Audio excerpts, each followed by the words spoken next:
Nityanandam to all the Paramashivoham participants. Let's all settle down.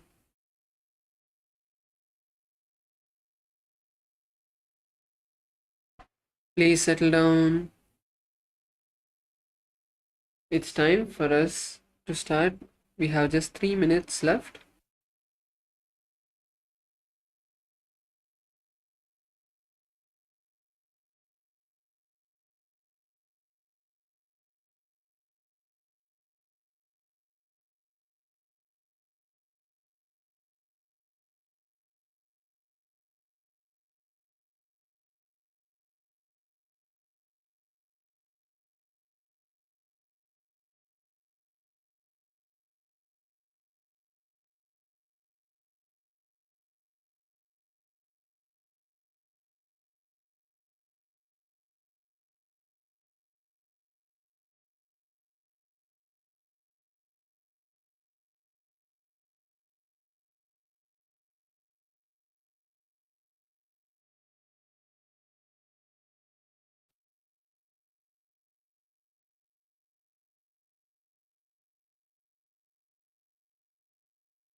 Nityanandam, Kailasa, Malaysia, please settle down.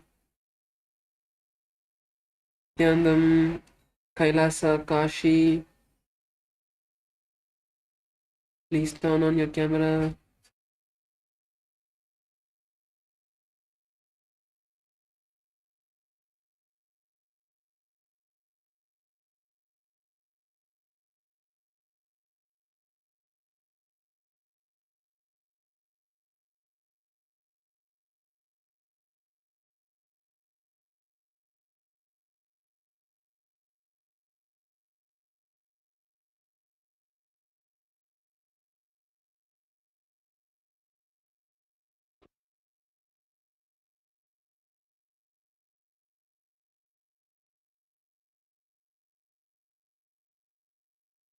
Yes, it's time now. So let's all settle down on our yoga mat. Sit with your head, neck, and spine in a straight line. Bring your hands to your heart center. Close your eyes. Visualize Swamiji in your inner space. Let's now take a deep breath and chant the Sadguru Vandanam. Nityanandam Paramasukadam Kevalam Jnanamurtim Dvandvatitam Gagana Sadrisham Tattvamasya Ekam Nityam Vimalamachalam Sarvadi Sakshibhutam Bhavatitam Trigunarahitam Sadgurum Tam Namami. Next, we'll be chanting the Shiva Moola Mantra. Om Ham Haum Shivaya Namaha 11 times. Om Ham Haum Shivaya Namaha. Om Ham Haum Shivaya Namaha. Om Ham Haum Shivaya Namaha. Om Ham Haum Shivaya Namaha. Om Ham Haum Shivaya Namaha. Om Ham Haum Shivaya Namaha. Om Ham Haum Shivaya Namaha. Om Ham Haum Shivaya Namaha. Om Ham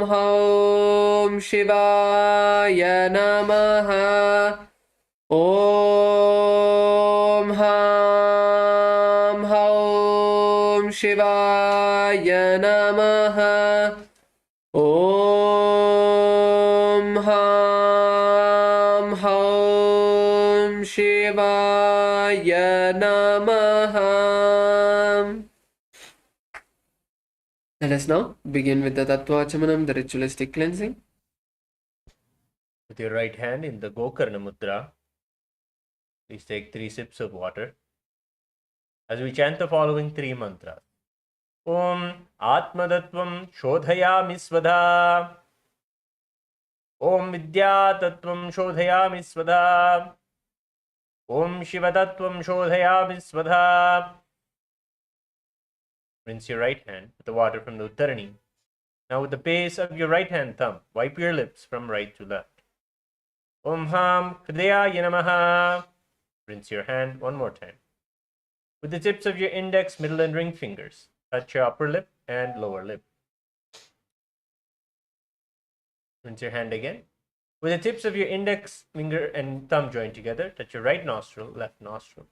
With the tips of your ring finger and thumb joined together, touch your right eye, right ear, and left ear.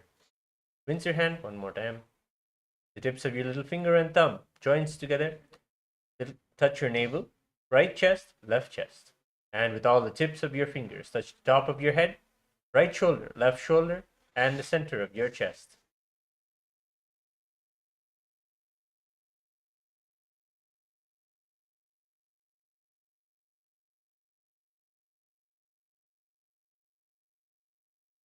Now, let us begin the Sankalpa, where we set the conscious resolution. Now, close your eyes, place your right hand on your left hand, and both of your hands on your right thigh.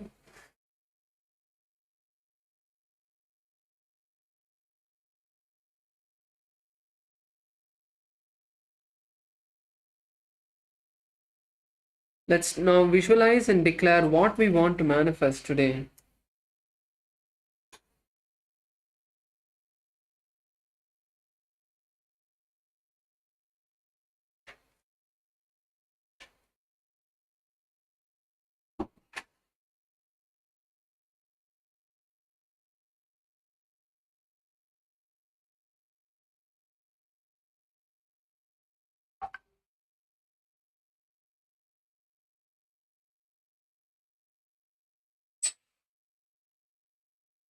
Visualize what you want to manifest and see it manifesting.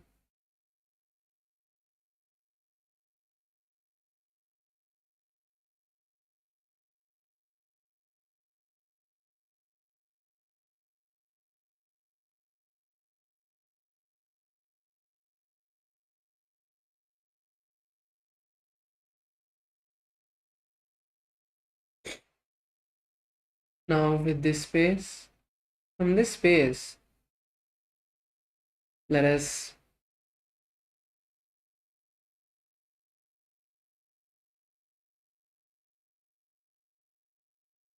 chant the Sankalpa mantra and set this declaration to the cosmos. Amopatta samasta duritакshaya dvara Bhagavat Shri Nityananda Paramashiva Prityartham Shri Nityanandeshwari Paramashiva Shakti Sameta Shri Nityanandeshwara Paramashiva Prityartham Cha Shubhe Shobhane Muhurte Adya Brahmanaha Dvitiya Parardhe Shri Shweta Varaha Kalpe Vaivasvadamanvantare Ashta Vimshatitame Nitya Yuge Prathame Pade Jambudvipe Bharatavarshe Bhaitkande मेरोः दक्षिणे पार्श्वे शकाब्दे अस्मिन् वर्तमाने व्यवहारिके प्रभवादीनां षष्ट्याः संवत्सराणां मध्ये विश्वावसुनाम संवत्सरे उत्तरायणे लक्ष्मी वेंकटेश्वर ऋतौ म्येषमासे कृष्णपक्षे पंचम्यां शुभतिथौ गुरुवासरयुक्तायां ज्येष्ठा नक्षत्रा वरियनयोगा कौलवकर्ण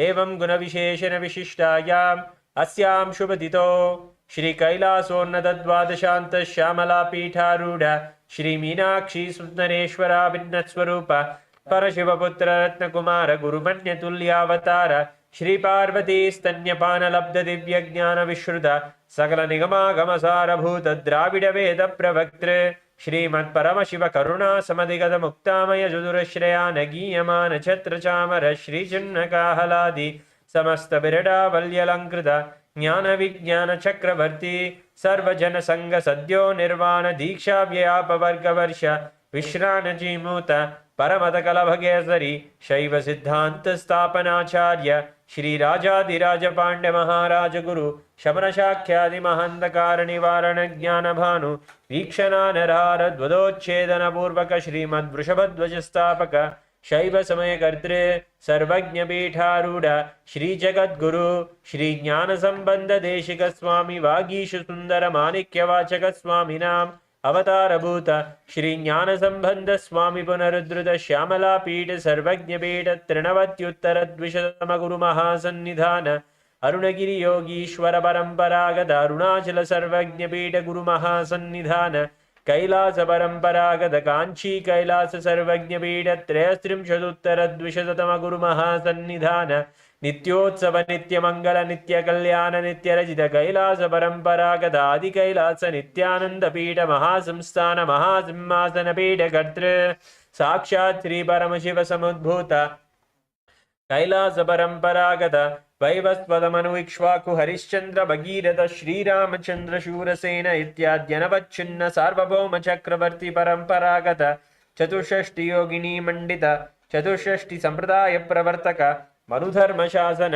सूर्यवंश प्राप्त सर्वज्ञ पीठ सुरांगी साम्राज्य मूर्धाभिषिक्त चूड़ामणे साक्षात् श्री परमशिव समुद्भूत कपिल महागुरु पुनरुद्धृत महानिर्वाणि पीठ अष्टोत्तर सहस्र श्री महामंडलेश्वर साक्षात् श्री परमशिव समुद्भूत श्री महागणपति समारंभ अनवच्छिन्न पीठाधीश्वर गुरु परंपरा प्राप्त अटल पीठ अष्टोत्तर सहस्रतम अष्टोत्तर सहस्र श्री अटल पीठाधीश्वर धर्म मुक्ति स्वर्ग पुरस्वर्ण पीठ त्रयोविंश गुरु महासन्निधान कैलास परंपरागत आदिपीठ सर्वज्ञ पीठ जगद्गुरु श्री कैलास पुनरुद्धारक श्री कैलास परमाचार्य श्रीमत् परमहंस परिव्राजकाचार्य वर्य सच्चिदानंद प्रणव स्वरूप श्रोत्रिय ब्रह्मनिष्ठा श्रीमज्जगद्गुरु श्रीलश्री भगवत् श्री नित्यानंद परमशिव श्री ज्ञान संबंध देशिक परमाचार्य स्वामिनां प्रीत्यर्थम तेषां पादारविन्दयोः भक्ति सिद्ध्यर्थम गुरुकृपा कटाक्ष सिद्ध्यर्थम क्षेम स्थैर्य वीर्य विजय आयुरारोग्य ऐश्वर्यानाम् अभिवृद्ध्यर्थम धर्मार्थ काम मोक्ष चतुर्विध फल पुरुषार्थ सिद्ध्यर्थम समस्त दुरितोपशान्त्यर्थम समस्त मंगलावाप्यर्थम भगवत् श्री नित्यानंद परमशिव प्रसादेन सकुटुम्बस्य ज्ञान वैराग्य जीवन मुक्ति प्राप्त्यर्थम पूर्णारोग्य युक्त दृगाद्रिग योगिक शरीर सिद्ध्यर्थम परमशिव शक्ति आविष्करणार्थम नित्यानंद योगाभ्यासं करिष्ये। ओम आपौपस्पृश्य। Please wash your hands with an uddharani of water. And now you can keep your Panchapatram and uddharani aside.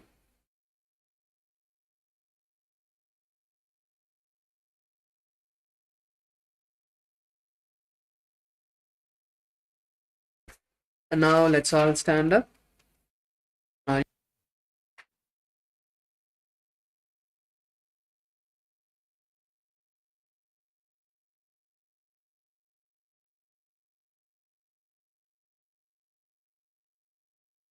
Let's all now take a moment to visualize ourselves as a skeleton.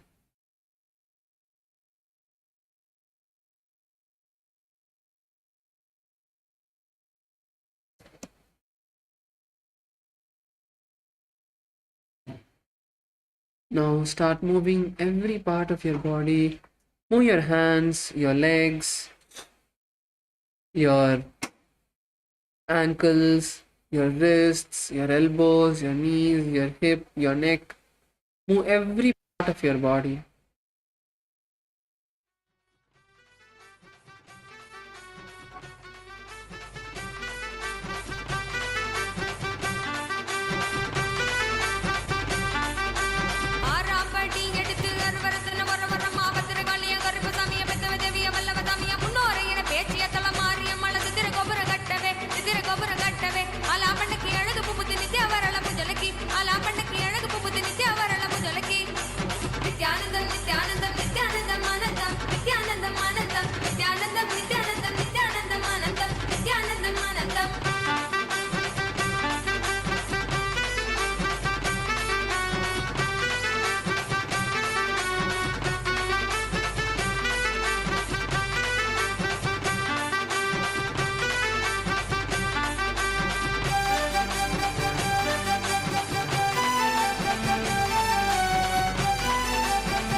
Move your body in every direction.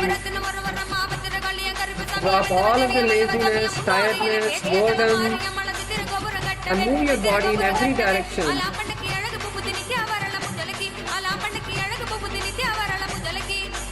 Nityanandam, Nityanandam, Nityanandam, Anandam, Nityanandam, Anandam, Nityanandam, Nityanandam, Nityanandam, Anandam, Nityanandam, Anandam.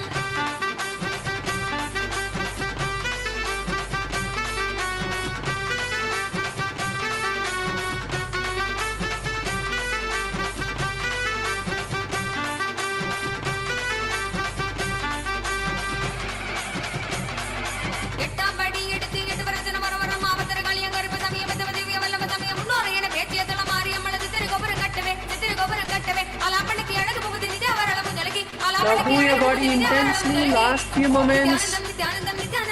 Move your body intensely in every direction.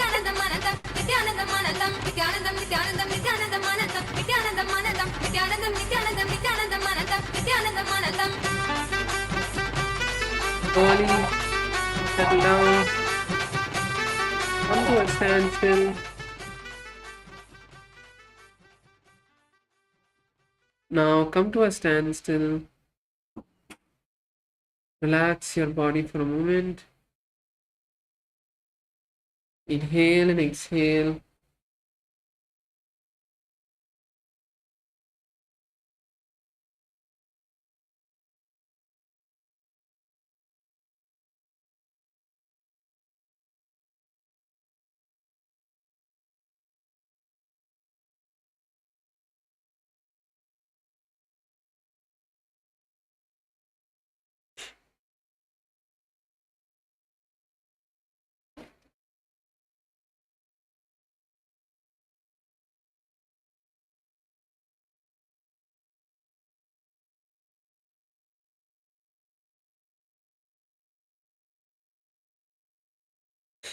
Inhale and exhale nice and deeply.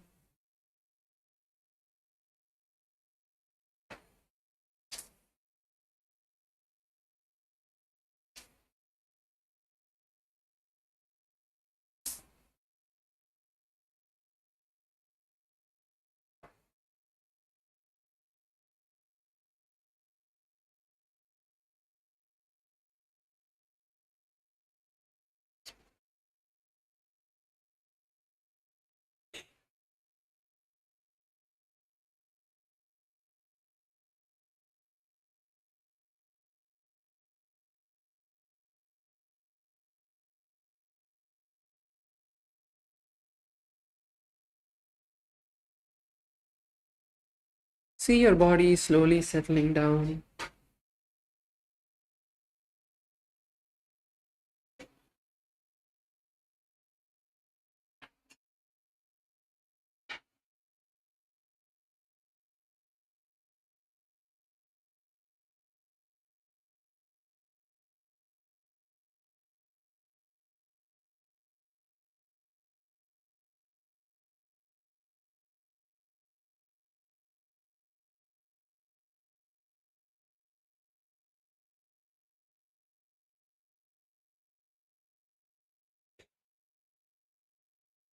Now you can all slowly, very slowly open your eyes, and let's all settle down on our yoga mats.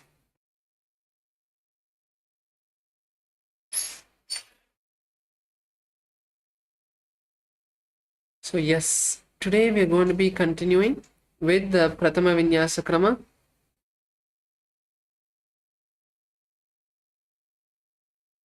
So let's start with the asana of the sequence, which is Simhasana. So now please sit on the knees and cross your heels behind you. Cross your heels and be seated on the heels.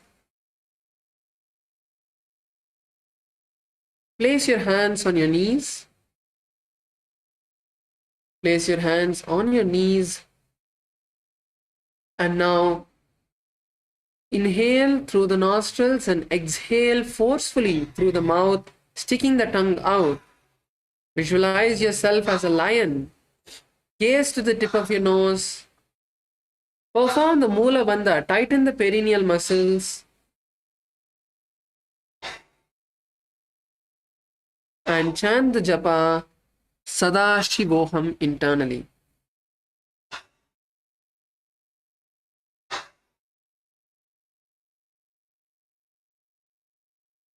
Dakshinam savyagulpena dakshinena tateteram hastau jajanvo samstapya swanguli cha prasarya cha. Slowly relax. Now uncross your feet and sit on the toes. Keep the heels outside. Keep your knees wide apart.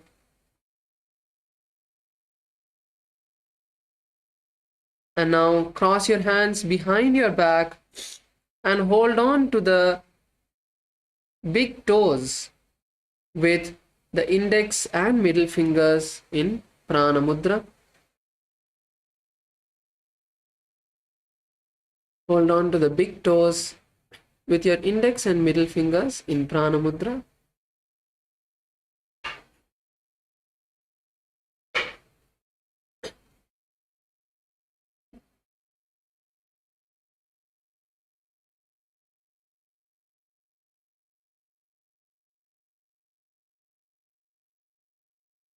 Now, lock your chin to the chest in Jalandhara Bandha. Once again, we are going to be moving back to the Brahmari Kumbhaka. So inhale and exhale, making a buzzing like sound.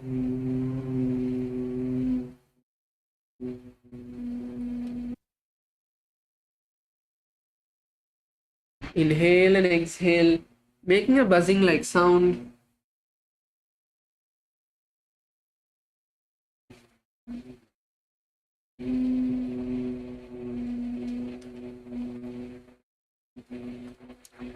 So once you inhale, lock your chin to the chest in Jalandhara Bandha, and as you exhale, make the buzzing sound. Visualize Swamiji in your inner space and gaze at the tip of your nose. And internally hold the japa Sadashivoham. उल्पूजविषणस्याधो विक्रमेण समाहितः पादाङ्गुष्टो कराभ्याञ्च धृत्वा च पृष्ठदेशतः जालन्धरं समासाद्य नासाग्रम् अवलोकयेत् भद्रासनं भवेदेतत् सर्वव्याधिविनाशकम्. Slowly uncross your hands behind. And now we move into the next asana, which is Kakabusandi asana. So now let's all come on to our feet and come into a squatting position on your feet and keep the knees wide apart. Now you're going to bring your hands from inside the knees, lean as forward as you can, as low as you can, wrap the knees and bring your hands behind your back and interlace. So this will nicely stretch your shoulders. You should even hear like a popping sound from your shoulders if you do it properly. You will be able to release all the stress which is there in the shoulder. So nicely take your hand, go as low as you can, and bring your hand up as high as you can. Try to interlace your fingers behind the back. Push yourself down.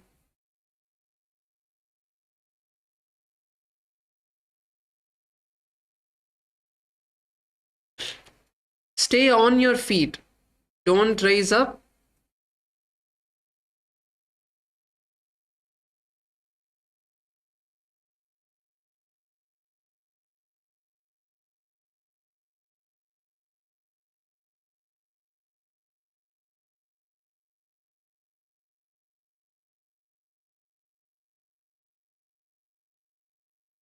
Visualize a crow in your inner space.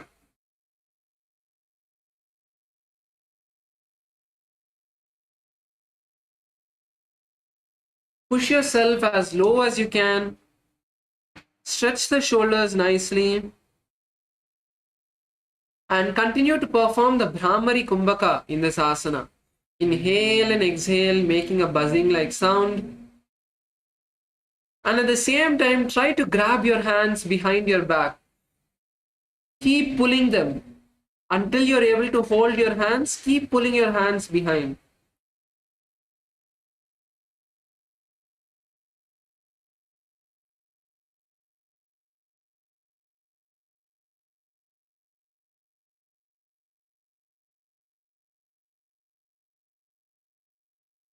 Perform the Mula Bandha. Perform the Mula Bandha. Tighten the perineal muscles and chant the japa Sadashivoham. प्रथमे वैशग उखड़ थाने दो हाथ पगाम्या च आने तिनको मोड़ी नल्यां परिल्यावे पिष्ट पचे काम कसी करवे. Slowly relax. And now we move into the next asana, which is Kani Pavasana.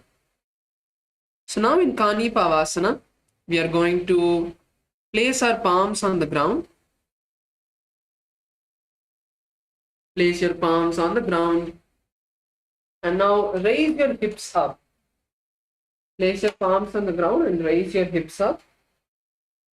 And slowly bend the knees and bring the knees to the back of the hands.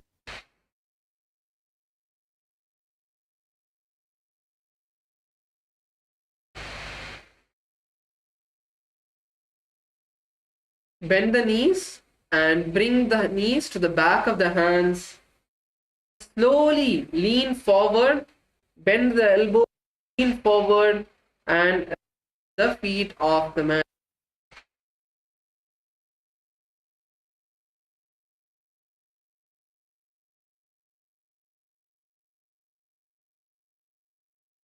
This is Kani Pavasana.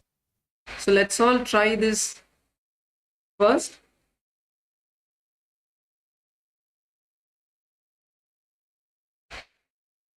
Let's all take a moment. Come on, let's all try. Come on, Pony Denaya, Sairamaya. Keep your palms nice and wide. Yes, good. Kailasa Malaysia male team. Both of you are doing Aya. That's good.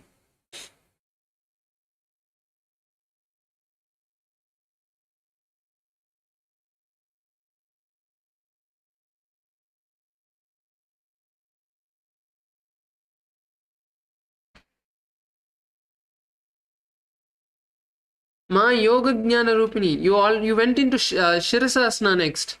You went into the next asana. Raise your head up from the mat.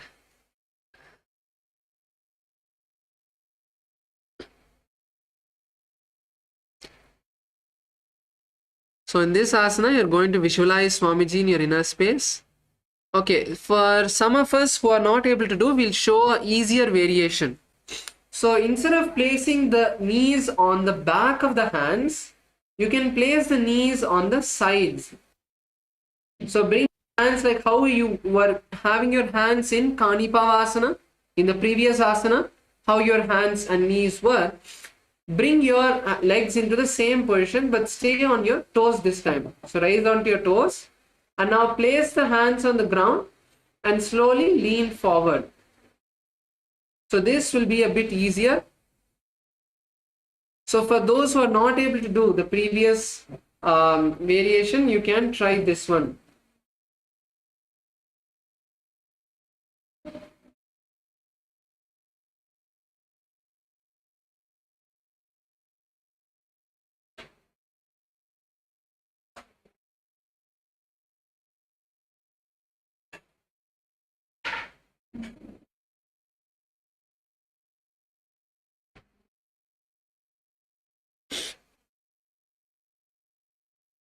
So your knees have to come above the elbows.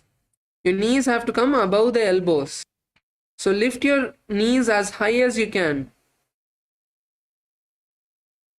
Yes, Sairamaya, you're doing it right. Just bring your knees up.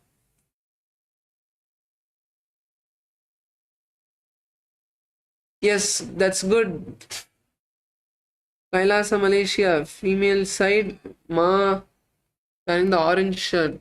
That's good, Ma. So in this asana, visualize Swamiji in your inner space and chant the japa Paramashivoham internally. Asana ko guna ansi dushita hoi to achi hoi. Yes, now we are going to be entering into Kapalyasana. So Kapalyasana is basically a type of headstand. So if you have any high blood pressure, then you can avoid this asana.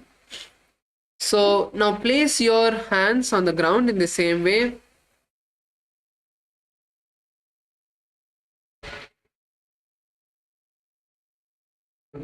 Place your hands on the ground and bring the top of your head onto the mat. So if you see, there is a little bit distance between the head and the hand. The hand is not straight next to the head. It is a bit back behind the head and to the side. So you're making a triangle with your hands and head. So now bring the knees onto the hands. So lift your knees up and place them on the hands and slowly raise the legs up. Slowly raise the legs up. Good. Kailasa, Malaysia.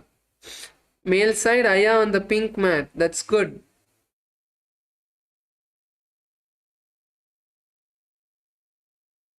Yes, Masweta, that's good. Oh, you fell down. That's good. That's good. Ma Yogatma Shakti. That's good. You're able to stand. Beautiful. Come on, Kailasa, Malaysia, female side. One ma in the back of the room is doing. That's good. She's doing with support. That's good. Come on, Ma Z.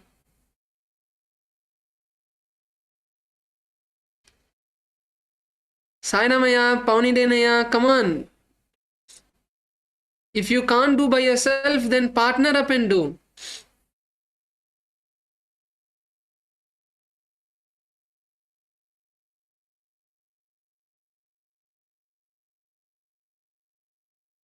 Yes, Paunidenaya, go support Sairamaya. See, he's trying. Sairamaya, do. That's the right way you're doing.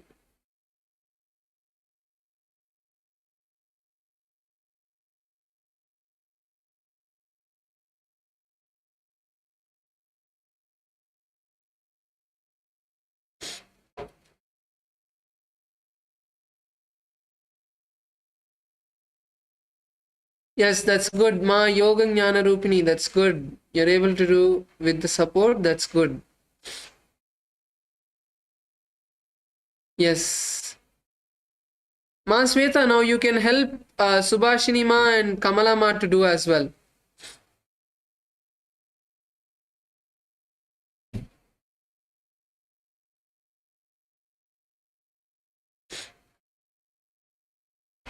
Come on, Sairamaya, what happened? You're sitting down. You started to try and then again now you're sitting down.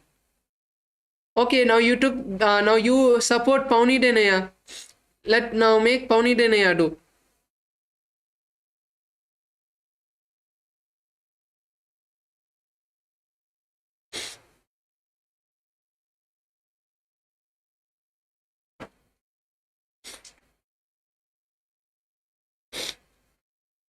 Yes, that's good, Aya. Good.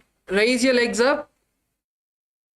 Yes, that's good. Pauni Denaya, good. Sairamaya, bring his feet together. Straighten his feet. Slowly bring his legs up. You have to walk forward. Sairamaya, come forward.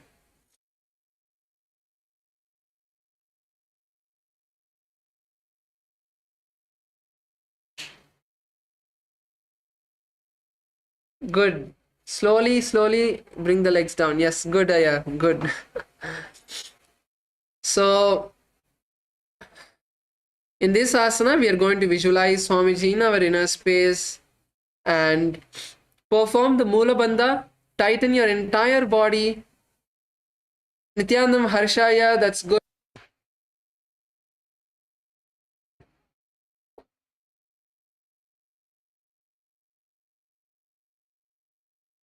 Nityanandam Ma Ganga Priya, your camera is turned sideways. Yes, that is better now. So in this asana, visualize Swamiji in your inner space and chant the japa Sadashivoham. शीश सीसा धरती टेकी पगाधो मिलावे ऊंचो कुकरे पगतली आकाश दिशि सनमुसुरा से दो हाथ की हथेली दो. Yes, now slowly relax. We're moving into the next asana, which is Parshvamayurasana. Let's all come and be seated on our yoga mats.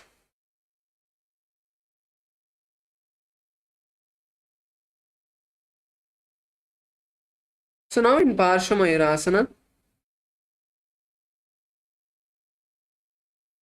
let's sit on our toes and bring our knees up. So sit on your toes, bring your knees up. And now you're going to turn your body to one side. So let's start with the left side. So bring your legs to the left. And you keep your hands on the left side.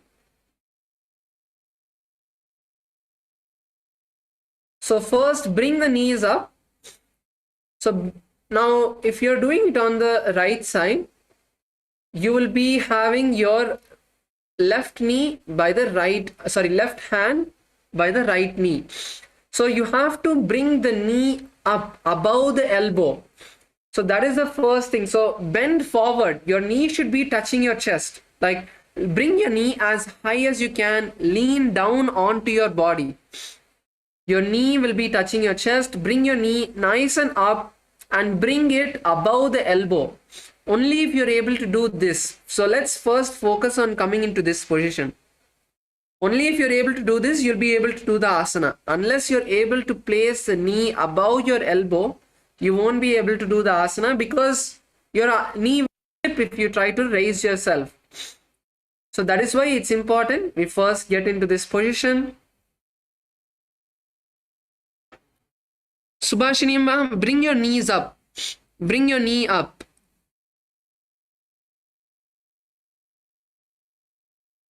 And then bring the right hand to the hips. So right hand to your hips. And now slowly lean onto the hand. You can lift one leg at a time. First you can lift the left leg, then the right leg. You can do the opposite, whichever is comfortable for you. Lift one leg at a time. Yes, ma, yogatma. That is good. That's good. Balance there. Balance. Slowly raise up. Slowly raise up. And come on to the hand. So also what you can do is, you can raise just the right leg and keep the left leg on the ground. So keep the left leg on the ground and straighten the right leg. So you can, if you're able to do this, you'll be able to do the asana. So now we are doing on the right side. So straighten your right leg. Keep the left leg on the ground. Keep the knees together and slowly lean down and raise the left leg as well. Yes, ma. Yoga Jnana Rupini, you're almost there. That's good.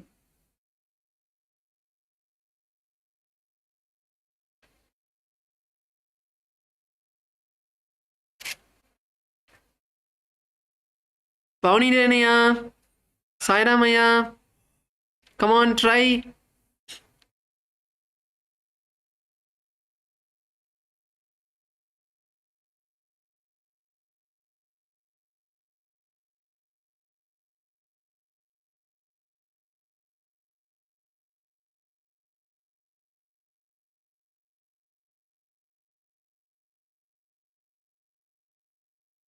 Svetama, were you able to do?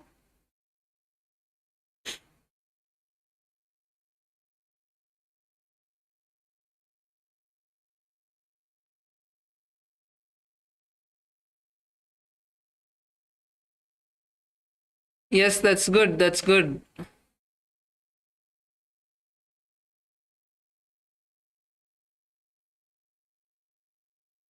So in this asana, we are going to visualize a peacock in our inner space. Harsha, yeah, were you able to do? Oh, you did. That's good.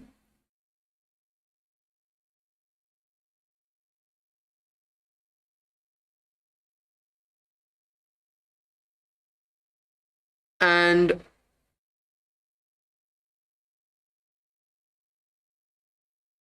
perform the Mula Bandha in this asana. Tighten your body, tighten the perineal muscles.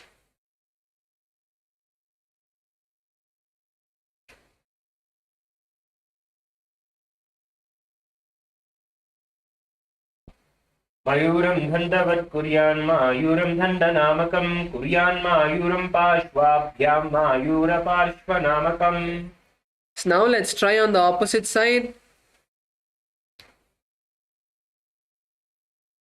Yes, let's try on the opposite side. Now bring your left legs. You can turn to the left side. Once again, first come into the position. Paunidenaya, come on.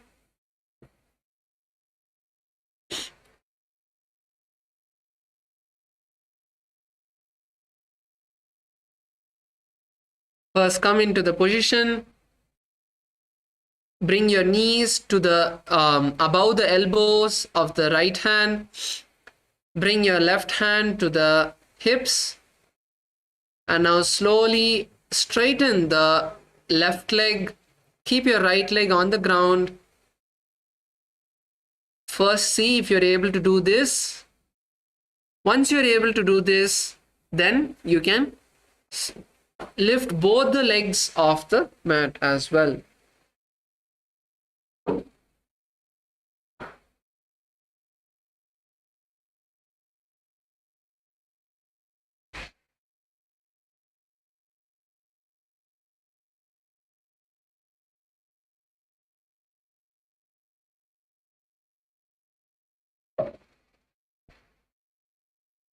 Mayuram dhandavat kuryat mayuram dhandanamakam kuryan mayuram pashvabhyam mayura parshvanamakam.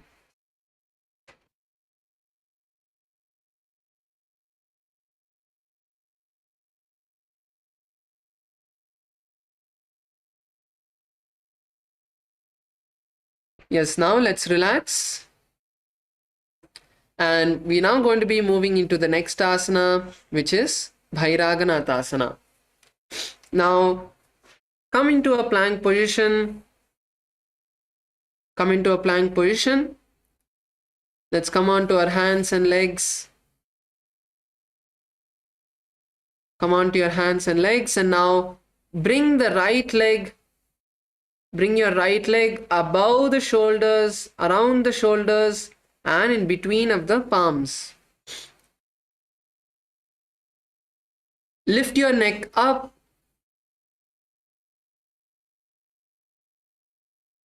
Lift your neck up. Push your hips down. Keep the knee off the ground. The knee which is behind, keep that knee off the ground. You want to push yourself down. So this is a nice asana to stretch your leg. It is not a plank position with your leg above the shoulder.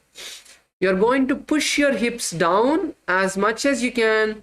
Lift your chest up as much as you can. And you're going to look up as well. Look above. Push your neck up. Push your hips down.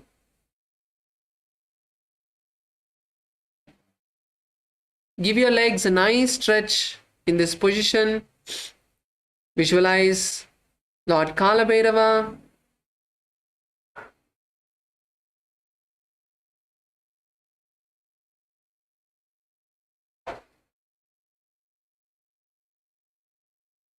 in your inner space. Gaze to the third eye. Perform the Mula Bandha and chant the japa Sadashivoham. Asana ko gun piti jaye.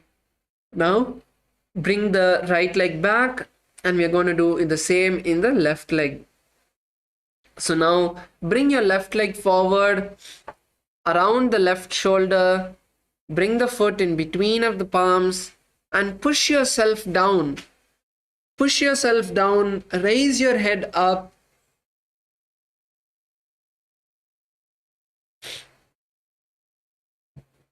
Stretch your legs. Nicely stretch your legs. Subhashinima, you are putting your hand in between, under your leg. You have to put your leg around the hand. Yes, yes, like that. கமலாமா, நீங்களும் உங்க கால் உங்க கையை சுத்தி வரணும். S, அப்படிதான். Push your hips down and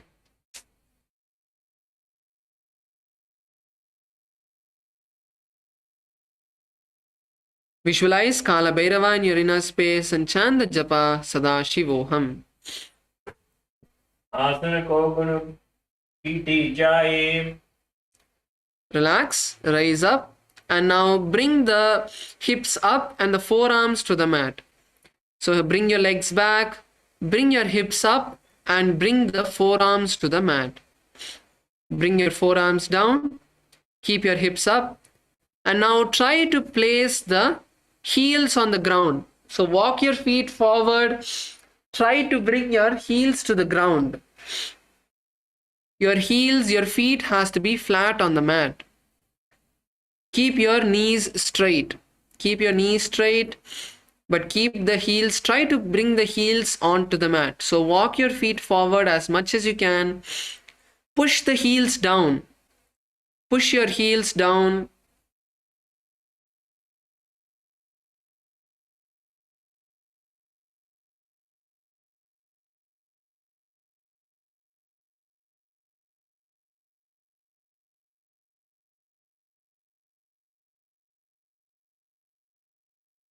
This is Unmukha Pitasana. Let's take a minute here to stretch the legs. Stretch the hamstring muscles, the calf muscles. Bring your heels to the ground. Push your heels to the ground. Keep your knees straight. Visualize Swamiji in your inner space. Gaze to the third eye and chant the japa Sadashivoham. Punyasto jananihasto chatuspadamavanmukham uttana pitham griyugalam katistalam abhiruka. Now slowly bring the knees to the ground and rise up. Now we are going to be performing Vashishthasana. So now in Vashishthasana, let us turn on to our right hand. So place your right hand on the ground, raise the left hand up, and stack your feet. So you're not going to keep both the feet on the ground, just the right leg is going to be on the ground. But if you think you need more balance, if you're not able to balance, you can keep the foot in front of you. So you can keep the foot in front of you. This will help you get some more balance.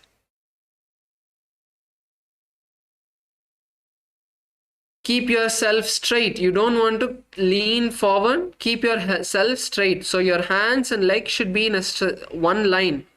So your feet on the ground and the hand should be in a straight line.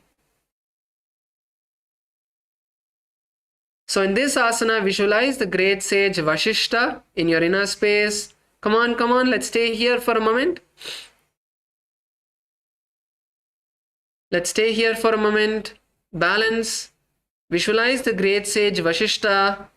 Tighten your perineal muscles in the Mula Bandha. That will help you to balance. And chant the japa Sadashivoham. Come on, let's stay here. Harshaya, come on. ऊर्ध्वकुक्कुटवाशिष्ट मरीचिहलमस्तकं परिवृत्तिं चोदरस्य विविधं धनुरासनम्. Yes, lower the hand down and let's move on to the left side. Now place your left hand on the ground. Raise the right hand up. And gaze upwards. Gaze upward towards the hand pointed up.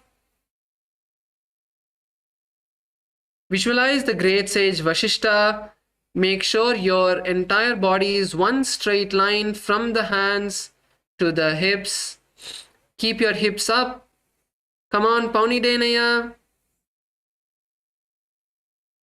Visualize the great sage Vashishta. Perform the Mula Bandha. Tighten the perineal muscles.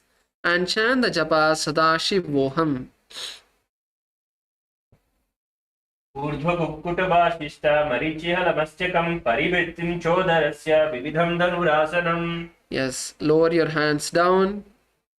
Sit with your legs stretched. We are going to be entering into Anjani Asana. Sit with your legs stretched. You're entering into Anjani Asana. Keep the toes pointed up. Bring your hands by your side and place them underneath the perineum.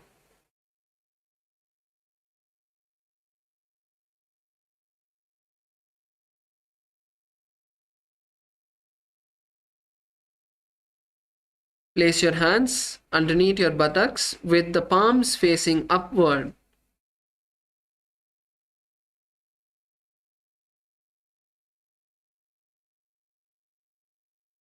Keep your elbows straight. Sit with your head, neck and spine in a straight line. Push your elbows, make them straight. Push your back up, make your elbows straight.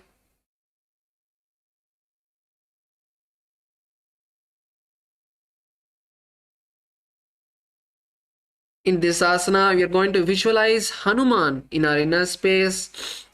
And we are going to perform the Rechaka Kumbhaka. So the Rechaka Kumbhaka is where you inhale through the nostrils and exhale again through the nostrils and hold your breath when your lungs are exhaled. That is the Rechaka Kumbhaka. So let's perform the Rechaka Kumbhaka. And lock the chin to the chest when we lower the when we exhale, lock the chin to the chest.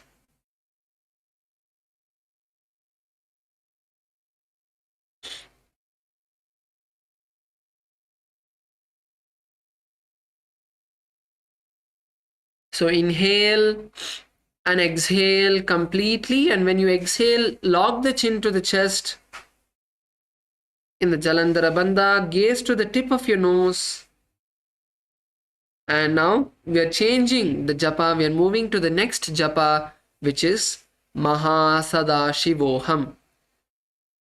So the next internal japa we are going to be chanting internally is Mahasadashivoham. Come on, Sairamaya. Get into position. So करके ube हथेली कौरवारिली मेले भेली सो आगामने भूपरिधा के महामने अंगुली मिरिया के. Now can now remove your hands and now raise your hands above your head. Let's take our hands above the head. Take a nice deep breath, and we are going to lower ourselves down all the way from the hips. Exhale. Lower yourself down all the way down. Bring the forehead to the knees.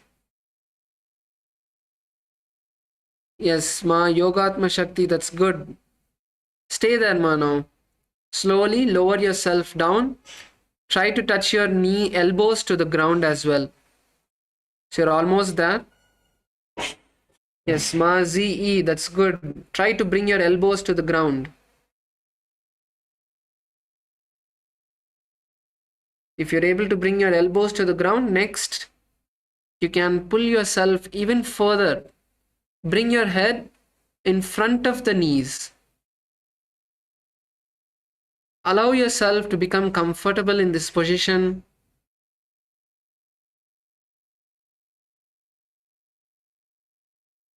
So once again, perform the Rechaka Kumbhaka over here. So inhale and exhale. And when you exhale, push yourself a bit further. So when you exhale, push yourself a bit further. And then again stay in the place. Stay there. Let your hands and legs become comfortable. And after a few more moments, again exhale forcefully. Completely exhale yourself. Exhale your lungs. And push yourself a bit further.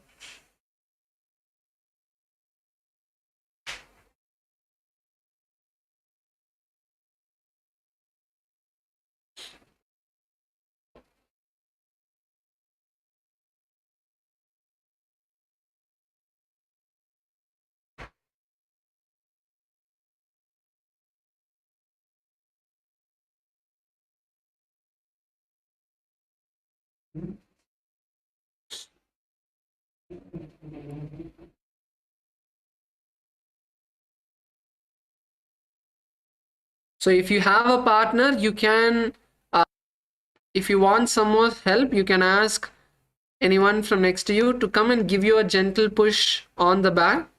So if you're pushing your partner, if you're pushing, if you're helping, then push from the lower, from the middle of the back. You don't want to push from the upper back alone. So like how you can see, Maharaj is pushing from the middle of the back. So give your partner a push from the middle, not just from the upper back, because if you do that, you'll be bending the back and you don't want that. You want to bend yourself from the hips forward and down.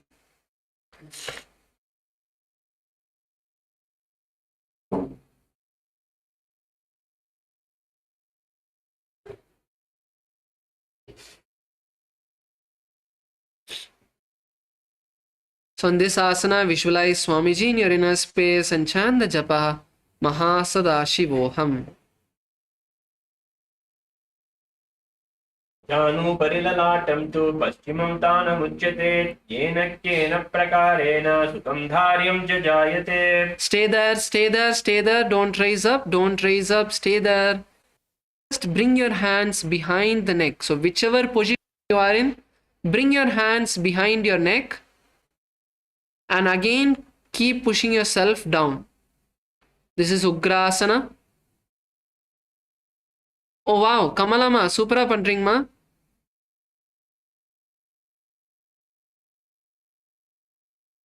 Devi Mao supera pandringa.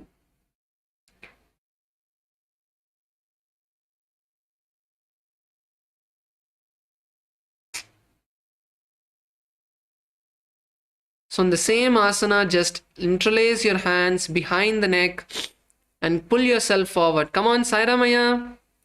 How much ever you're able to do, stay there.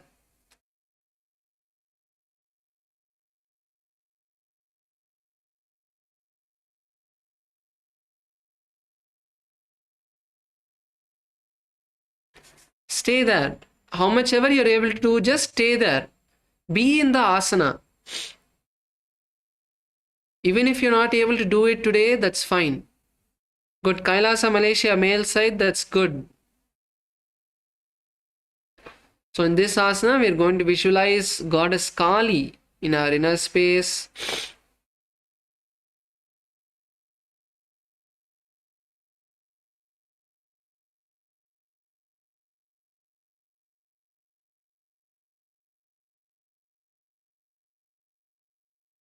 Svetama, bring your elbows to the ground. Try to bring your elbows to the ground. Yes, that's good.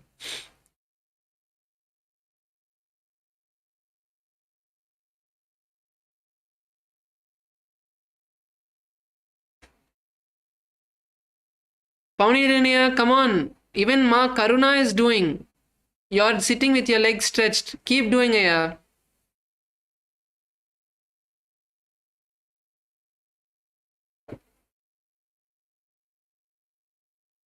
So in this asana, the japa we are going to hold is Mahasadashivoham.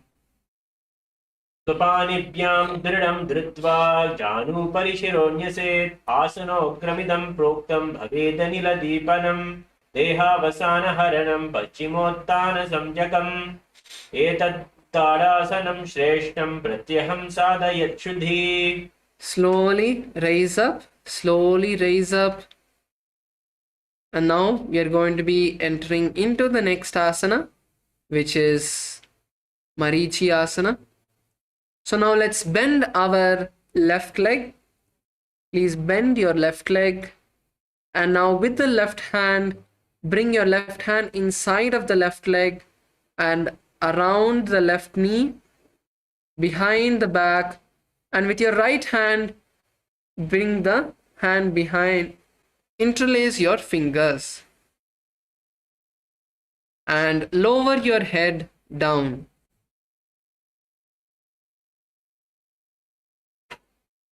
This is Marichi asana. So in Marichi asana, visualize the great sage Marichi. You can visualize a sage in your inner space. And now continue to perform the Rechaka Kumbhaka.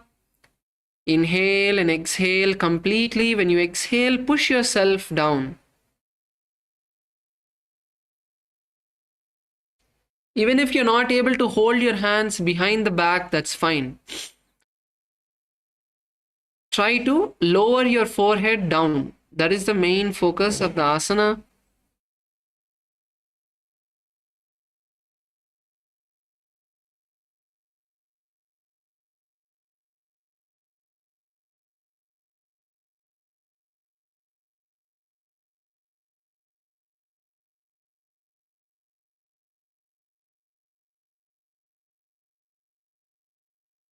Now, internally chant the japa Mahasadashivoham.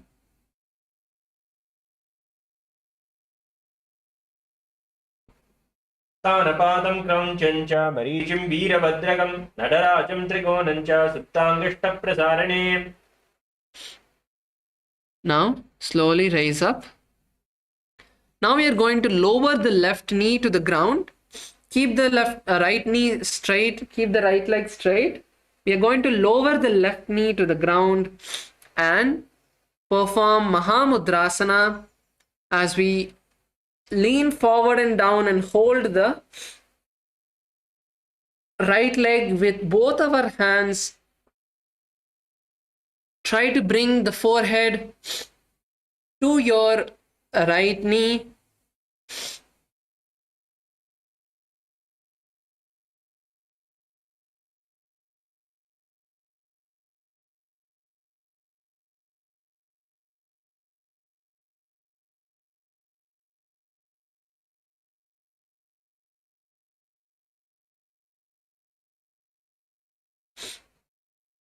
Lower yourself down. Let your legs slowly stretch. Ma Govinda Priya, that's good, Ma. That's good. You're able to do the asana.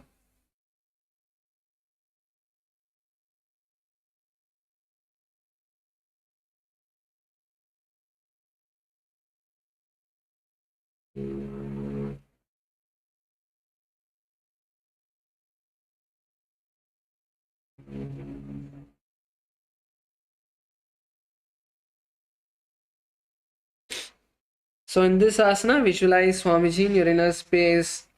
Continue to perform the Rechaka Kumbhaka. Inhale and exhale completely. Hold your breath there and push yourself forward. And again inhale.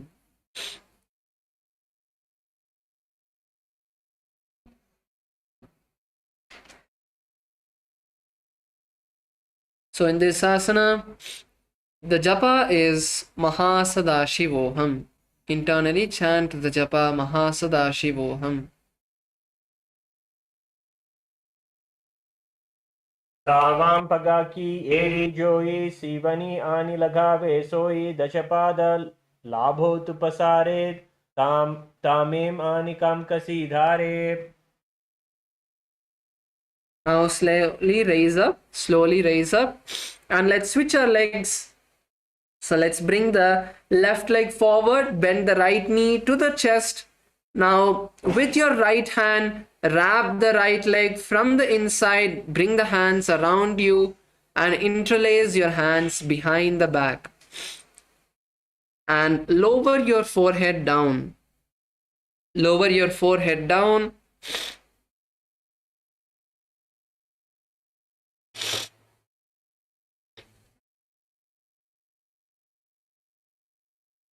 Keep the knees straight.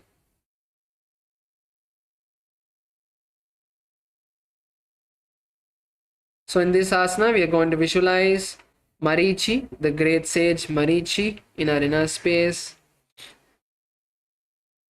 Or just visualize any sage.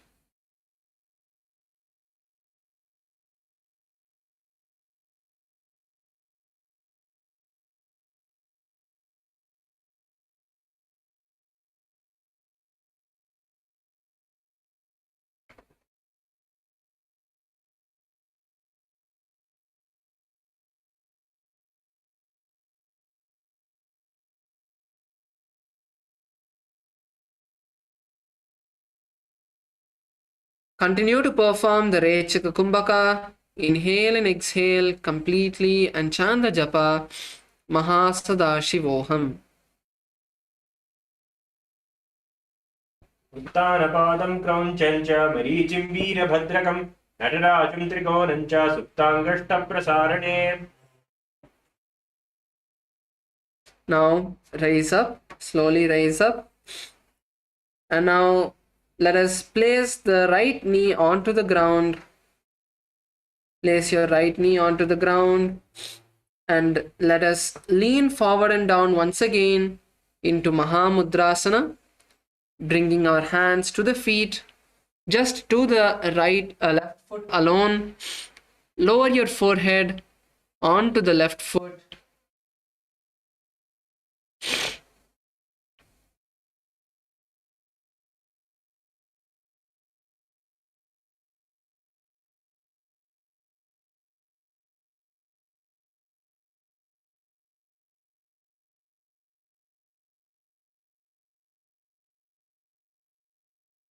Good. Paunidenaya, you're able to hold your toes. That's good.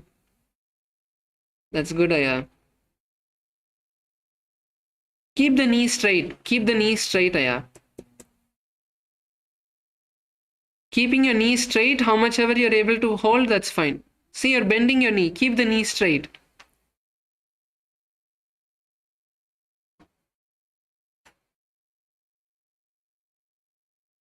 Okay, that's fine. No issues.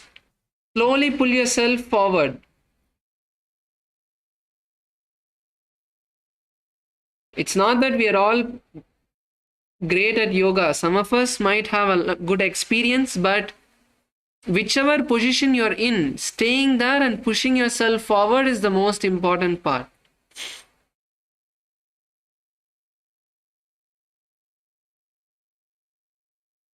So in this asana, visualize Swamiji in your inner space.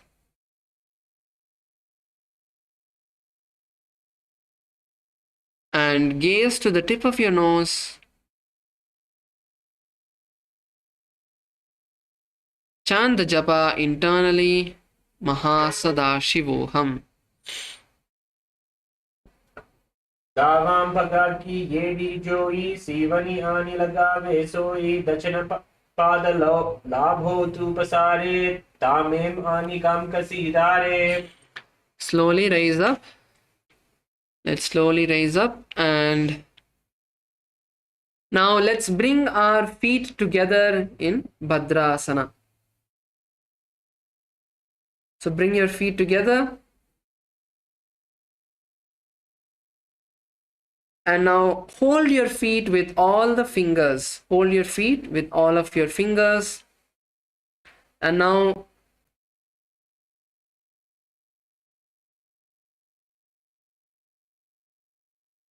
Hold your feet with all of the fingers, and now using your elbows, try to push your knees to the ground. Push your knees to the ground.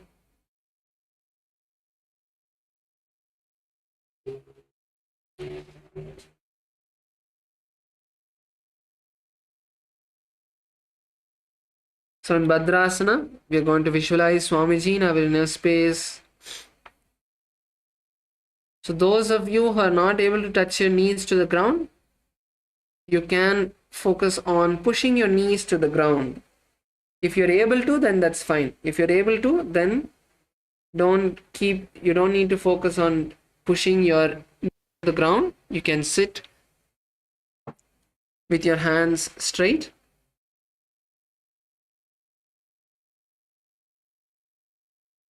Gaze to the third eye. Continue to perform the Rechaka Kumbhaka. Once again, over here, inhale and exhale nice and deeply. Focus on the breath. Inhale and exhale nice and deeply. And when you are feeling a bit comfortable, push your legs down. Push your knees to the ground and stay there once again.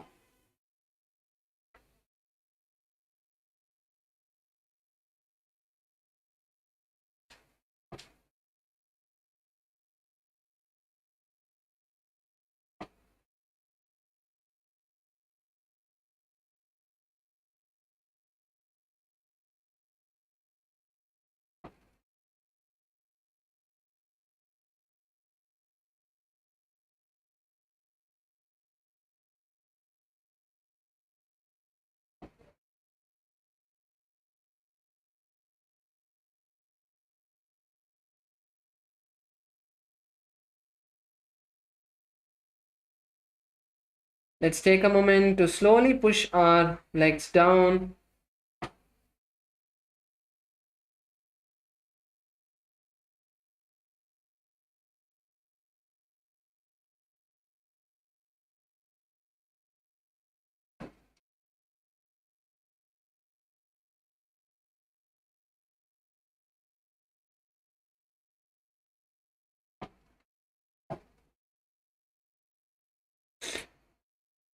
Chant the japa Mahasadaशिवोहम.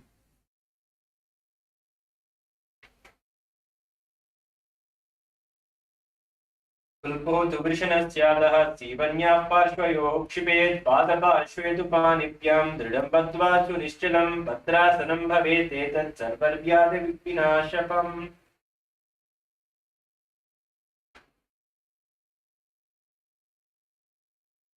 Now, let's bring our hands onto the knees in Gwalipavasana. Bring your hands onto the knees and slightly move the feet forward. Now, once again, we are going to focus on bringing the knees to the ground. So place your hands on the knees and push the knees down. In this asana, we are going to be performing the Jalandhara Bandha as well. So lock the chin to the chest.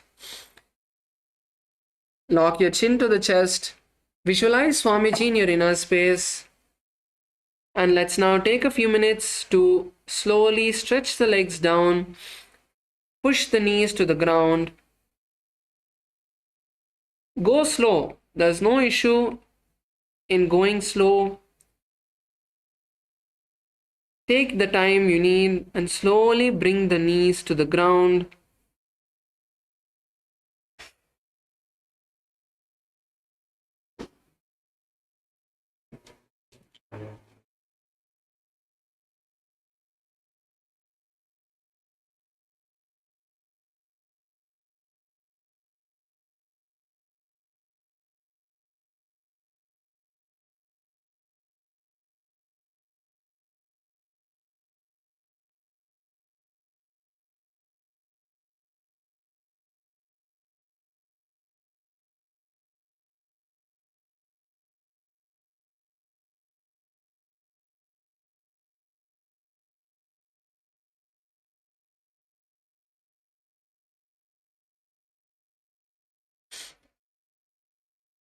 Internally chant the japa Mahasadaशिवोहम.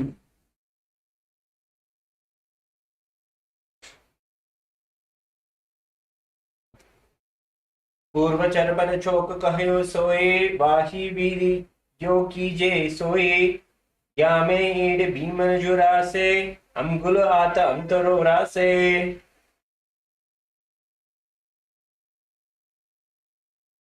So now you can rise up and bring the feet back to your, bring the feet close to your perineum, as close as you can, and hold the feet with both of your hands.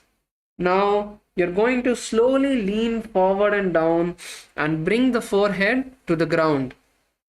This is the next asana, which is Joni asana. Hold your feet, bring your forehead down as low as you can to the ground.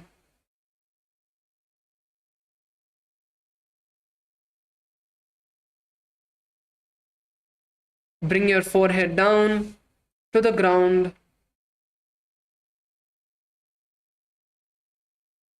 In front of the foot and stay there.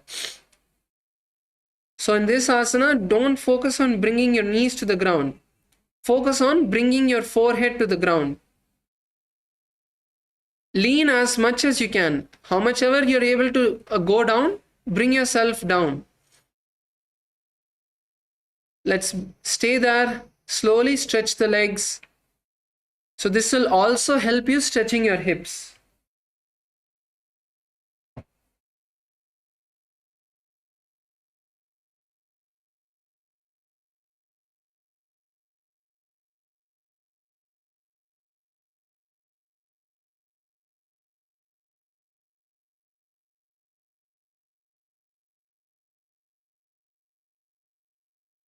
So in your inner space, you're going to visualize the Yoni Mandala or the Shri Yantra.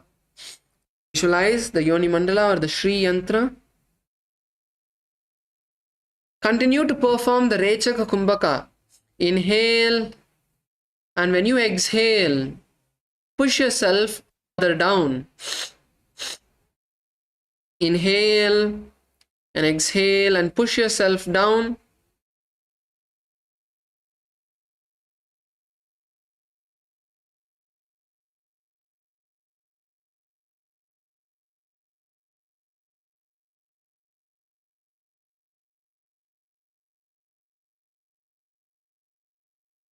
In this asana, we are going to be chanting the japa Mahasadaशिवोहम. तो भगतले संपुट करे येड़ी में केद गिदरे आदात को अंतर रासे लीलात भगतल्याम परिदासे. Slowly rise up. And now we are going to bring our feet forward. So bring your feet maybe a foot or two in front of you, away from you. And now stretch your hands to the side and slowly lower your forehead to the ground in Midaki Pavasana. So you can try to touch your forehead to the heels first. And if you are able to do that, then try to touch your forehead to the ground behind the heels.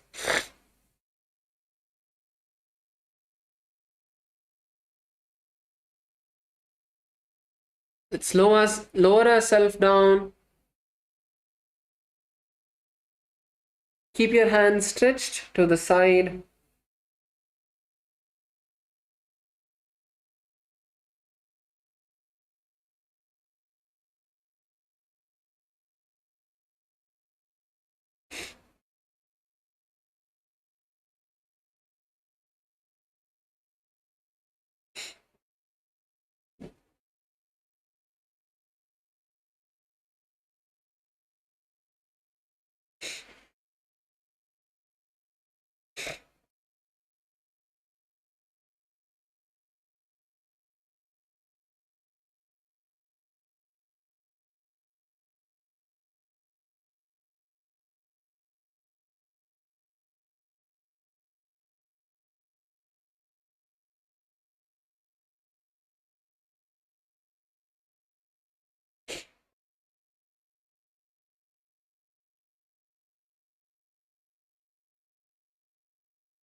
Visualize Swamiji in your inner space.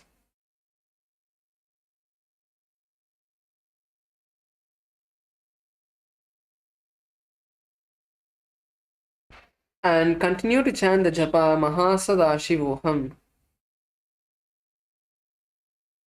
पूरब विधि परिभगतली संपुज soul येडी मिलिरासे एडियासु माहिली कानी अंगुल दो अंतर लिलाट धरती लगावे हाथ दो गोड़ा उपरिला लगावे अथवा रची पर पसारे. Now slowly raise up. Let's raise up and bring the feet back closer to us. And now we are going to insert the hands underneath the feet and bring the forehead to the heels. So this is one easier variation. If you want to take it a step further, then you can pull your legs further behind and try to touch the toes to the back of the neck. So this is the actual asana of Siddha Samadhi asana. But if it is difficult for you, then try to touch the forehead to the heels.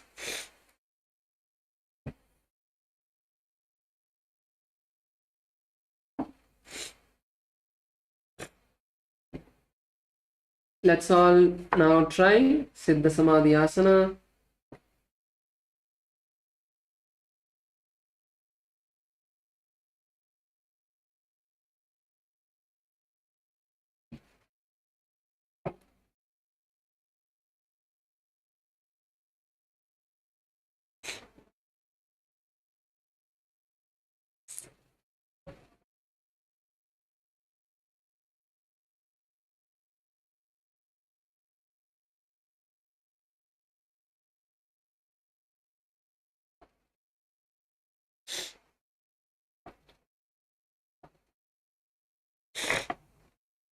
Visualize Lord Surya or the Sun God in your inner space and chant the japa Mahasadaशिवोहम.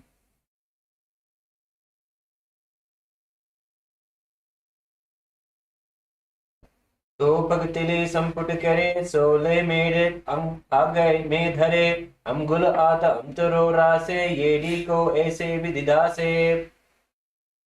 Yes, now let's slowly raise up and bring the heels back and close to our perineum as we now move into the next asana, which is Chinaki Pavasana.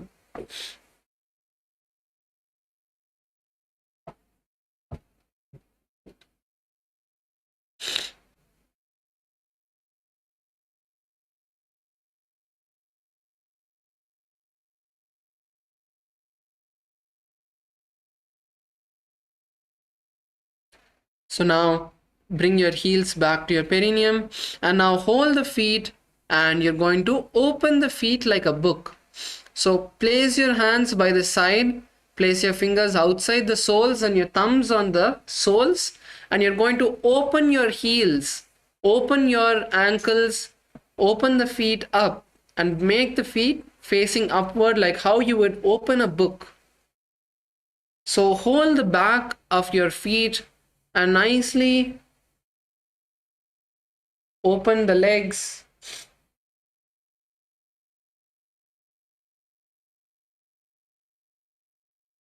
Stretch the ankles. Visualize Swamiji in your inner space. Place the elbows by the thighs, on the thighs. Place the elbows on your thighs and continue to chant the japa Mahasadaशिवोहम.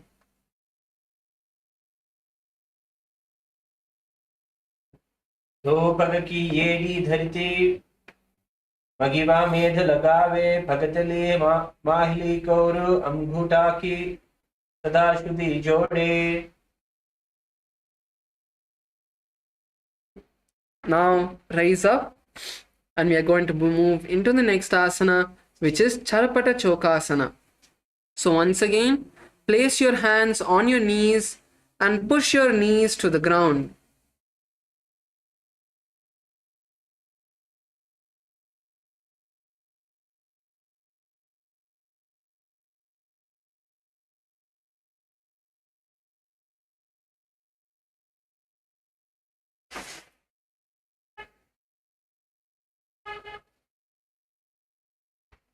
So let's push our knees to the ground. Take a few minutes and slowly bring your knees to the ground.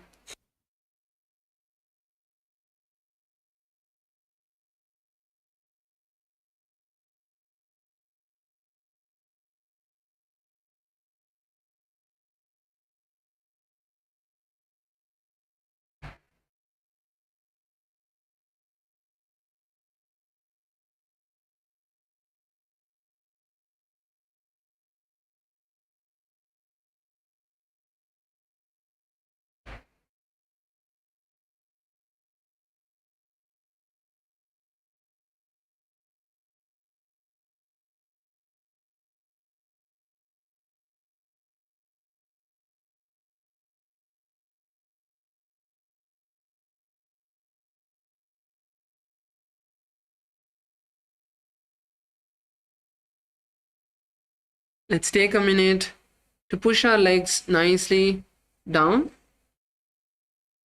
Visualize Swamiji in your inner space. If you are able to perform, then you can also go and help the others also to perform the asana.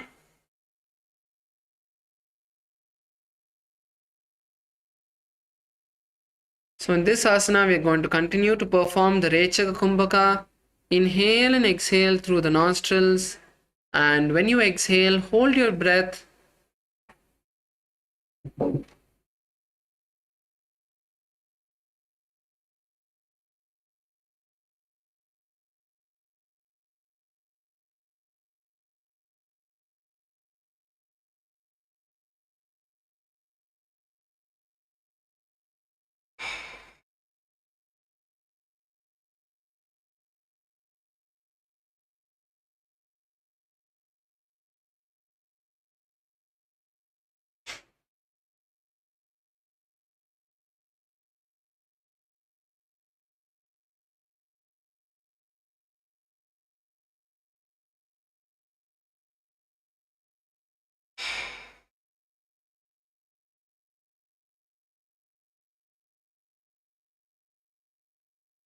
And let's chant the japa Mahasadaशिवोहम. तो भरतली संपुटदारे आगाम ने करप जारे पसारे गोड़ा भूसो लगता रासे आत दो गोड़ा परिदासे. So now we move into the next asana, which is Bhairavasana. So now in Bhairavasana, we are going to bring the toes down and lift our heels up.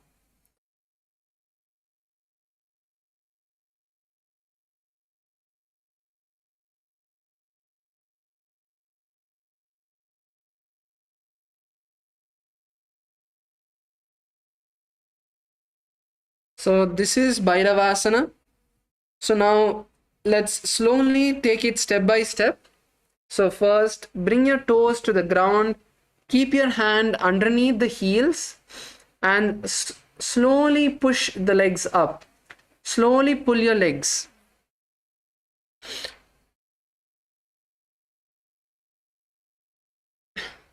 Let's take a moment to slowly stretch our ankles. Roll the ankles up.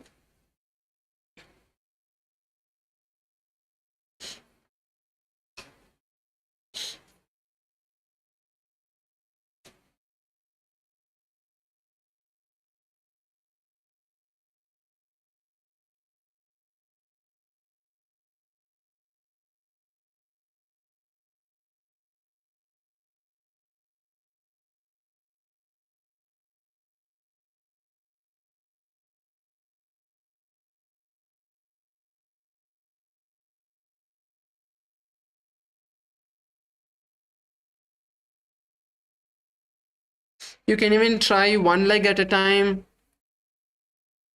So you can try first on the left side. Roll the left leg up. And then you can try on the right side.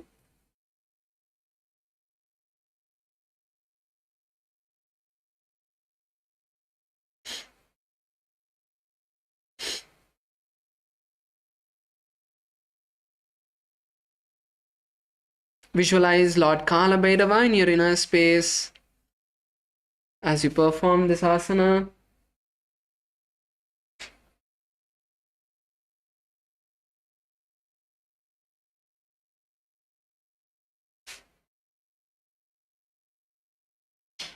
And gaze to the third eye, chant the japa Mahasadaशिवोहम्. Tulpo sampidya chanyonyam vikramenottitam sanaihi janvo pashvagato hasto dandavat bhairavasanam.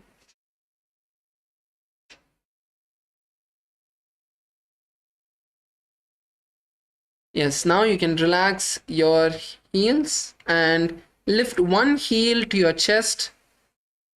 Lift your right heel to your chest and keep the left heel by the perineum. Pull your leg nice and close to your chest. Pull your leg nice and close to your chest. This is Samanasana. Keep your back straight. Pull the leg all the way to the chest. Visualize Swamiji in your inner space. And now gaze to your third eye. Gaze to the third eye. Perform the Rechaka Kumbhaka. Inhale and exhale through the nostrils, and when you exhale, hold the breath for a moment and chant the japa Mahasadaशिवोहम्. Samanasana siddhamantradi sadhanat ekapadhamurodhatva gulpolnyal lingavaktrake. Slowly, you can lift the right leg onto the right shoulder. You're going to enter into the next asana, Apanasana. So lift your right leg onto the right shoulder.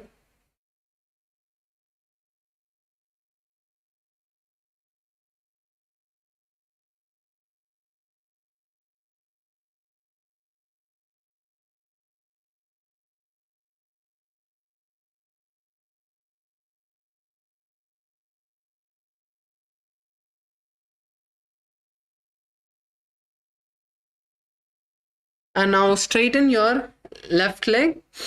Straighten your left leg and raise it up.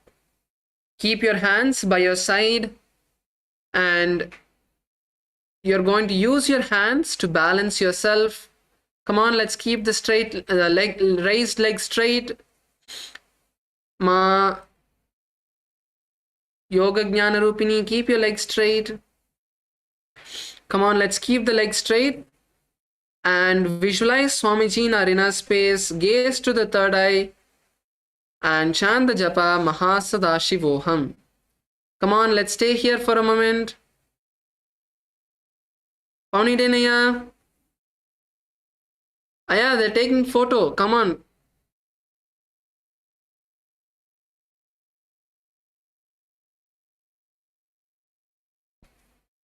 केवलं पादमेकं च स्कन्धे चारोप्य यत्ततः एकपादेन गगने तिष्ठेत दण्डवत् प्रभो. Yes, lower your legs down, and now we are going to perform the asana on the opposite side. So this time place your right foot by the perineum and raise your left leg up. Raise your left leg up. And now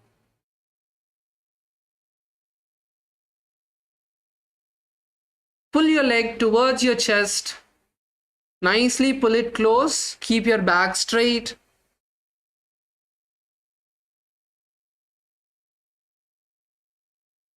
So not just your foot, but your not just the feet, but the entire leg should be touching raised towards you. So your entire leg should be touching you. The entire calf muscle, the entire shin should be touching. So pull your entire leg, not just the foot. So that is what is going to stretch your hips. Use your hands to, use your elbow also to pull the entire leg from the knee all the way up. Come on, Harshaya, lift the legs up. Lift it, pull it closer to you. In this asana, visualize Swamiji in your inner space. Gaze to the third eye. Perform the Rechaka Kumbhaka. Inhale and exhale.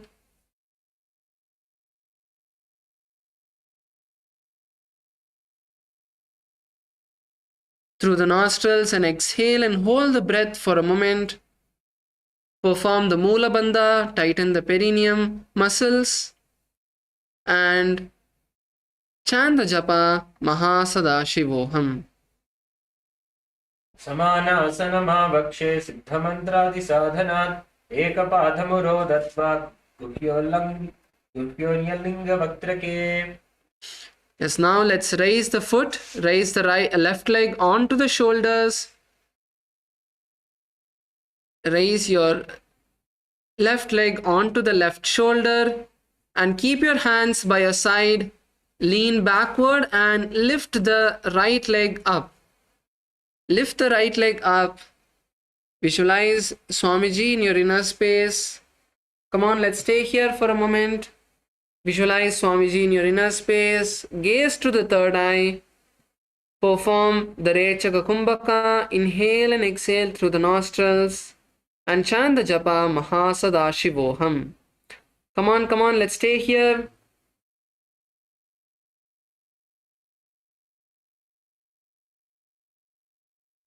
केवलं पादमेकं च स्कन्धे चारोप्य यत्ततः एकपादेन गगने तिष्ठेत दण्डवत् प्रभो.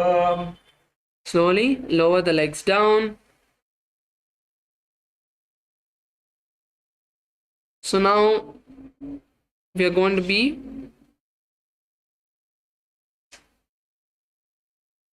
taking a few minutes to do the Mahamantra meditation as well. So the Mahamantra meditation is a very powerful meditation where it is the chanting of not words but a powerful vibration. So you're going to close your lips, tightly close your lips, inhale and take a nice deep breath and exhale and hum as intensely from your navel center as you can. So it's not loud but intensely from the navel center. Exhale and hum intensely.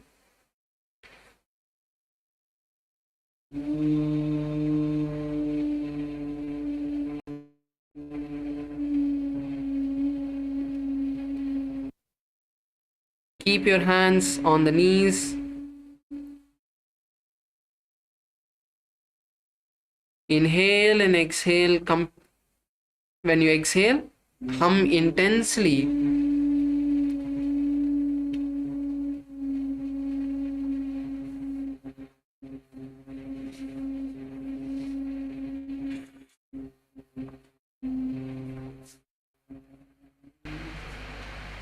Inhale and hum intensely.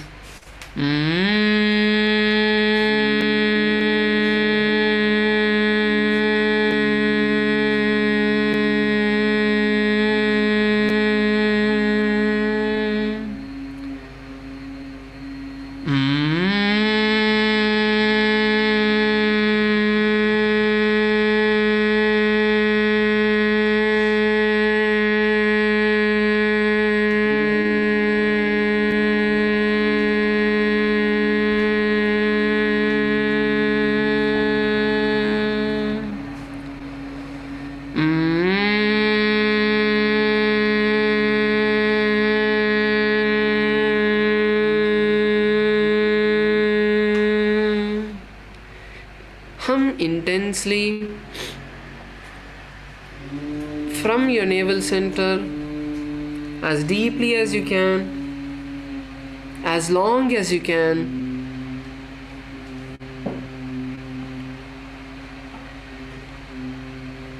Unclutch from any thoughts that you're experiencing.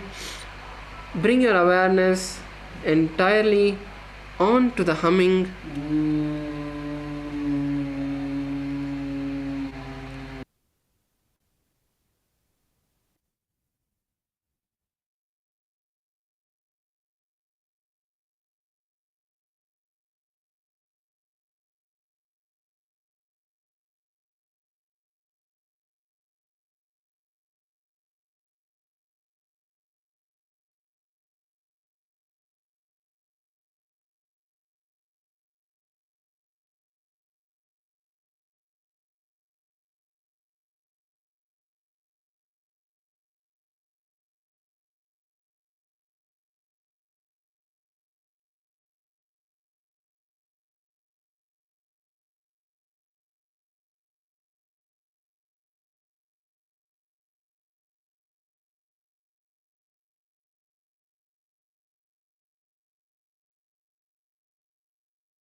Intensely hum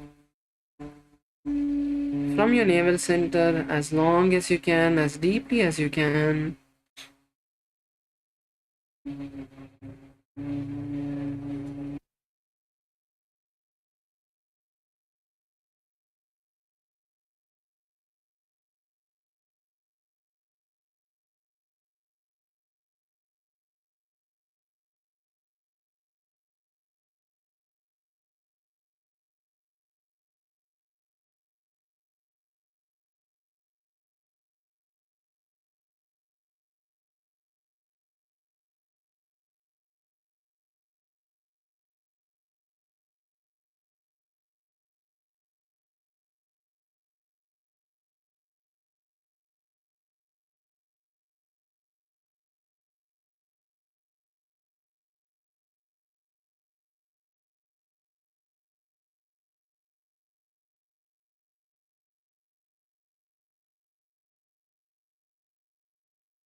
Intensely hum. Few more moments.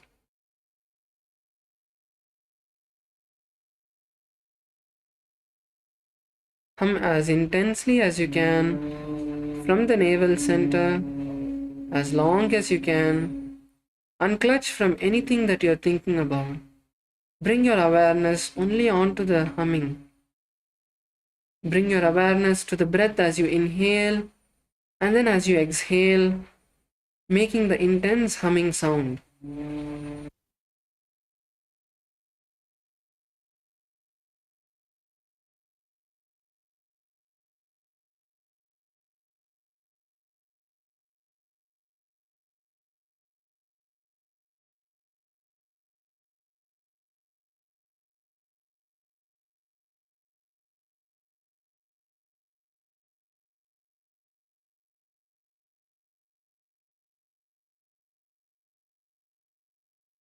Now,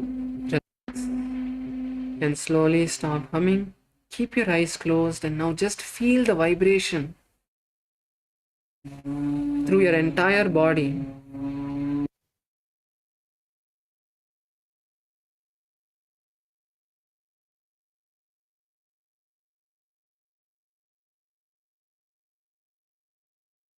Now just sit with yourself, completely unclutched. You can stop the humming and just feel the energy vibrating your entire body. Do not become restless. Just sit with yourself. Unclutch from everything, whether it's a uncomfortable feeling in your legs or it's a thought about something else. Unclutch from it.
Just bring awareness to the breath and the entire energy.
Sit unclutched.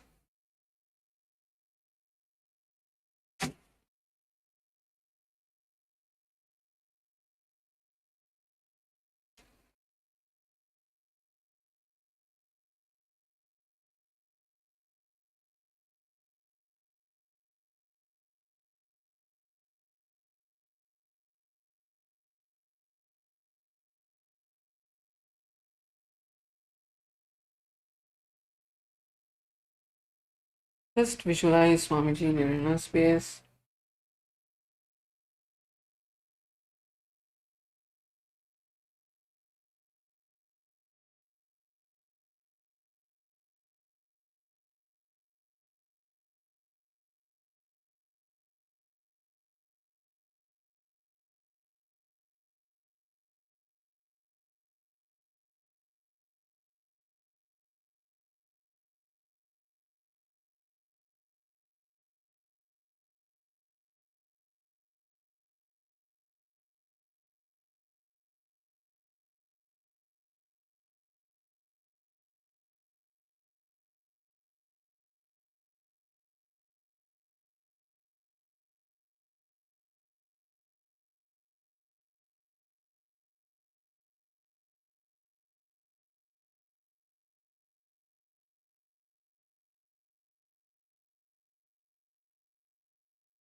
Now you can all open your eyes, and we have a few minutes before the yoga is over. So you can all, if any of you have any questions, you want to share something about the experience you have had over the last few days in the yoga, or anything in general about some thing that you have related to your body, you want to see if there's any solution for that through yoga, you can come forward, ask your questions. Nityananda Maharaj. Yes, Nityananda ma. Maharaj, so Yes, ma. after the operation to them, so எல்லாமே okay ஆயிடுச்சு, and then AI ல வந்து they do something, release the blockages all because of the medicine. So but still Sorry ma, என்ன operation? Sorry, எனக்கு கேட்கல. எந்த operation? critical operation, அந்த கர்ப்பப்பை இருக்கு இல்லைங்களா, அது ரிமூவ் பண்ணது. So ஓஹோ, 2 ஓகே times. ஓகே. So அந்த medication அங்க வந்து ரொம்ப block பண்ணதுனால they remove all that from AI. So they அந்த blockage எல்லாம் இது பண்ணி- but even though at my back spine still stuck in there, it's like squeezing, like breaking the bone, Maharaj. So they want me to ask you how to heal statically. Okay, ma. So one thing that you can do is you can surely in the எல்லாமே இந்த மாதிரி இந்த bending asana, so front bending, back bending, இந்த மாதிரி ஆசனாஸ் நீங்கள் பண்ண அந்த pain வந்து ரிலீஸ் ஆகும்னு நினைக்கிறேன். ஸோ நீங்கள் பாருங்கள், நீங்கள் பண்ணாது வந்து ஸோ இந்த மாதிரி ஃப்ரண்ட் பெண்ட் இன்னைக்கு வந்து நம்ம பశ్చిమతానాசனா, உக்ராசனாலாம் பண்ணோம் இல்லையா? ஸோ இந்த மாதிரி ஆசனா பண்ணால் உங்களுக்கு வந்து வலி வந்து குறையுதா இல்லை ஜாஸ்தி ஆகுதான்னு பாருங்க. அது பேஸ்ட் பண்ணி நீங்கள் வந்து அது நீங்கள் வந்து இன்னும் பண்ணலாம். ஸோ நீங்கள் வந்து டெய்லியுமே இந்த ஆசனாஸ் நீங்கள் பண்ணலாம். சரிங்களா? மத்ததெல்லாம் ஓகே மராஷ், எல்லாம் ரிடியூஸ் ஆகுது. But only this the back spine one haven't புரியுது. released. அது அப்படி ஸோ ட்ரை பண்ணுங்க. அதான் சொல்கிறேன், ட்ரை பண்ணுங்க. ஸோ சொல்லுங்க கேட்கல. லாஸ்ட்டாக நீங்கள் சொன்னது கேட்கல. ஸ்டாட்டிக்கா அதை ரிமூவ் பண்ண முடியாதா? Because they want me to ask you to release it. அதாம்மா, இந்த மாதிரி இந்த யோகா பண்ணுங்க. இந்த front bending asanas, back bending asanas பண்ணுங்க. அந்த மாதிரி நீங்கள் பண்ணி அது வந்து அந்த பெயின் குறைஞ்சதுன்னா அப்புறம் நீங்கள் வந்து இன்னும் பண்ணலாம். ஸோ நீங்கள் வந்து ட்ரை பண்ணுங்க. அது வந்து இன்னும் வலி ஜாஸ்தியாச்சுன்னா நம்ம வந்து வேற ஏதாச்சும் சொல்யூஷன் பார்க்கலாம். இல்லை உங்களுக்கு வலி வந்து குறைஞ்சதுன்னா நல்லது, நீங்கள் இன்னும் பண்ணலாம் இதை, இந்த ஃப்ரண்ட் பெண்டிங், பேக் பெண்டிங் ஆசனாஸ்லாம். Okay, that means 2 days more I try to do. Then அப்படி Yes, ma. static I will get back to you. Yes, ma. Yes, Maharaj. Thank you. மா, உங்க பேர் கொஞ்சம்? Aruna Shivamayi, Maharaj. Aruna Shivamayi. Okay. Yeah. Okay மா, நித்யாந்தம். Thank you, Maharaj. Nityanandam.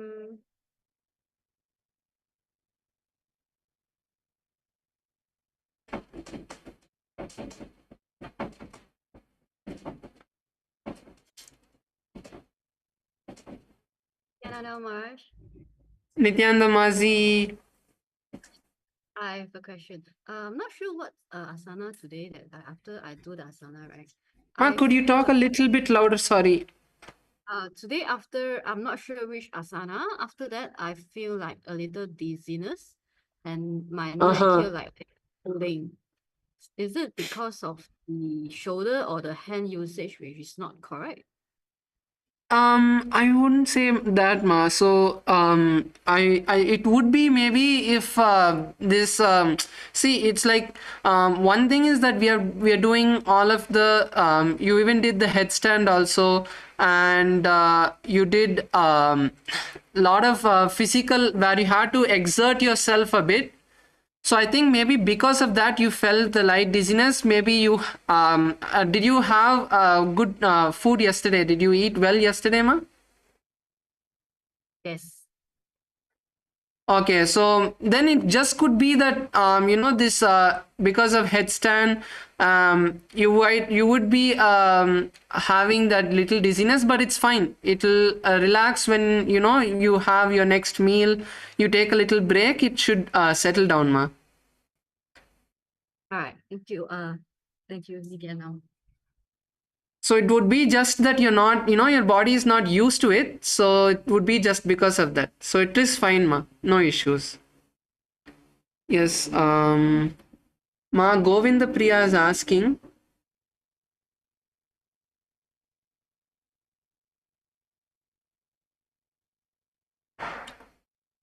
For Ma Govinda Priya, I will just have to come back. I am not very sure what you could do to relax this pain. So I will just check and get back ma tomorrow. I'll get back with an answer tomorrow. Yes, Pony Denaya, you want to ask something? Your camera is muted. LA main is muted. Saira Maya? The Zoom is muted.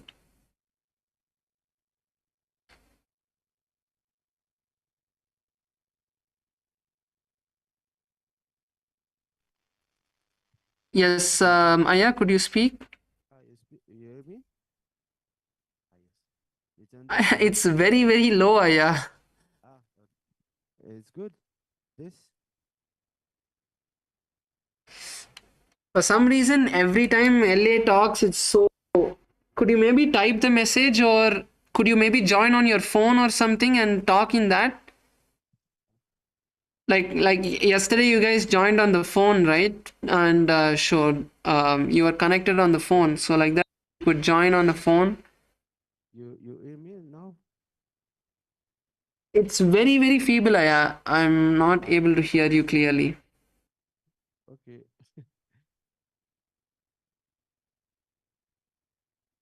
Sairamaya, could you join on the phone? Like this.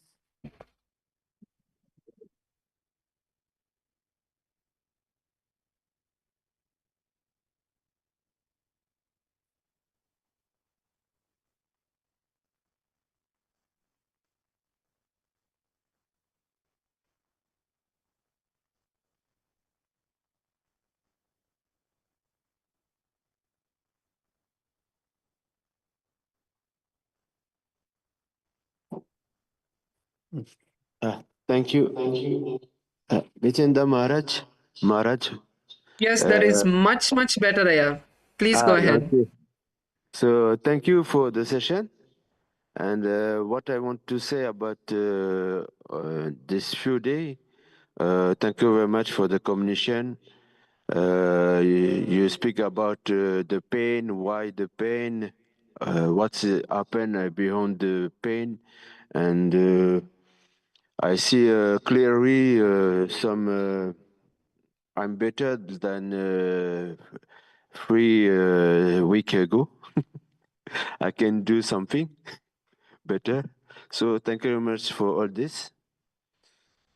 And well, You're welcome, yeah. So thanks, Swamiji. He is the one who is giving you this opportunity to do all of the yoga. And obviously, doing Nityananda yoga is not, is not just another exercise. You're not coming just for a meditation yoga program where you're going to do some yoga, some exercise. No, it's Swamiji is working on your body. So that is the difference that you're seeing. It's not just because of the yoga, but it is Swamiji himself who's working on each and every one of us. You're in the temple, yeah. LA temple is a very powerful space. The deities are all energized by Swamiji physically. So it's very, very powerful space that you are doing yoga in. So the benefit that you see is not just because of the yoga, but because of the energy presence and Swamiji's blessings. So thanks Swamiji mainly for this, and it's an opportunity that Swamiji is giving each one of us to do the yoga. yes, thank you, Maharaj. Thank you, Samaji. Thank you, Visa Temple. Yes.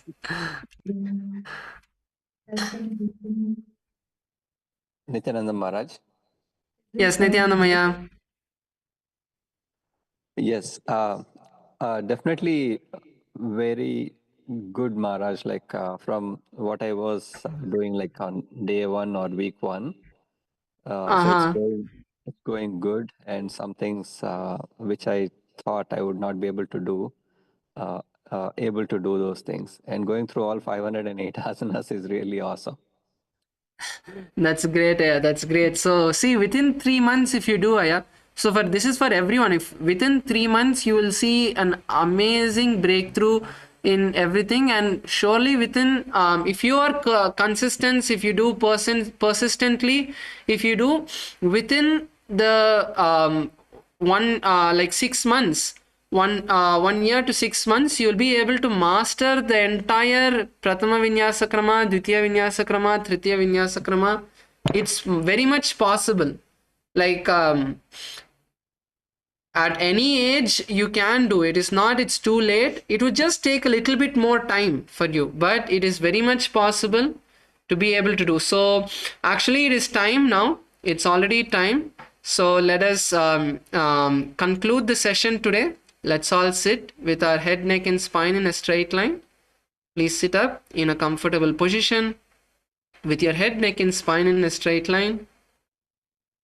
Bring your hands together in front of your heart center. Close your eyes. Take a deep breath. Bring your hands to Namaskara Mudra in front of your heart center. And let's chant the Purna Mantra. Om Purnamadah Purnamidam Purnat Purnamudachyate Purnasya Purnamadaya Purnamevavashishyate Om Shanti Shanti Shanti Harihi Om Tat Sat Sarvam Bhagavat Shri Nityananda Paramashiva Padukarpanamastu Om Nityanandam. So the next timings will be announced by the hall volunteers and your program coordinators. Thank you all, Nityanandam. Maharaj, one quick question, if it's okay. Yeah, please go ahead. Rest of the participants can continue. Yes, Maharaj. So one thing like that I mentioned about the knee pain, right? That's pain it's still there, and that is kind of restricting me with certain things. Like whenever I fold and get the knee closer, right? It gives like a sharp pain or a jerk. Then I have to go back. Oh, okay. See, yeah, I understand. There is no issues, Aya, actually. You can continue to do the yoga. It will just take some time. So it would just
அவதரித்தது.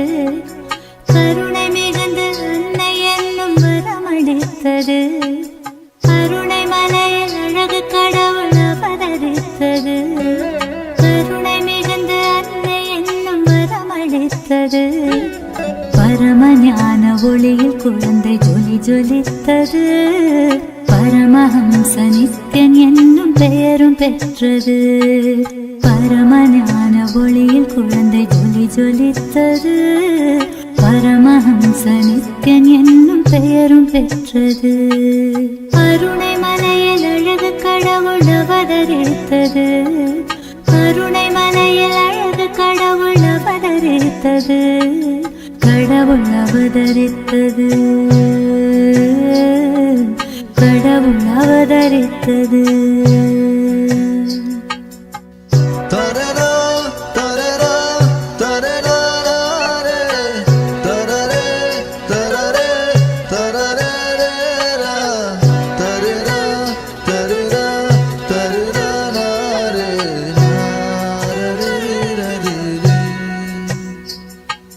தவழும் அழகை கண்ட தாயின் மனம் களித்தது. ததும்பும் அழகில் தரணி முழுதும் மயக்கம் கொண்டது. தவழும் அழகை கண்ட தாயின் மனம் களித்தது. ததும்பும் அழகில் தரணி முழுதும் மயக்கம் கொண்டது. துரு துருப்பாய் நித்யன் இயங்கும் விதம் ரசித்தது. துரு துருப்பாய் நித்யன் இயங்கும் விதம் ரசித்தது. தங்கமகன் நித்யன் தெய்வம் என்றுணர்ந்தது. தங்கமகன் நித்யன் தெய்வம் என்றுணர்ந்தது. கருணை மலையில் அழகு கடவுள் அவதரித்தது. கருணை மலையில் அழகு கடவுள் அவதரித்தது. கடவுள் அவதரித்தது. கடவுள் அவதரித்தது.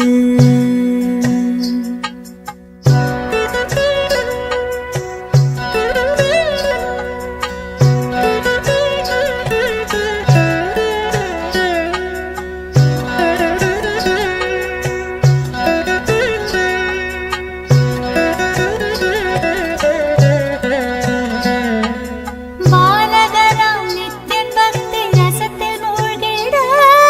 பளிங்கு முகம் புன்னகையில் பூத்து மலர்ந்திட.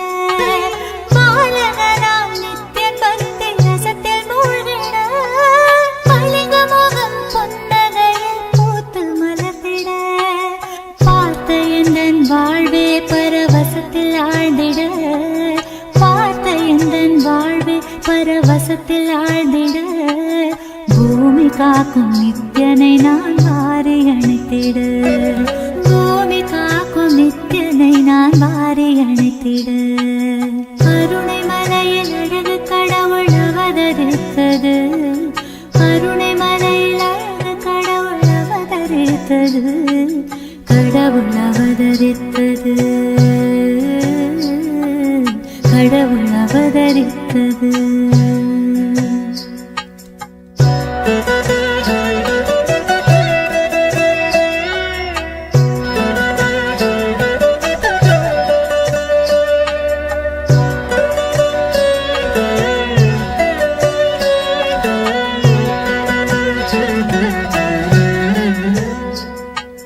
ஆனந்தமாய் நித்யன் தளிர் நடை நடந்திட. அகிலம் இயங்கும் அதிசயத்தை நடையில் கண்டிட. ஆனந்தமாய் நித்யன் தளிர் நடை நடந்திட. அகிலம் இயங்கும் அதிசயத்தை நடையில் கண்டிட.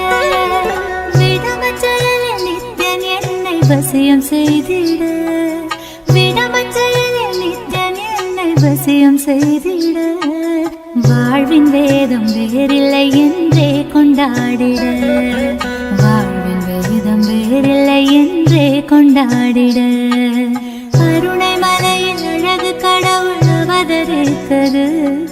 கருணை மலையில் அழகு கடவுள் அவதரித்தது. கடவுள் அவதரித்தது. கடவுள் அவதரித்தது.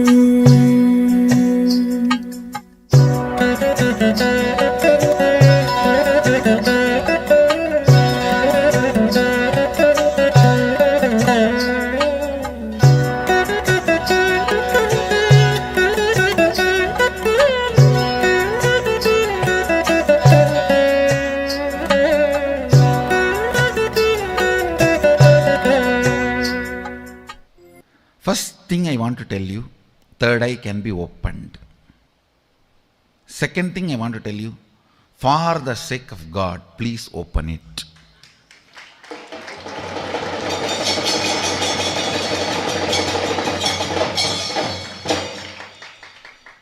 Third thing I want to tell you, do not believe the fellows who say it cannot be opened or it should not be opened.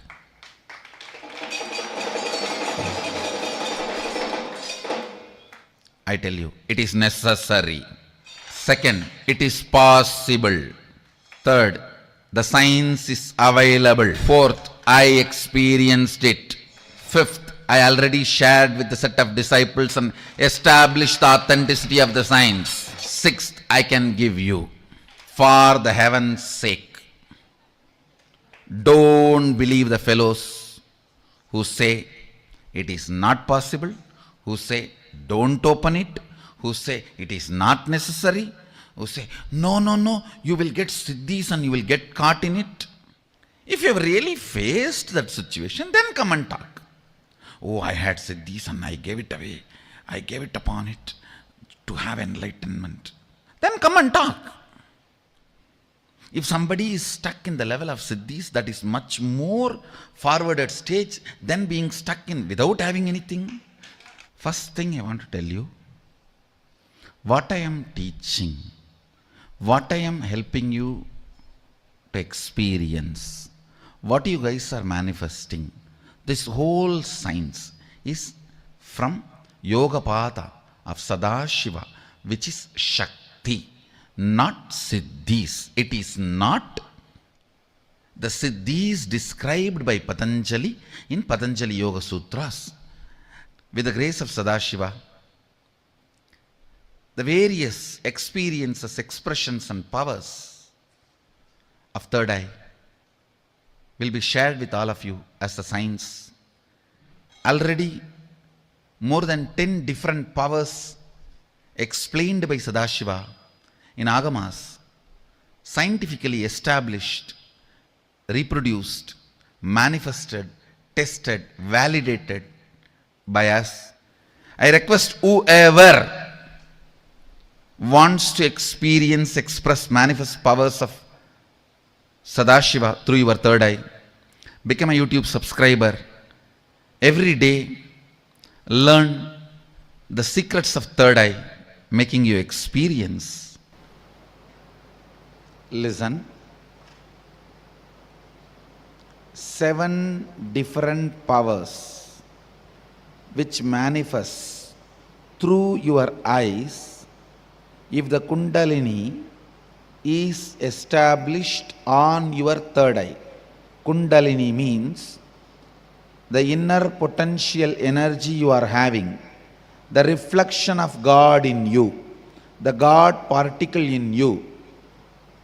You have 2 components. The man particle means your pattern, your fear, your anger, your desire, your laziness, your tiredness, all that. The other part is the God particle in you, your consciousness. Understand? I dedicate myself to your consciousness. I will always be ferocious with your patterns. For your patterns, I am the villain, worst villain. For your consciousness, I am not only the friend, I am you. You are me. So understand, whenever you feel you melt, your eyes pour, you feel my life is fulfilled, complete, you are experiencing the real you, which is me, the God particle in you. Whenever you feel I am a villain, I came just 1 minute late, he shut the door. What kind of a Swami he is? He should have more patience. Understand, I am a worst villain for your patterns and best soulmate for your soul. You can lie down in the open sky and see what is happening in the Mars, what is happening in the moon. ability to see any distance. That's the first power. Second, ability to see through the obstacle. Means there is a wall, you can see what is behind the wall. Third, ability to see the intra-organ. Means you can see your own liver, you can see your own kidney, you can see your own intestine, you can see your own heart pumping. So easy to diagnose. You can diagnose yourself. And ability to see that long distance means dura drishti. You can sit here and see what is happening in your New York home, what is happening in your house in California, or any different places, what is happening. And in distant, what if some person is going through can be seen. Understand? Seeing the place in distance is different. Seeing what the person, for example, it's like a internet apps only. If you concentrate on the place, you will see what is happening in that place. If you concentrate on the person, you will see what he is doing. No, nobody can do it.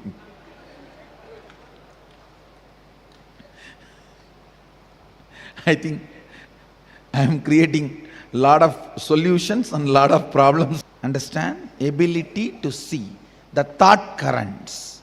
Seventh is ability to see the emotions of a person as an aura. Listen, seven various powers. Ability to see distance, like seeing the stars. Ability to see through the obstacle, it's like seeing what is on the other side of the wall. Ability to see the intra-organs, what is happening inside you. Ability to see a different place by concentrating on that place. Ability to see a different person by concentrating on that person. Careful, listen, don't miss. Ability to see thought current of a person, ability to see the emotional state of a person as aura. These are the seven various powers start manifesting if this circuit is complete. This 2 point and this point. If this circuit is complete with the Kundalini Shakti, these are the seven various powers manifest in your system. And listen now, as you have all given me the authority, I am going to straight enter into your system and raise the Kundalini and connect the circuit.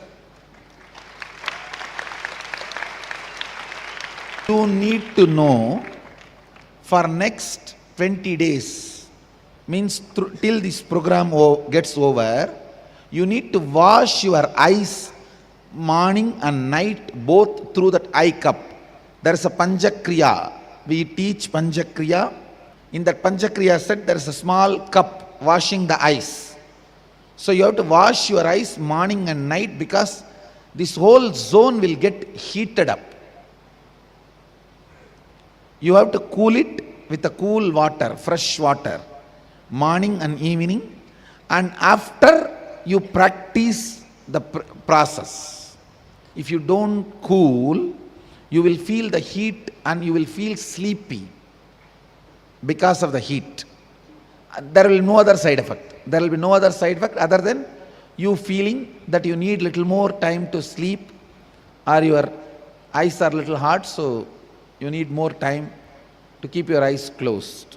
Other than that, nothing. Just like you have various abilities, ability to see, ability to use your hands, ability to use your legs, ability to listen, ability to think, you have something called ability to will. The ability to will integrates all your abilities. The ability to will is the spiritual umbilical cord connection with cosmos. Understand, other than God, no one can will. When we are told only God's will be done, means actually no one else can have will. Only God can have will. If you are having the power to will, you are connected to God. You are part of God. You are Him. Understand?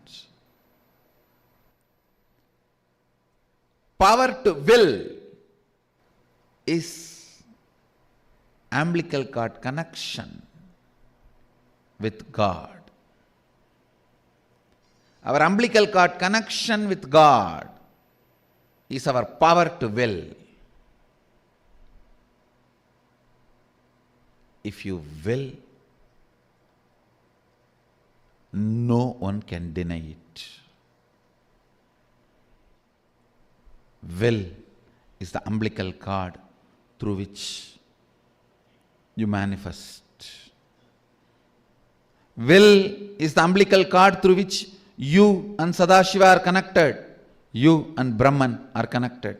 You and the universe are connected.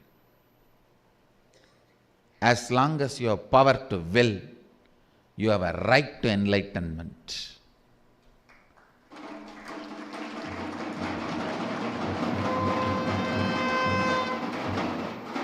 Power to will is the right to enlightenment. When you have the key to treasure, when you have the key to treasury and not enjoying the treasures, you are fool. When you have the will, which is the key to enlightenment and manifestation of all the powers, and you are not manifesting it, you are fool. Don't waste your will. Don't wait. It will be there forever with you, even if you don't use. Don't think. It will be there forever with you, even if you don't use. And don't take your will for granted. When you have it, better use it. When you are having it, better use it. In English, I don't have any other word to translate Anya, but you need to know, in English, will is used for future tense.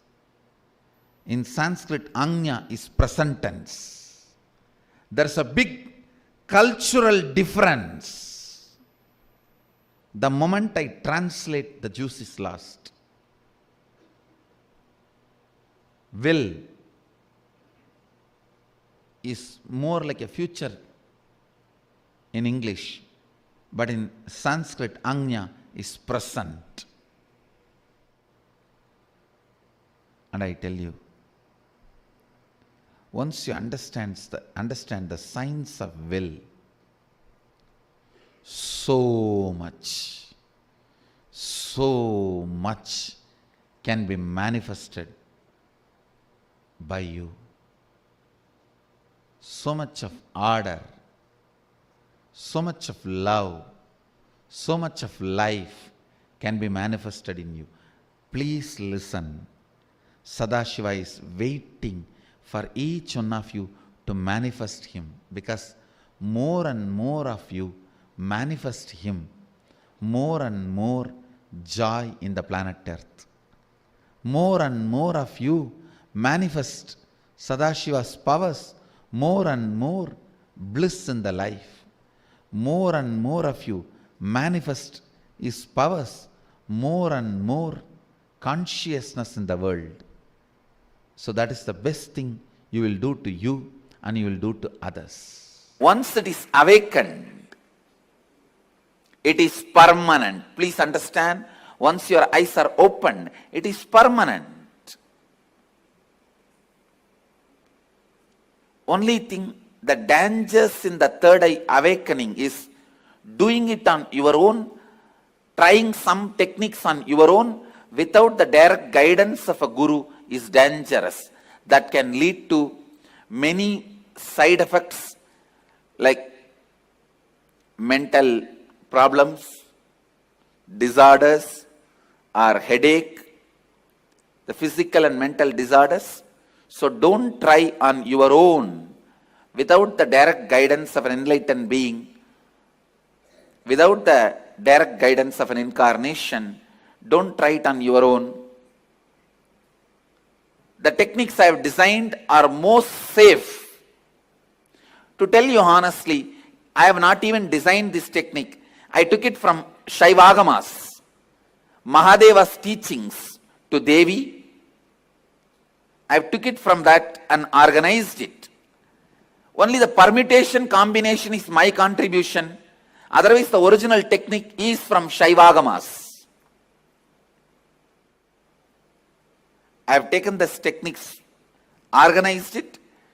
It is time-tested, foolproof. No wrong, bad, ill side effects. The only side effect is bliss, knowledge, and enlightenment. Not only that, please understand, when these kids use the third eye, more and more, the patterns and engrams engraved in the brain will start getting completed. They will achieve more and more completion because they are using consciousness. The more you use the consciousness, more you become the consciousness. More you become the consciousness, the more you use consciousness. Consciousness. Through your brain, looking down, you will see only probabilities. If your consciousness using your brain looks up, you will see possibilities. Two eyes are probabilities, third eye is the possibility. Visualize you are looking through third eye, and you can even go for one step further. It is Swamiji who initiated my third eye, so let it function like Swamiji's third eye. The moment you remember, lot of your SDHD will not have a role to play there. See, your SDHD is like your guest. Only if you feed and take care, they will stay. And if you don't feed them, don't care, and you do your work, they will wait for 10 minutes, 15 minutes, and then simply they will walk out. Don't entertain. This will be a very good idea. You see, he initiated. And if I am able to read, it is his pride. Whether I am if I am successful, it is his success. If I am failure, it is his failure. So let my third eye function like him. That's all. See, when your success is mine, your failure is mine, you are me. Understand? And it's not you who is claiming here that I am going to do third eye. It is me who is declaring.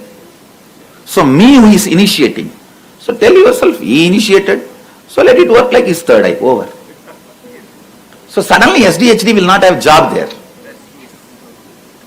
It will not have job there.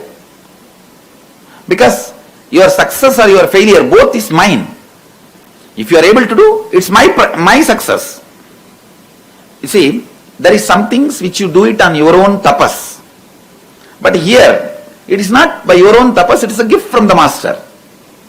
So tell yourself very clearly, if I am able to, it's his pride. If I am not able to, so it is his failure. What is there for me? The moment you put that, shift that, your SDHD has no role to play. Simply you will be able to, actually your SDHD is not powerful as an individual entity, but it becomes powerful when you attest it. When you accept it as part of you. When you say, come on, please let's hug, have a cup of coffee, be together, then it becomes powerful.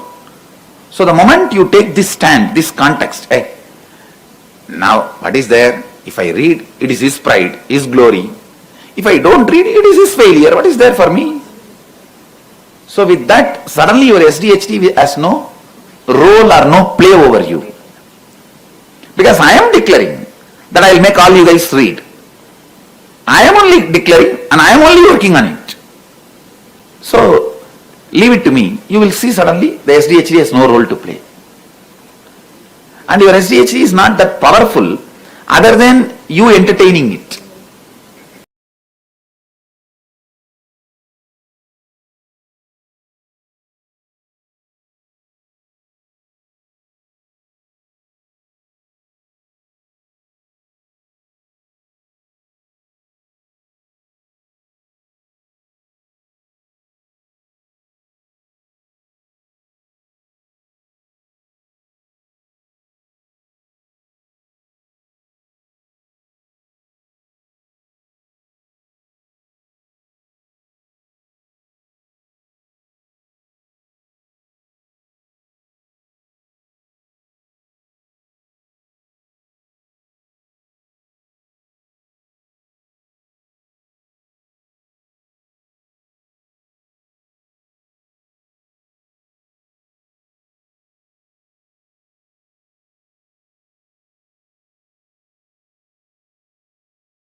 Paramashivoham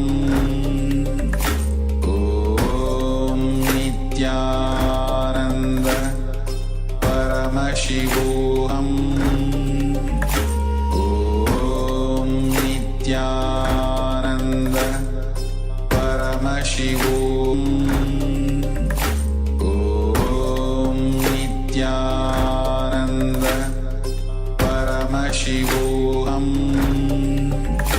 Om Nityananda Paramashivoham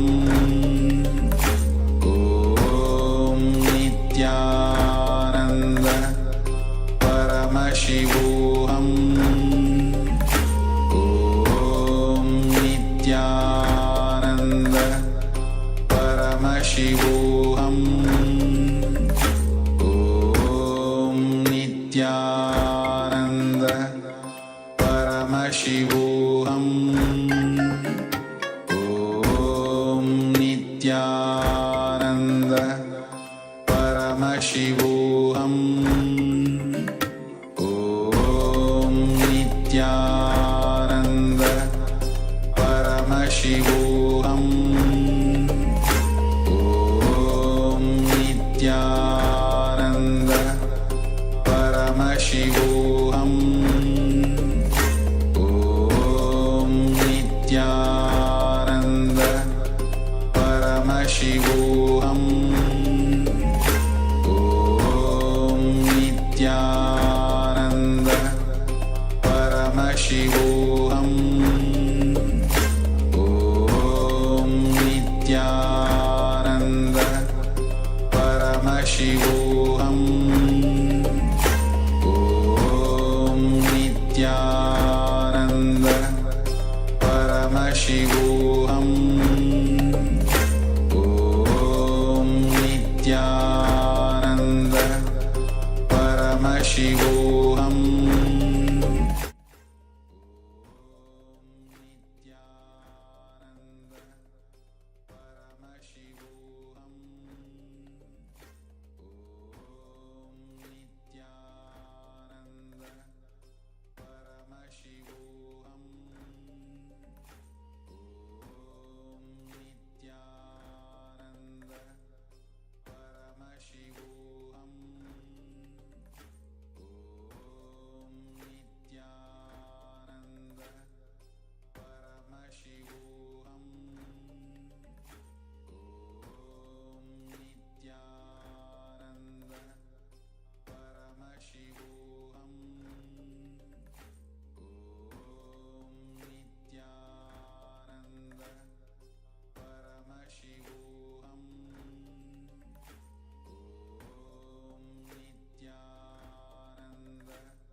welcome you all with my love and respects. Before entering into the sutras, I want all of you to just sit for a few seconds. Sit straight and just prepare yourself. Because this understanding about which I am going to talk gave me the courage to leave the home. Today's subject is Maya. Actually, many times, the young age I used to think I should leave the home, go around, live a sannyas life. Suddenly, one day, when I was reading one of the Shankara's work on this Maya, somehow the concept clicked. The word Maya cannot be translated into English. Thinking the lesser reality as the higher reality is what we call Maya. What you are seeing, you can't say this is illusion. No, this is not ultimate. Your understanding this is ultimate is illusion. The moment the click happened, I was ready not only to leave the house, decided to live like a Shankara. In the Vedic tradition, anybody wants to become enlightened has to leave their home. They have to become homeless. It is a basic condition for enlightenment. You can't be in your hometown. You have to start wandering, studying, because to enter into the ultimate truth, you need to have the courage to go behind wherever it leads. There is a beautiful sutra in Brahma Sutra, the first sutra of Brahma Sutra. It says, Atato Brahma Jignasat. Let us inquire into the reality. It says, only a courageous person who is ready to go behind wherever truth leads can enter into this science. In those days, we had a beautiful system. When somebody becomes enlightened, he will go around and sit with all other scholars, pandits, learned people, and he will open up his understanding. The other person will open up his understanding. Whoever can take the other person to the deeper level of understanding will follow him. That's all. That is why exploring the truth into the deeper and deeper level has been made as a compulsory basic value for anybody who wants to explore the reality, explore into the truth. What we need to understand from this story, courage to go behind the truth, wherever it leads. Even they are ready to gamble with their life, but they are ready for truth.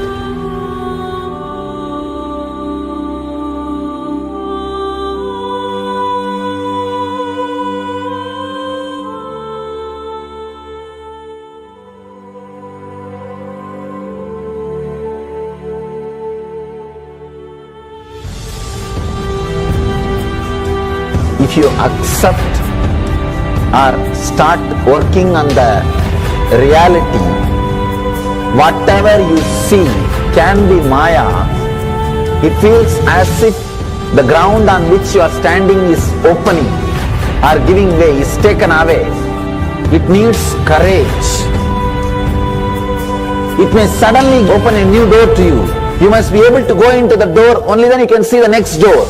Because I am trying to reproduce the same understanding and experience which happened in me. Understand? When I understood that Maya, the concept of Maya, it gave me so much of joy and courage to do anything. I decided I will live like a Shankara. There is every possibility you will catch the glimpse. I am not telling you will run away from a home. You will have the same energy and excitement and liberation when you realize this truth. If this one concept Maya is understood logically by you, no suffering can make low curve in you. Nobody can exploit you easily. If you can just open that courage, this understanding can open new doors for you.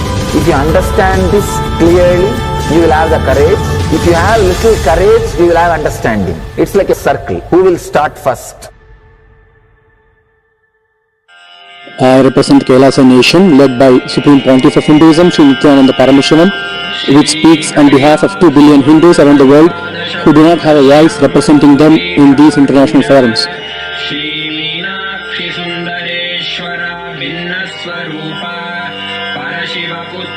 Alright, I'll start from my side first. I'll give the understanding. Let you add courage to it. Let's enter into the sutra.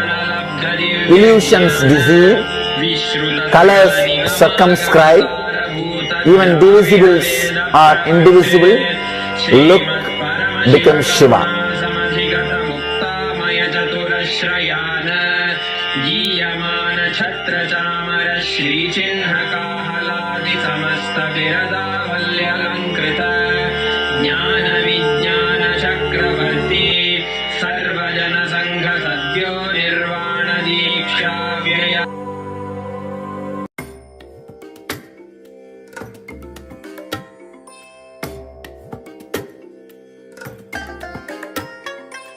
I bless you all. Let you all open all your 3 eyes and manifest the powers of Mahasada-Shiva. Om Nityananda Paramashivoham. Om Nityananda Paramashivoham. Om Nityananda Paramashivoham. Om Nityananda Paramashivoham. Om Nityananda Paramashivoham. Om Nityananda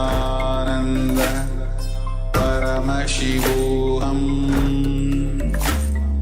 Om Nityananda Paramashivoham.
My message for all of you today is only one word, one phrase: live enlightenment.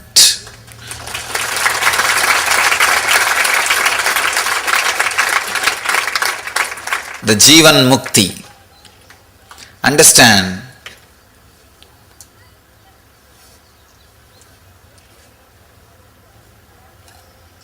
this year, let us all dedicate it to live enlightenment.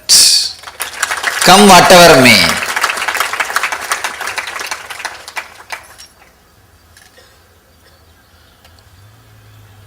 But only bliss will come, nothing else will come. The moment you risk come whatever may, you opened your door for bliss. Because the moment you say come whatever may, you accepted the whole. You are ready for the whole. You are ready for whatever is. Whatever is always bliss. Whatever exists is always bliss. Let's dedicate this year for living enlightenment, for Jivan Mukti. Understand? Let me describe Jivan Mukti.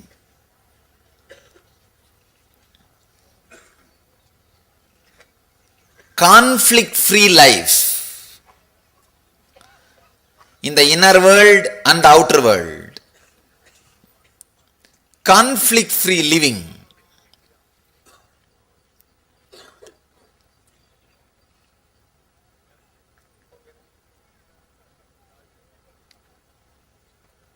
Living without gap between the inner world and the outer world. Either raise your energy, Shakti, to catch up with the outer world, or bring your Buddhi to catch up with the inner world. Raise your Shakti so that you can do whatever you want in the outer world, and raise your Buddhi so that you can accept whatever you have or whatever you are.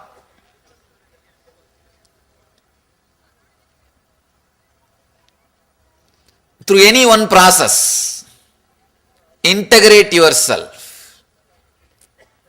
Please understand, living an integrated life is what I call living enlightenment. Continuously living conflict-free life. Continuously living the beautiful, harmonious feeling. Continuously living in a deep feeling connection with the whole existence, with whatever is what I call living enlightenment.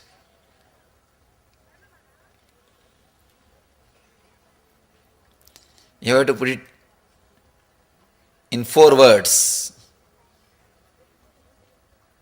Shakti, energy to change whatever you can, and Buddhi, intelligence to accept whatever is not needed to be changed, whatever doesn't need to be changed, and Yukti, clarity, understanding. However you change, the whole world is a constant, continuous changing dream. What you call as reality is a continuously changing dream. That Yukti, that clarity. Above all, a deep feeling connection, bhakti, towards the unchanging energy, what you call as master or existence. Shakti, Buddhi, Yukti, Bhakti. When you live all these 4 in the life experientially, you are living Jivan Mukti. You are living enlightenment. You are radiating Jivan Mukti. Shakti to change whatever you can means energy to work on your life. Buddhi to accept whatever doesn't need to change means clarity, intelligence. We don't have to change the whole thing. No need. Then you'll be too busy with changing instead of enjoying. You don't need to change the whole thing. If you think only you will enjoy only when the whole world becomes yours or as you want, it can never happen. So no need to change the whole thing. Intelligence to accept whatever doesn't need to change. Ultimately, yukti, clarity. However you change, whatever you change, this existence, the whole thing is a continuous changing dream. With that clarity, you will have the ultimate inner healing or the ultimate rest or peace.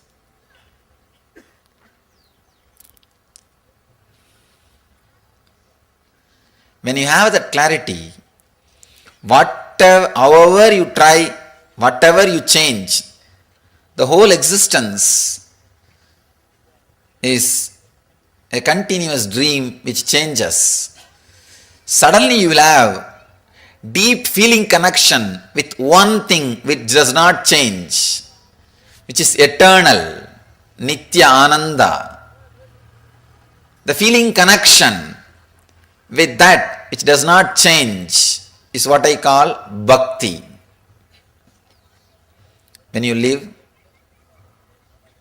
all these four experientially, it is mukti.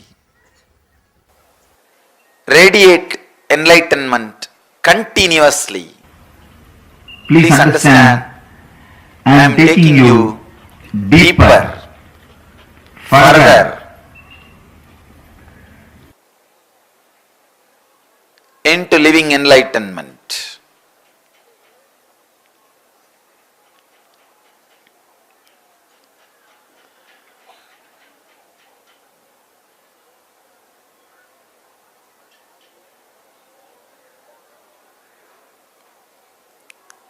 Radiating, the very word is so active, alive.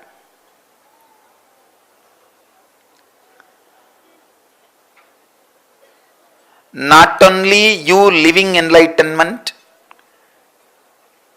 all the people around you, inspiring them through your living enlightenment is what I call radiating enlightenment. Let the enlightenment express through your muscles, in your thinking, in your words, in your action.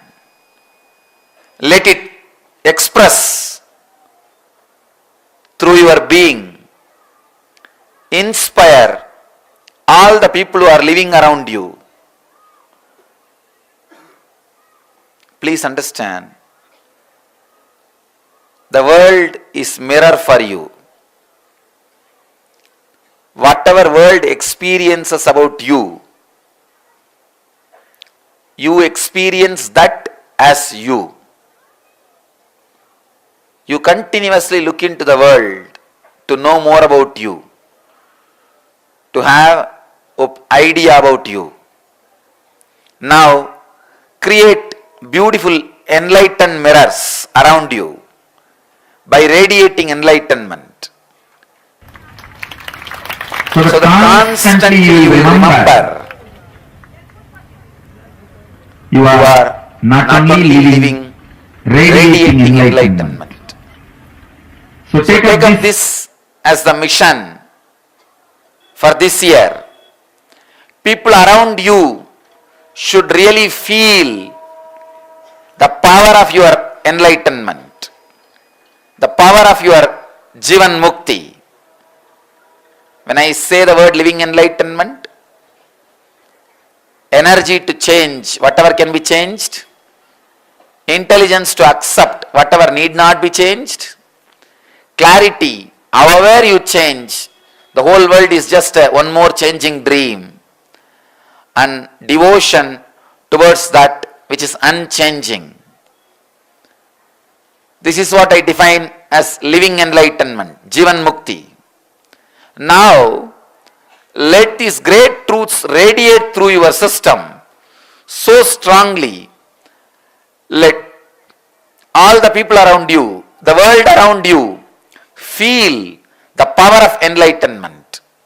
Let your muscles radiate this truth. Please understand, do not think there is so much of anger in me, suffering is in me, pain is in me. Don't think all these things are here, how can I be Jivan Mukta? You can never have a space where all these things are not there and feel you are a Jivan Mukta. No. You have to become like a Kala Bhairava who is dancing between everything. Jivan Mukta Sarira means anything swallowed should be digested and should become part of your body.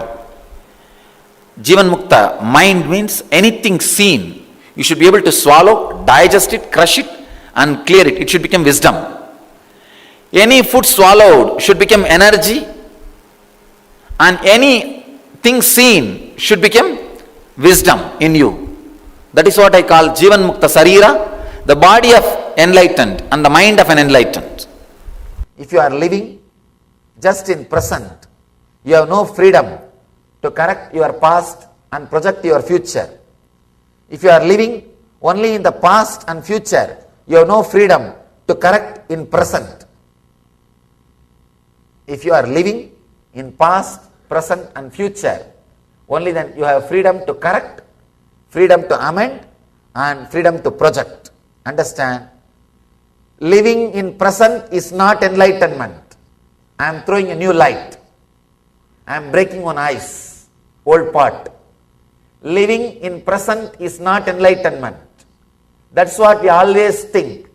Living in past, present, future simultaneously is enlightenment. Means in your present moment, the whole past, the whole future will be present. The essence of whole past, the essence of whole future will be in the present, is what I call living enlightenment. Intensity.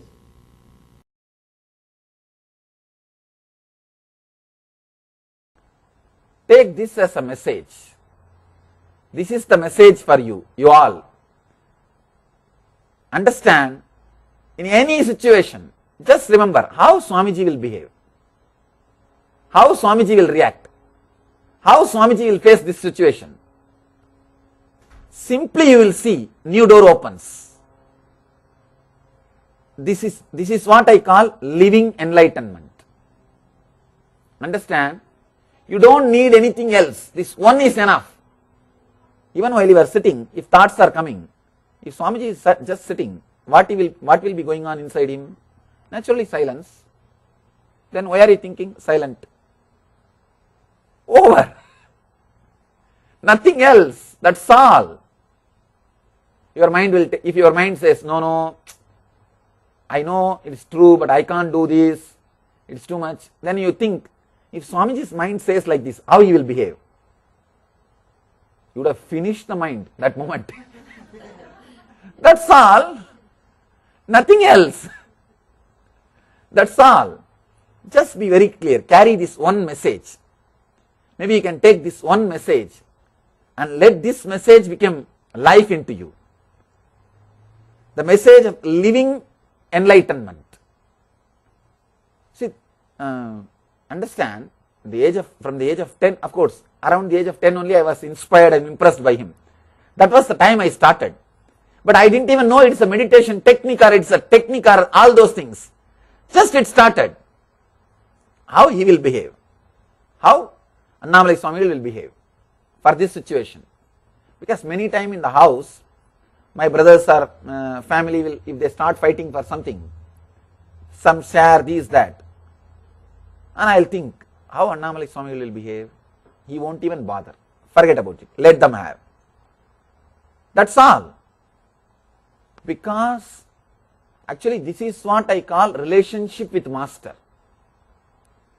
Relationship with master is not just doing some puja or putting some flowers or worshipping him once in a while. No. Being thoroughly impressed by him. Anything comes up, fear or insecurity or greed or anger, anything comes up, just see how he will behave. Simply it will disappear. It will just disappear. A simple understanding, living enlightenment. Simple understanding enough, it will disappear. Nothing else is needed. Carry this one message. Carry this one message. See, the ordinary relationship, your relationship with master, many times I used to tell people, relationship, strong feeling connected with master is enough, you don't need any other technique. That means this is what? This is what? Not just your ordinary relationship. Your ordinary relationship, you neither try to understand me nor try to imbibe. Just it is there. Just it is there, and that is not, I can't even call that as a relationship. It's a regular, ordinary thing. Feeling connected with master means just living him, living master. When you live the master, only then you feel connected to him. Only then you are expanding. Only then something is happening in you. Once a man woke up from his bed early morning. As soon as he woke up, he saw his eyes have bulged and ears have protruded. Heavy pain in the neck. Eyes have bulged, ears have protruded. Heavy pain in the neck. Immediately he rushed to a doctor who diagnosed, checked him thoroughly, and gave him some prescription and a warning. He said, it is a very serious problem. You should take these medicines for 6 months without even 1 day gap. The side effect of this will be, you will lose all your hair. The man religiously, without even missing 1 day, took all the medicines. The side effect, losing all the hair happened, but not the main effect. The problem continued. He went to the next doctor. Next doctor tried his best. He told, I think there is some serious problem in your left arm. It has to be amputated. What connection is there between the eyes and the ears or left arm, only God knows. It has to be amputated. The suffering is so much, the man could not say anything except yes. He allowed his hand is amputated. After the surgery, 3 months he was alright. After 3 months, again the problem started. Problem continued. Then he went to the third doctor, who declared, we couldn't diagnose the problem, we couldn't find the reason for it. Hope you may be alive only 1 more month. The same situation continues, you will be alive only 1 more month. When he came to know that he will be alive only 1 more month, he was totally depressed. But after 2-3 days, he recovered and decided to live his life. Wherever it is possible, whatever way it is possible, he started working. He started taking all types of loans. And he decided he is going to live only 1 more month. The first job is he took all types of loans, got new bungalow, got new cars, furnitures, went to a tailor shop to have a new suit for himself. When the tailor was taking measurements, he said, make a 15-inch collar, high neck. Tailor said, no, for your size it has to be 18-inch. Man argued, no, what do you know? Last 6 months I am wearing only 15-inch. That feels good. Tailor said, do you know, instead of 18, if you wear 15, what will happen? Man asked, what will happen? Your eyes will bulge, ears will protrude. Nothing else. Your whole life, whatever solution you are trying to find from the outer world, it is just like this story. If you have missed the story, don't worry, don't miss the laughter. I think she was enquiring. Even if you miss the story, don't miss the laughter. One more story, just dedicated to you. In India, Sardarji jokes are very popular. Any Sardarji? Oh. I think you don't mind? No. That's nice.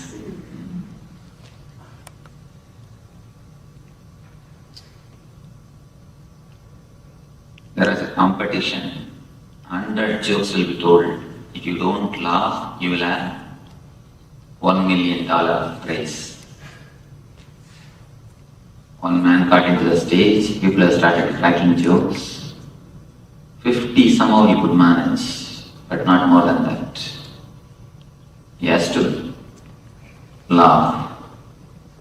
Next man could manage 70. Third, our hero got into the stage. He could manage 90. 95, yes. Smile, not even a laughter. Yeah. Beam of smile entered his face. His wife was sitting just in front of him. Started shouting, hey, keep quiet, $1 million. At least for next 2 minutes, keep quiet. Only 2 minutes. Don't miss the $1 million. But somehow, finally, 98 joke. Nothing could be done. He laughed. He laughed uproariously. And he came down. The wife inquired, what has happened? You waited patiently so long. You controlled yourself so long. What has happened? Last only 2 minutes you could have managed. Why did you miss? He replied, no. Now only I understood the first joke. Even if you miss some jokes, don't miss the laughter. Don't laugh separately. Don't laugh separately after some half an hour. Let us go to the first story. Our life is nothing but the first story. The problem is just here, 2 inch, 2-3 inch. But you go around searching for solutions. You search exactly where the solution cannot be found. You search everywhere except yourself. If you just look into yourself for a second, for a moment, only the 2 inch of relaxation, nothing else, just the 2 inch of relaxation. the whole problem would have been solved. There would be not only solved, dissolved. Instead of that, you go on asking for solution from all possible astrologers, all possible temples, all possible masters, all possible palm readers, or whatever way it is possible, you try to find solutions. Go on searching for solutions in so many places, so many ways, but except looking into yourself. If you just look into yourself for a moment, I don't say to enter into your being totally, just for a moment, then you will see so many things gets transformed by itself. These 2 days, you are not going to do anything else except looking into yourself. You are given space to look into yourself. Just to look, just to see, just to turn inwards. You are given a chance, time and space to look into your system, into your being. So here, I wanted to give you a few tips to use these 2 days maximum. Few points to be remembered, to have the maximum benefit, to have best out of this 2 days program. The program is called Ananda Spurana. The meaning of that word is bliss flowering. In the Spurana word, exactly there's no translation, it can be translated as a fountain. Like a fountain, bliss or the energy is continuously bubbling in you, flowing in you, happening in you. Only thing, you hide it. You don't let it happen to you. Now, for these 2 days, you are asked, you are requested to take away your hands. Allow that joy to happen. Allow that bliss to happen. Just to have a taste of that ananda, taste of that bliss. The program is designed to have a taste of your inner being, taste of your inner bliss. You can attend this program in 3 ways. One is just intellectually. If you just take this class as an intellectual class, you will learn a lot. You will learn a lot. Intellectually means just sitting with your head, nothing else. Just your head will be concentrated. If you want to take the intellectual knowledge, just the head is enough. Nothing else is necessary.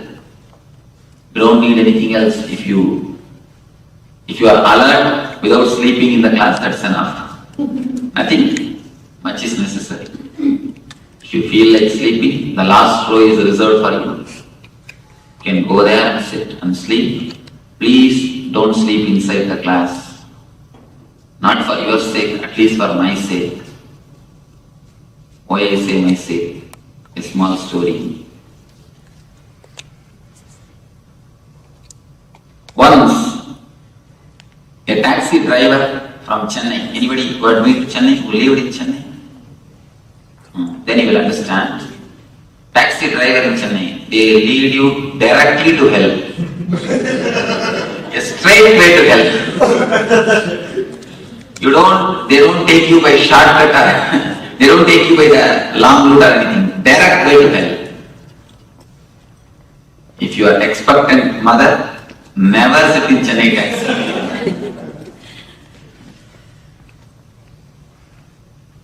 And roads are also specially designed. Roads are also specially designed. The drivers are specially trained. Anyhow,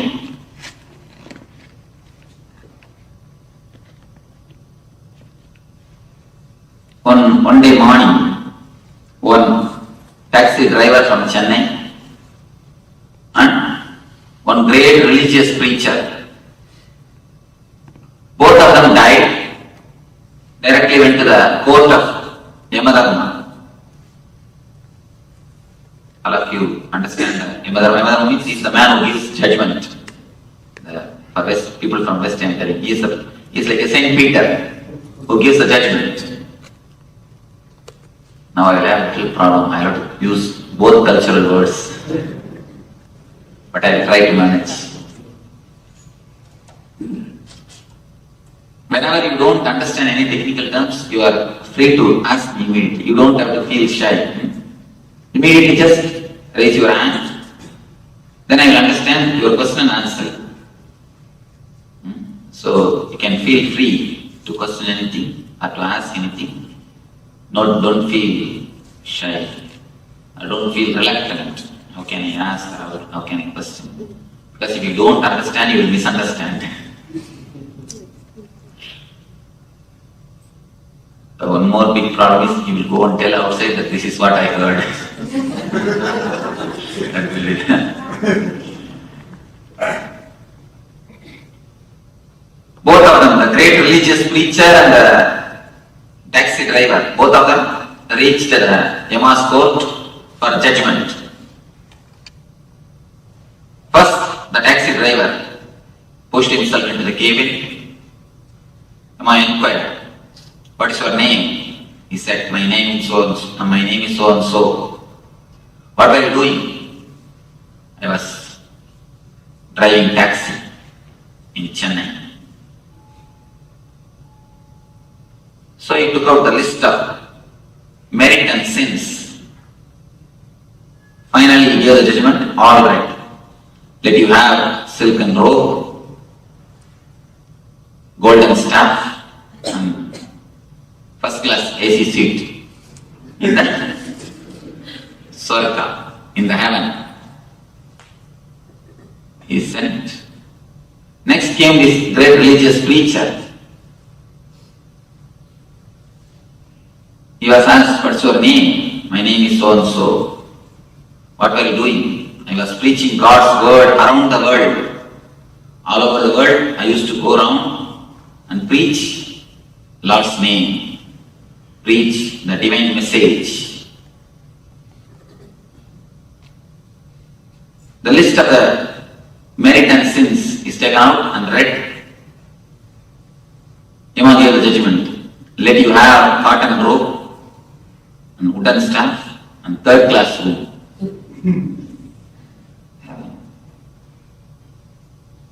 The preacher got terribly angry, annoyed. He started shouting, "I'll sue you." Maybe must have too much visited America. "I'll sue you. What, for a driver, taxi driver, you are giving first class treatment and for me third class? I preached the divine message around the world. So many thousands of satsangs I conducted. So many thousands of good things I have done. Everywhere I was speaking about divine message, divine glory. How can you give me third class? For him first class." The Immerse said, "Here up, we don't bother what you do. We bother only the results." When he was driving, people were praying for their lives. When he was preaching, people were sleeping. When he was preaching, people were sleeping. When he was driving, people were praying for their lives. So we don't bother what you do, we bother what is the result. So, may not be for your sake, at least for my sake, don't sleep. Otherwise, when I go there, I will be given the staff and third class room. At least for my sake, don't sleep. If you feel like sleeping, sit in the last row so that I will have argument. No, they have not slept in my class. They were sleeping only outside the room, outside the class. I can save my face. If you just give attention, that's enough.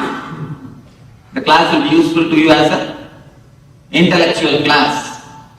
You may learn a little bit of knowledge. But by that, you are having only the 33% of the benefit. Not more than that. Not more than that.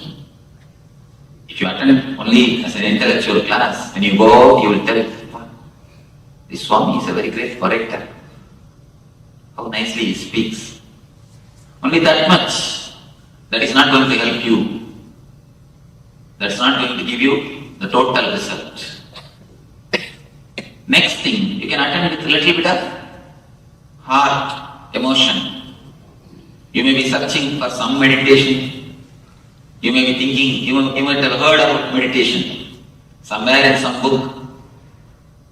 And that is now, in modern day, that is the best-selling ideology. So somewhere you must have read. So you are thinking, I should go for some meditation. Somehow you heard about me, you have come here. If you attend with a little bit of emotion, or a little bit of thinking of meditation, a little bit of art, you may have the second layer. You may feel a little refreshed. You may feel a little relaxed. You may feel a little joyful. But even that is not enough. When you feel a little bit joyful, you will go and tell, wow, we had a beautiful weekend this time. It was really a nice weekend. But even that is not enough. Only when you attend with your whole being, only when you put your whole effort, then you will see something new happens in your being. Only then you will really have all the 100% benefit. If you sit only with your head, you will have only 33%. If you sit with your heart, a little bit of involvement, you will feel only the 66. Only when you put your whole being 100%, you will see the total result. You will attend, you will take this as a spiritual program. The whole being can be touched. A real result can happen. Water becomes steam only at the 100 degree, never at the 99.9. If you put 99.9 also, it is simply useless. Put your whole thing, whatever efforts you have, put the whole thing and do the meditations. Put the whole thing and do the meditations. Whatever effort you have, whatever energy you have, whatever mind you have, of course you cannot get others' mind. You cannot catch others' energy. But whatever you have, put the whole effort and do it. Put the whole effort and do it. One man fell sick. Asked his colleague to suggest a good doctor. The colleague suggested, here is Dr. Phil, very good doctor. Go to him. He will surely cure you, but it is a little costly. He takes $500 for his first visit. For next visit, $100. But surely he will cure you. The man wants to go to the same doctor, but wants to save a little bit money also. So he planned, went to the doctor, entered his cabin, told, doctor, I have come back. He acted as if he is coming for the second time. Not even for a moment doctor was duped or fooled. He quickly checked in, and after a few minutes he declared, oh, continue the same medication which I gave last time. Continue the same medicine which I gave last time. See, when you try to say, you get only that much of result. You get only that much of benefit. Not more than that. So only when you put your whole thing, you get the total benefit. So put your whole effort. Whenever the meditations are practiced, don't reserve your being off and don't reserve your being or the head or anything. Understand the instructions and put your being totally, put your whole effort. Otherwise, you will see. You will be having only the intellectual knowledge. Of course, it's not worth having. It is, but it is not total. It is not total. Just to have the intellectual knowledge, you don't have to come here, sit in front of the computer, or sit in front of some professor. They will speak, they will tell you in a much better way. They will at least tell you in your English. I am speaking in my own English. I am sorry about it, but I know only this much of language. There are many people who are much better orators than me. There are so many ways to get the knowledge. Just sit in front of computer. Nowadays, there is no need even for any professor or anything. Just sit in front of internet. You get all the information, but it will be only intellectual. If you attend this class also, only with your head, only with your attention, it will be nothing more than intellectual. If you attend with a little heart, little love, sympathy for me, oh, he seems to sound logical. That much of sympathy. With that, if you sit, of course, you will taste some one meditation. You will have the taste of one meditation. You will feel a little relaxed. You will feel a little joyful. But only when you put your whole being, you really feel the bliss. You really feel the transformation. You really feel that something new has happened to you. Only then you feel some new experience it is. Here I am not teaching only by words. I am teaching more by energy and the methods, more by the techniques. So please don't miss even one technique or one session. Don't miss even one technique or one session. Put your whole effort. Both of them try to possess you. Then problem starts. Your mind will never let the meditation to happen to you. It will try all its best to disturb you, to distract you. Don't bother about it. Put your effort. Don't bother about the mind. When you are asked to practice some techniques, there are many techniques which are going to be practiced. Either deep breathing or humming. There are many techniques going to be. When you do the deep breathing and after 1 or 2 minutes you will feel, no, I feel I may faint. I think I am not feeling well. Last 2-3 days I had a slow fever. I think I am having a back pain. Let me rest for this meditation. Let me do the next meditation. Mind will give all its reasons. Please don't listen to the mind. Even if you faint, don't bother. Volunteers are here. We will take care of you. We will sprinkle water and make you again meditate. Don't think by fainting you can escape. No. Again you will be made to meditate. Yeah. Small incident which happened in the Zen monastery. A man came and asked the master, Master, I want meditation. I want Zen.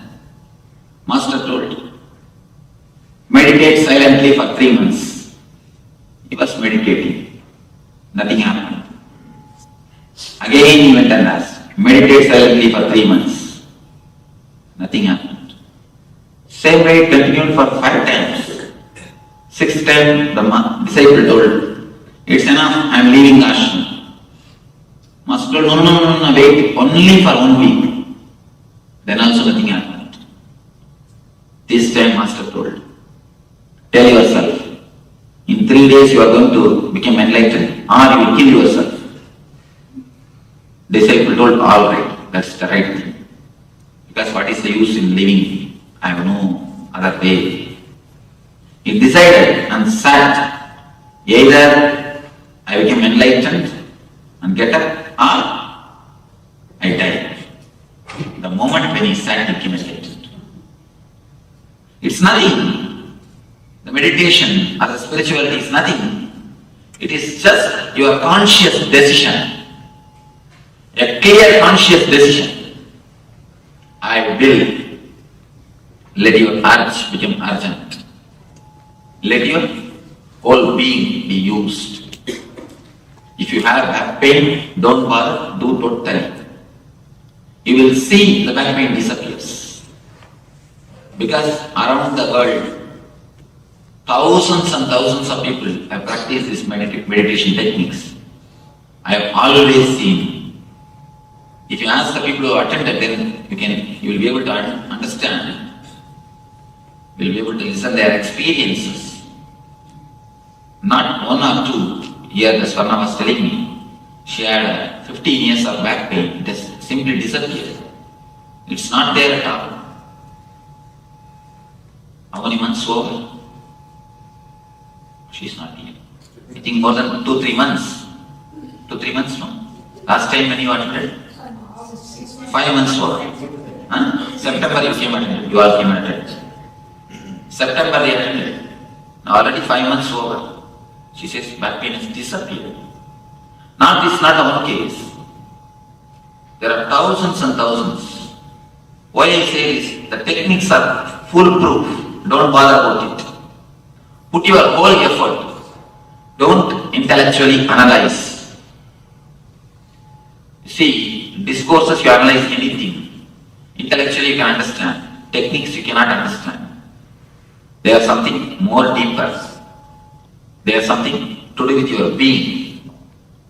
Intellectually, you cannot analyze. Intellectually, it's difficult to understand.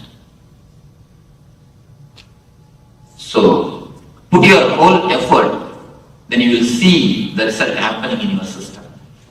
Your system is just, your being is flowering. Don't have any reservations to practice the meditation.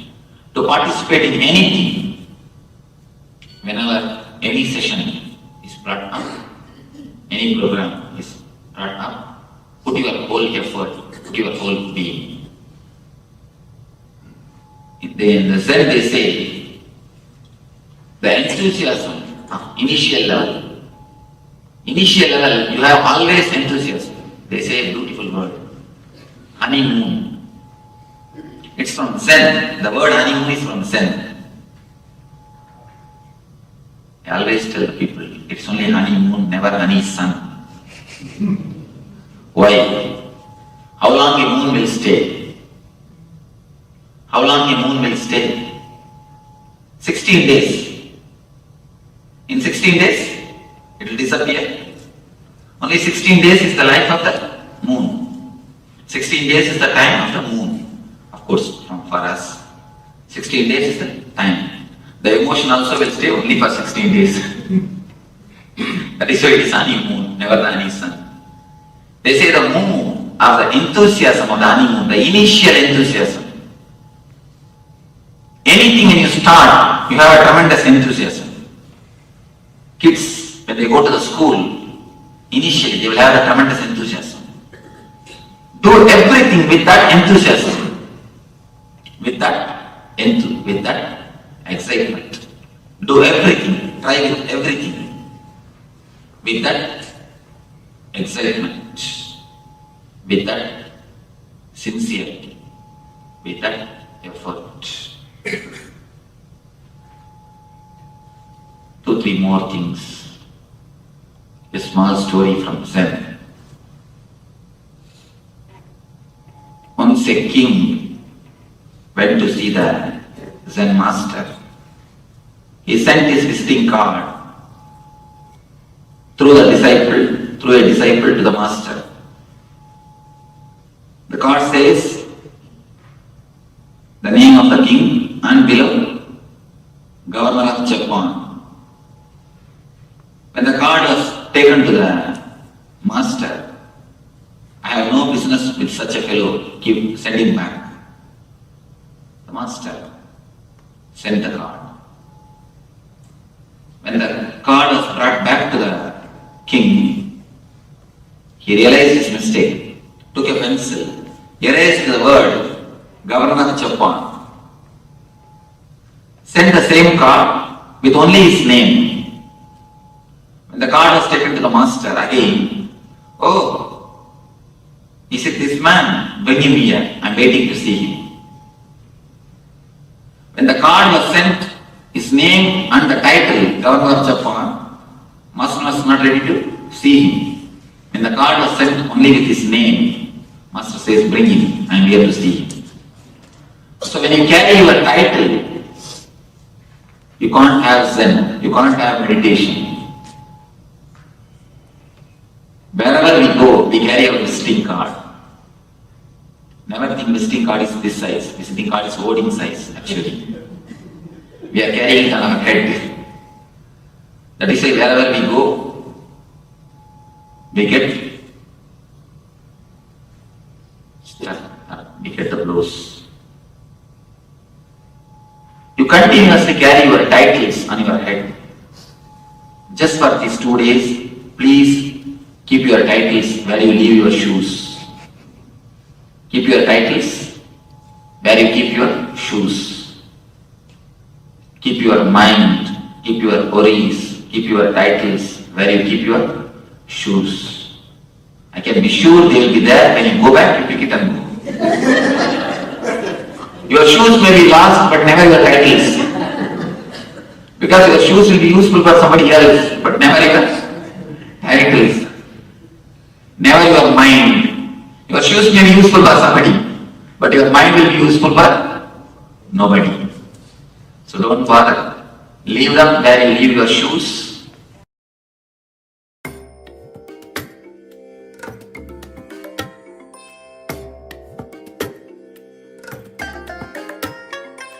I bless you all. Let you all open all your 3 eyes and manifest the powers of Mahasudashiva. Om Nityananda Paramashivoham. Om Nityananda Paramashivoham. Om Nityananda Paramashivoham. Om Nityananda Paramashivoham. Om Nityananda Paramashivoham. Om Nityananda. Paramashivoham. Om Nityananda.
you can relax now.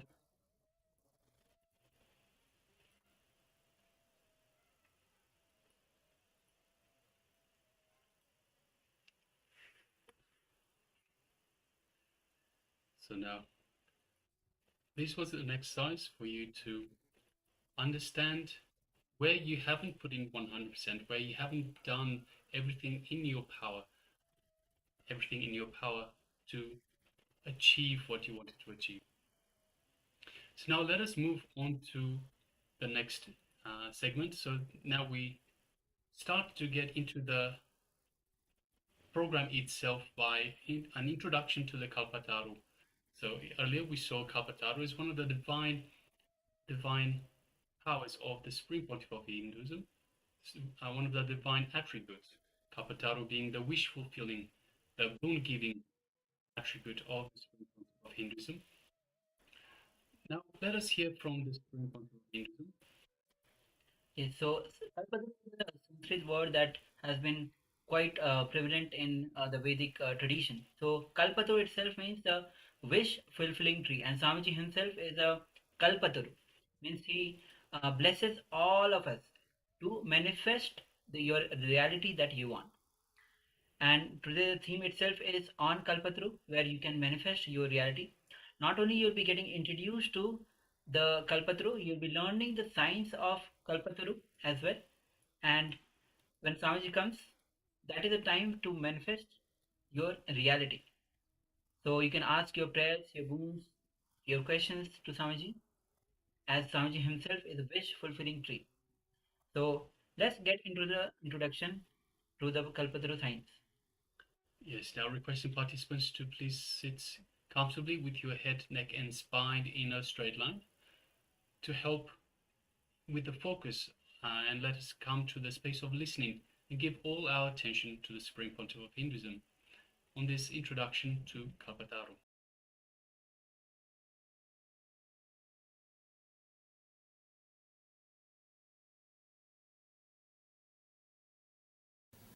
Let me introduce the word Kalpataru. In Sanskrit, the literal translation, literal meaning, the Kalpataru word is Sanskrit word. Literal meaning is fulfilling your wishes, the tree which fulfills your wishes. Kalpataru means, Kalpa means whatever you can visualize. Taru means the tree which fulfills it. Please understand. Fulfilling does not mean giving. There is a subtle difference. Many times, giving does not gives you fulfillment. If your desire is given, what you asked is given, the fulfillment doesn't happen. What for you asked, if that is provided, only then fulfillment happens. There is a subtle difference between what you ask and what for you ask. Many times, we achieve what we ask, but what for we ask is never achieved. I have seen people going through the depression of success. They achieve what they want: house, car, bank balance, relationship. They achieve all that. But what for they want to achieve, that they are not able to achieve. Whenever you wish for something, you always have a feeling, if I achieve this, I'll be settled. If I achieve this, I'll be settled. But after achieving that object, suddenly you realize you are not settled. You are not fulfilled. That's what I call depression of success. I've seen so many people, before achieving something, they think if I achieve that, I'll be completely fulfilled and settled. But after achieving, they are in opposite mood. Kalpataru means which can fulfill your visualizations. Sometimes it may give what you want, sometimes it may take you beyond what you want. Fulfillment. In each one of us, that energy, the fulfillment is there. These are all, please understand, I am not repeating the same old things which you heard or read in books. When I am saying, I am responsible for it. But now, when I say, this fulfillment is inside you, I am responsible for my words. You can ask me. I am responsible for what I am talking. So please understand, I am not repeating from any book.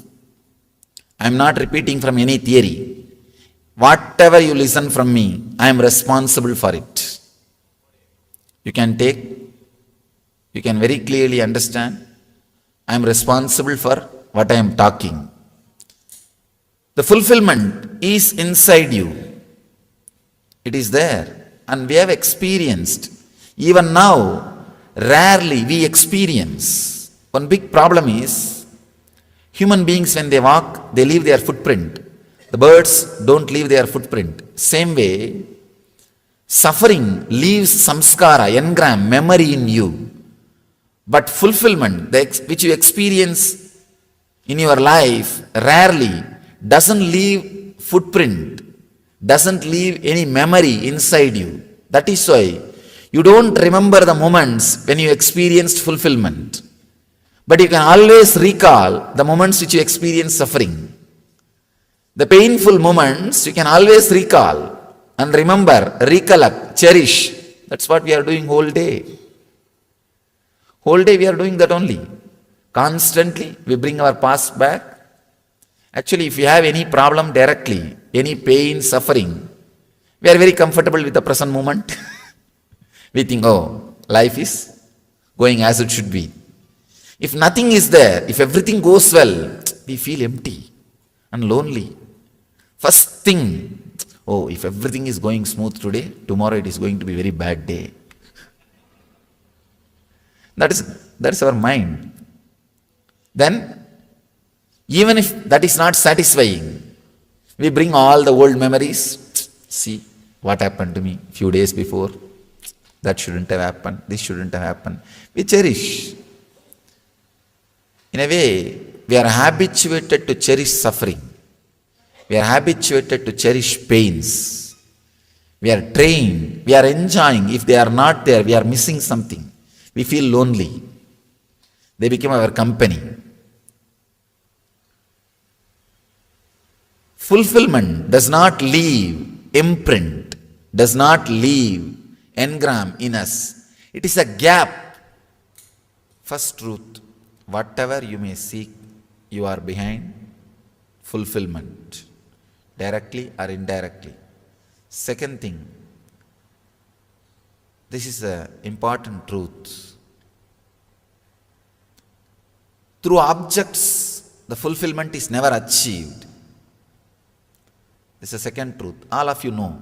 I don't need to give any explanation or any examples. All your lives are living examples for this truth.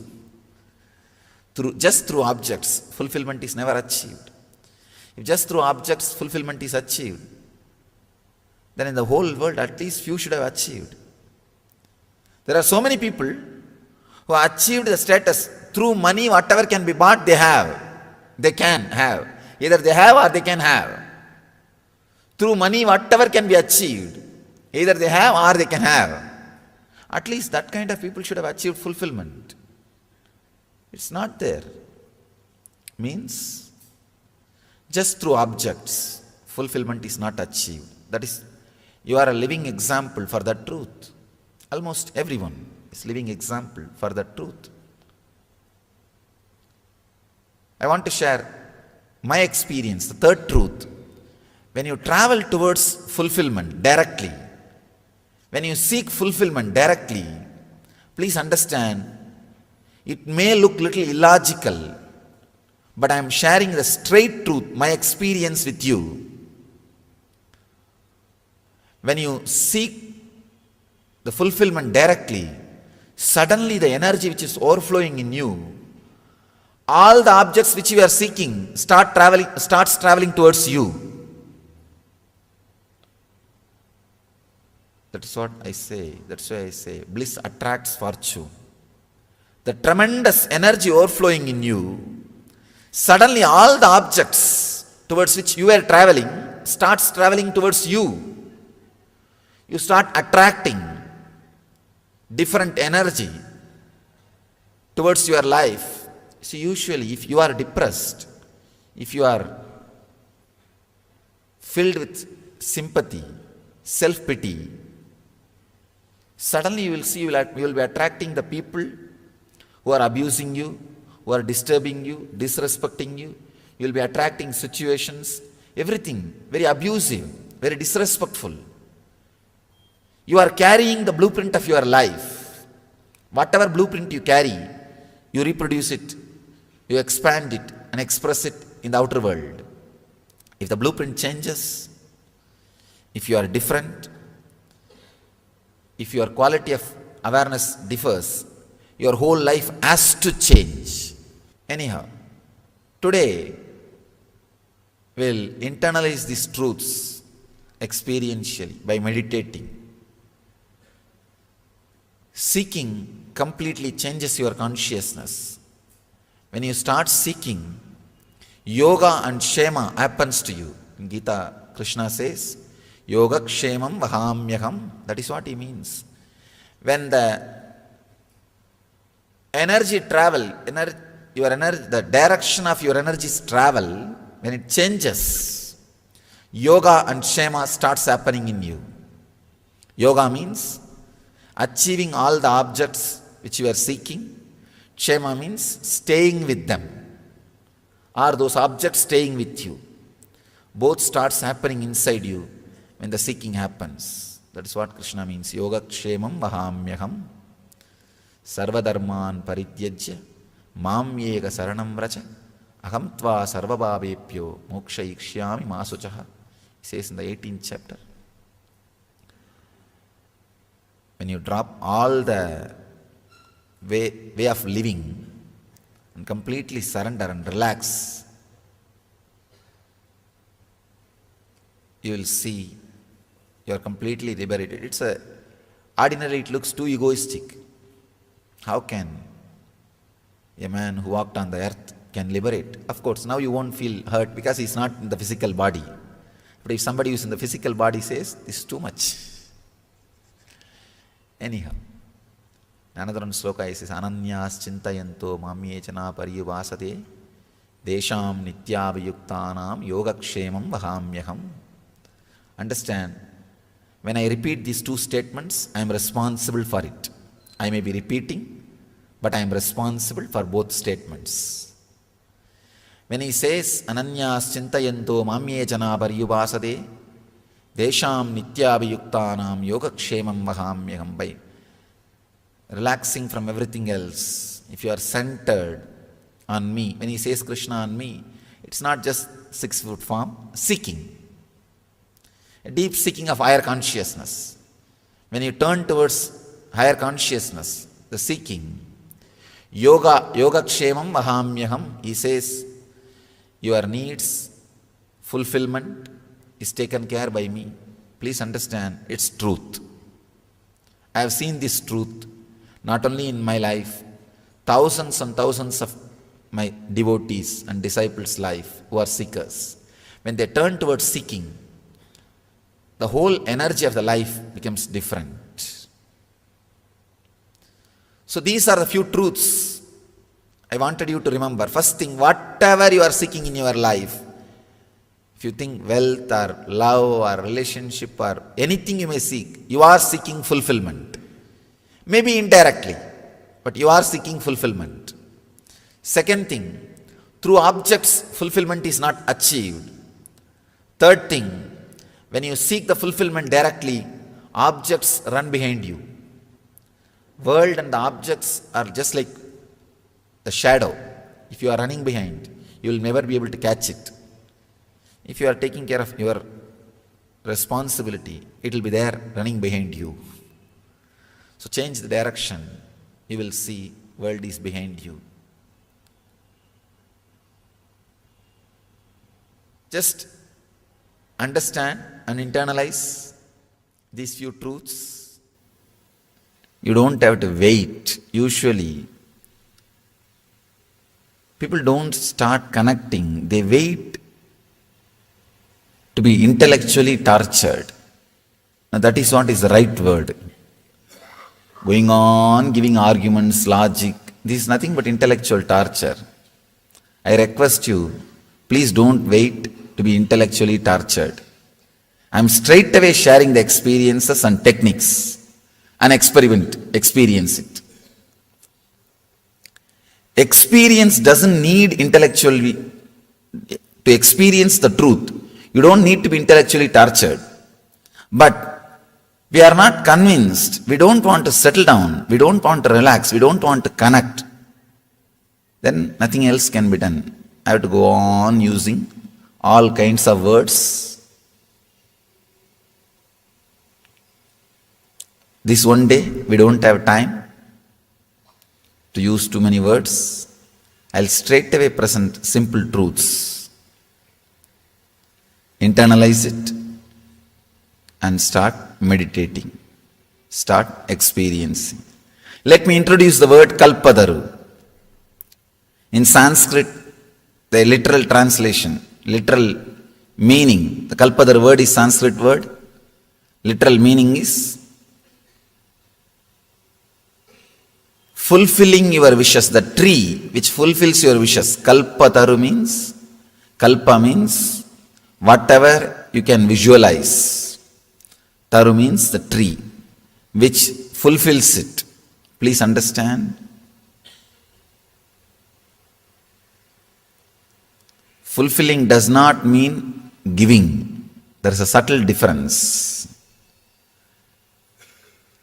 Many times, giving does not gives you fulfillment. If your desire is given, what you asked is given, the fulfillment doesn't happen.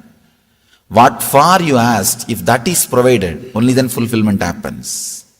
There is a subtle difference between what you ask and what for you ask. Many times, we achieve what we ask, but what for we ask is never achieved. I have seen people going through the depression of success. They achieve what they want, house, car, bank balance, relationship. They achieve all that. But what for they want to achieve, that they are not able to achieve. Whenever you wish for something, you always have a feeling, if I achieve this, I'll be settled. If I achieve this, I'll be settled. But after achieving that object, suddenly you realize you are not settled. You are not fulfilled.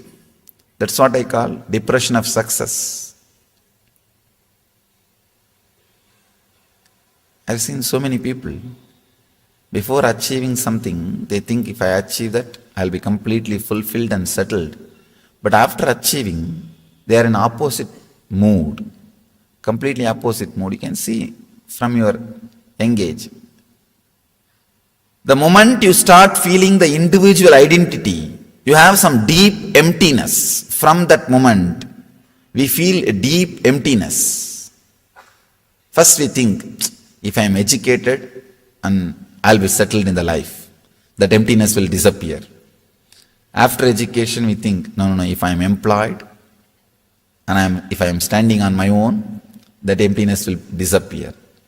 After that we think, no, if I am married and have love in my life, that emptiness will disappear. After marriage, if I have kids and a family, the emptiness will disappear. After that, no, if I have a house and car, emptiness will disappear. After that, if my son stands on his own feet, emptiness will disappear. Then I think, if he gets married, I think I am settled. When he gets married, no. If I have my grandkids, I am settled. Till you settle down in the tomb, graveyard, we don't feel we are settled. That emptiness which starts the moment you feel the individual identity continues to drive your life crazy. It is continuously driving your life crazy. The big problem is, whatever people tell, you believe and start doing it. If somebody says, with money that emptiness will disappear, you run behind money. If somebody says, no, with good relationships, that emptiness will disappear, you start running behind. If somebody says, no, no, no, no, if you have a position in the society and security, the emptiness will disappear.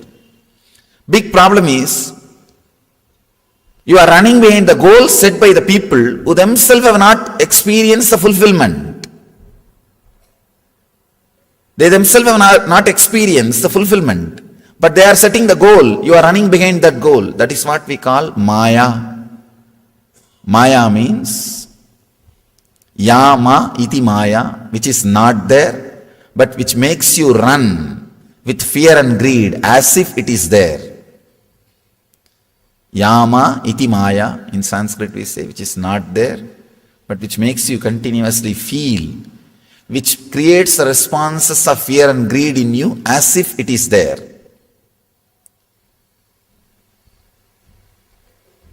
We are running behind the goals set by the people who have not experienced fulfillment by themselves. Kalpadaru means which can fulfill your visualizations. Sometime it may give what you want, sometime it may take you beyond what you want. Fulfillment. In each one of us, that energy, the fulfillment is there. These are all, please understand, I am not repeating the same old things which you heard or read in books. When I am saying, I am responsible for it. Just few days before, in one meeting, somebody asked me about, in Chennai there was a program in MMA, Madras Management Association. They asked me something about Krishna. I said, they asked me that the whole Krishna's life seems to be filled with cunningness and strategy and politics. You want us to imitate that. I told him, first, your understanding about Krishna is wrong. Second thing, even if it is right, I am not responsible for his behavior. And I am not responsible for his words. But now, when I say, this fulfillment is inside you, I am responsible for my words. You can ask me. I am responsible for what I am talking. So please understand, I am not repeating from any book. I am not repeating from any theory. Whatever you listen from me, I am responsible for it. You can very clearly understand, I am responsible for what I am talking. The fulfillment is inside you. It is there. And we have experienced. Even now, rarely we experience. One big problem is, human beings when they walk, they leave their footprint. The birds don't leave their footprint. Same way, suffering leaves samskara, engram, memory in you. But fulfillment, which you experience in your life, rarely doesn't leave footprint, doesn't leave any memory inside you. That is why you don't remember the moments when you experienced fulfillment. But you can always recall the moments which you experienced suffering. The painful moments you can always recall and remember, recollect, cherish. That's what we are doing whole day. Whole day we are doing that only. Constantly we bring our past back. Actually, if you have any problem directly, any pain, suffering, we are very comfortable with the present moment. We think, oh, life is going as it should be. If nothing is there, if everything goes well, we feel empty and lonely. First thing, oh, if everything is going smooth today, tomorrow it is going to be a very bad day. That is our mind. Then, even if that is not satisfying, we bring all the old memories. See what happened to me a few days before. That shouldn't have happened. This shouldn't have happened. We cherish. In a way, we are habituated to cherish suffering. We are habituated to cherish pains. We are trained. We are enjoying. If they are not there, we are missing something. We feel lonely. They become our company. Fulfillment does not leave imprint, does not leave engram in us. It is a gap. See, if your mind is a shaft, it's a continuous chain. Fulfillment is the moment where there is a gap. So that you can't recall the gaps. You can't remember gaps. You can't cherish the gaps. That is why we remember only the pains, sufferings. We are not able to recall, relish, enjoy, cherish the blissful moments, fulfilled moments. But please understand, if there is no fulfilled moments in your life, by now you would have committed suicide. There are moments where you are fulfilled, you are relaxed, you are settled. Only thing, your mind doesn't allow you to remember it, recall it. And another one big problem is, the fulfillment happens in you as an accident. You do not know the science of recreating it. You do not know the science of reproducing it.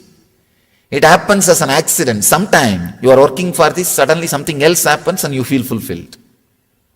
You don't know why it happened. You don't know the chemistry of fulfillment. All I am trying to share with you in this one day is chemistry of fulfillment, the science of fulfillment, where you can bring this moment of fulfillment again and again at your wish. Whenever you want, bringing that fulfilled feeling to your consciousness and cherishing, relaxing into it. I can say this is the ultimate spiritual truth or spiritual science. Bringing that fulfilled feeling again and again to your inner space and relaxing into it. I want you to know few truths. First thing, whatever you are seeking in your life, whether it is money, name and fame, or position, or power, or love, whatever it may be, you are traveling towards fulfillment. It's a fulfillment you are seeking. Beautifully Chandogya Upanishad says, wife is not loved just because she's a wife. Husband is not respected just because he is husband. There is something more they are adding to your life. Because of that, they are respected. She adds love. He adds security. That's the reason they are respected and loved. If that love and respect, love and secure feeling, if that is not added, naturally you don't respect. You don't love that person. The relationship breaks. Money also. Money gives you more freedom, more choices. You can choose between sufferings.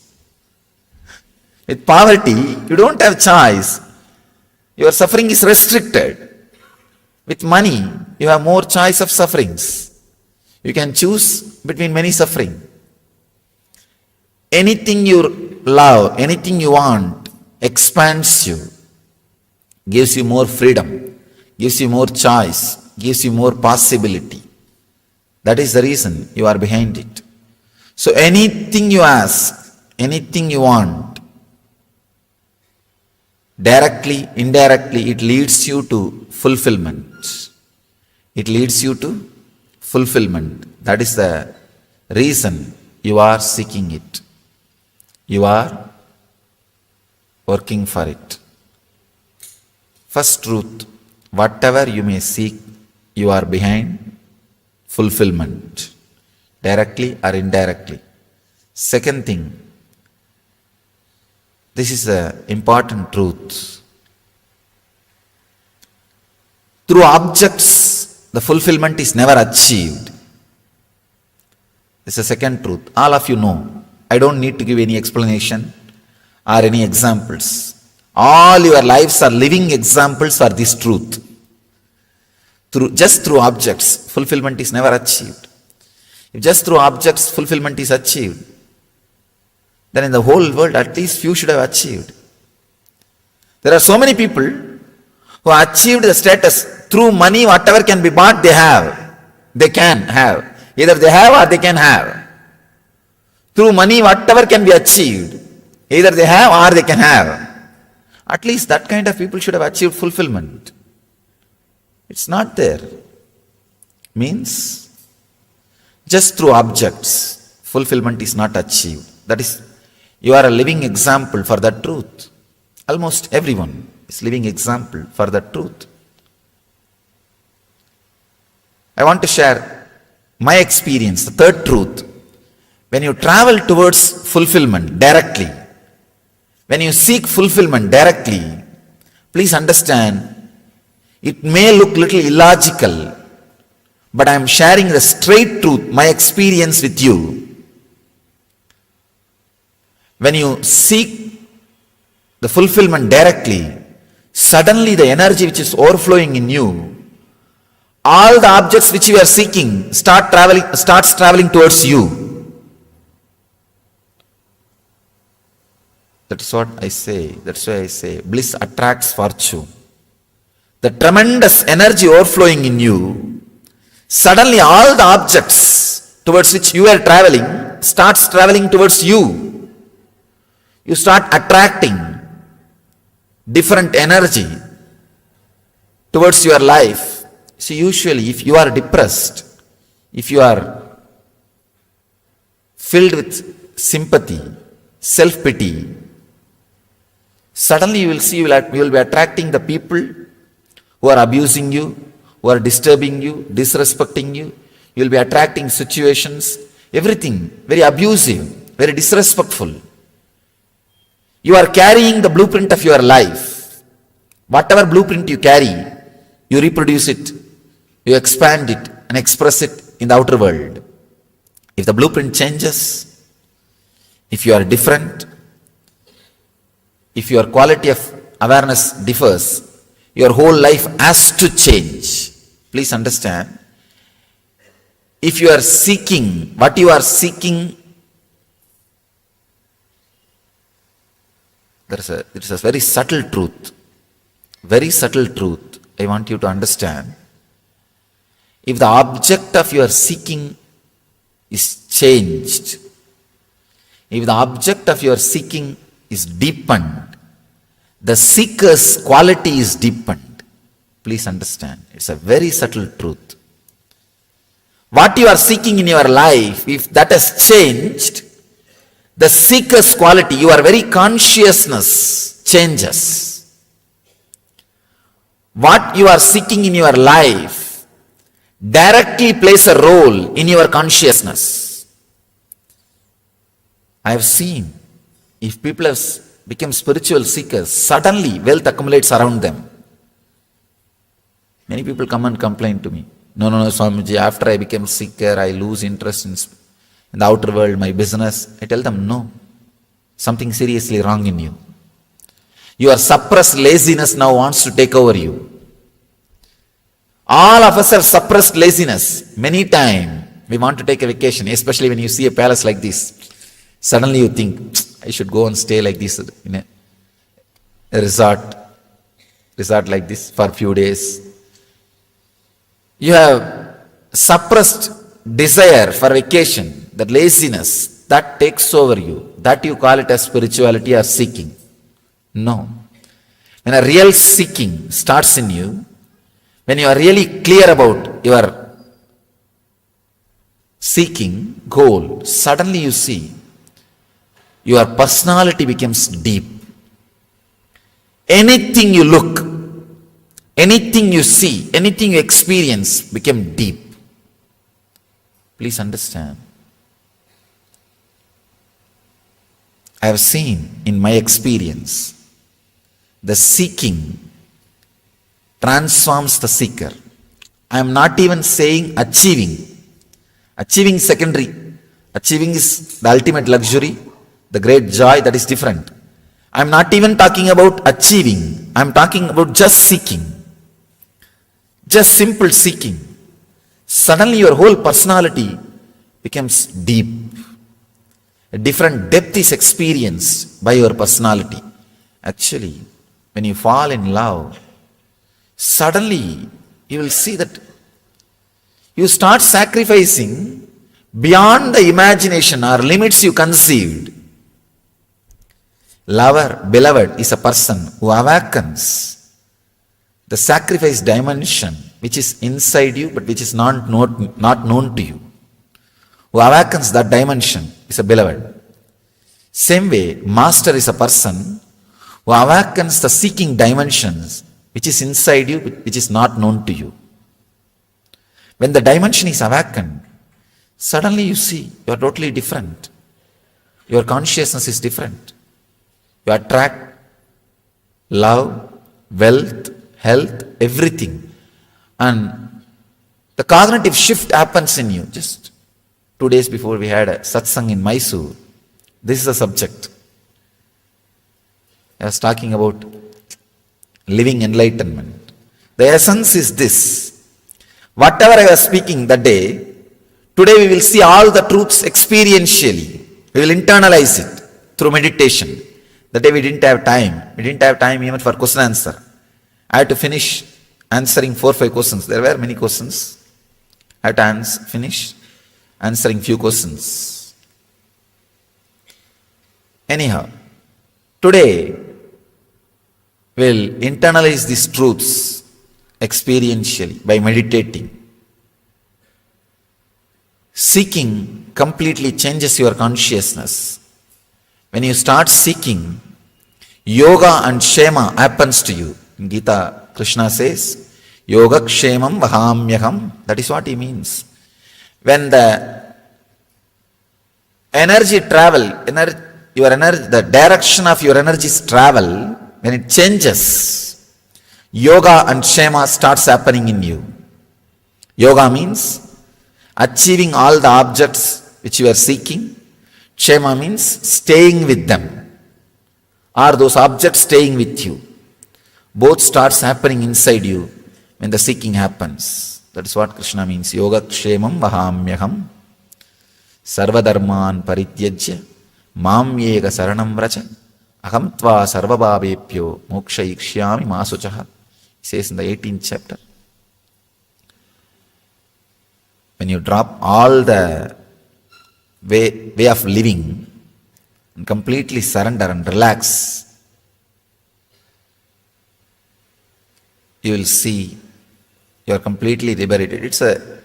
Ordinarily it looks too egoistic. How can a man who walked on the earth can liberate? Of course, now you won't feel hurt because he's not in the physical body. But if somebody who's in the physical body says, this is too much. Anyhow, another one sloka says, Ananyas chintayanto mamyechana pariyuvasade desham nityavayuktanam yogakshemam vahamyaham. Understand, when I repeat these two statements, I am responsible for it. I may be repeating, but I am responsible for both statements. When he says, Ananyas chintayanto mamyechana pariyuvasade desham nityavayuktanam yogakshemam vahamyaham, by relaxing from everything else, if you are centered on me, when he says Krishna on me, it's not just 6-foot form, seeking. A deep seeking of higher consciousness. When you turn towards higher consciousness, the seeking, yogakshemam vahamyaham, he says, your needs, fulfillment is taken care by me. Please understand, it's truth. I have seen this truth not only in my life, thousands and thousands of my devotees and disciples' life who are seekers. When they turn towards seeking, the whole energy of the life becomes different. So these are the few truths I wanted you to remember. First thing, whatever you are seeking in your life, if you think wealth or love or relationship or anything you may seek, you are seeking fulfillment. Maybe indirectly, but you are seeking fulfillment. Second thing, through objects, fulfillment is not achieved. Third thing, when you seek the fulfillment directly, objects run behind you. World and the objects are just like the shadow. If you are running behind, you will never be able to catch it. If you are taking care of your responsibility, it will be there running behind you. So change the direction, you will see world is behind you. Just understand and internalize these few truths. We'll enter into the meditation technique to internalize these concepts, to awaken the seeking. Please understand, anything you seek, maybe I can give this simple technique, you will really experience and find out what you are seeking for. For example, if you are working now to achieve some desire, why are you working to achieve something? Not just to get your food and stay. Most of you don't have to work just for food and stay. You are working active, still alive for something else. See, when that happens to you, when you achieve that, how your mind is behaving, how your mind is suddenly shifting. Just experience 2-3 times what you want. When you experience what happens inside you, suddenly you will see you are not seeking what you are seeking. You are not seeking what you think you are seeking.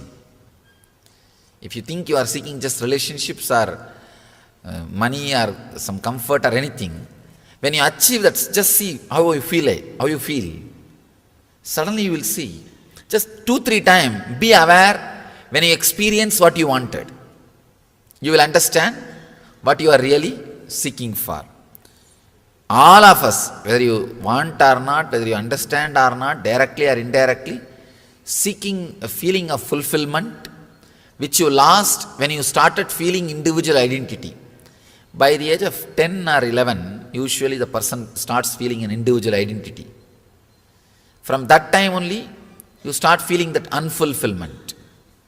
From that moment, we are seeking only that back.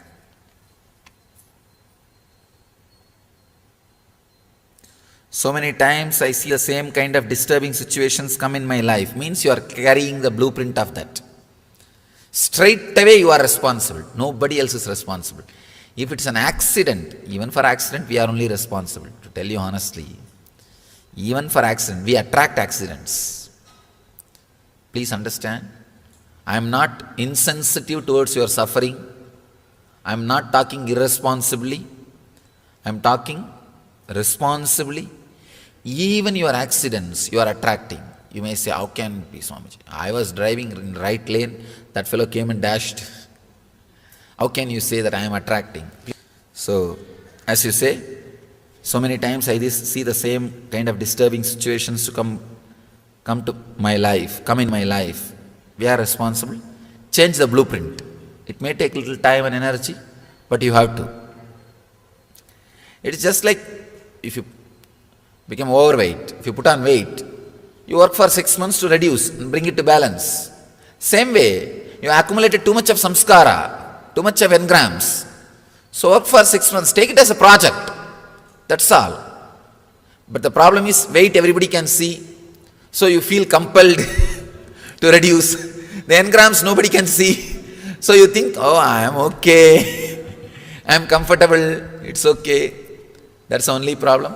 But take it as a project. That's the only way.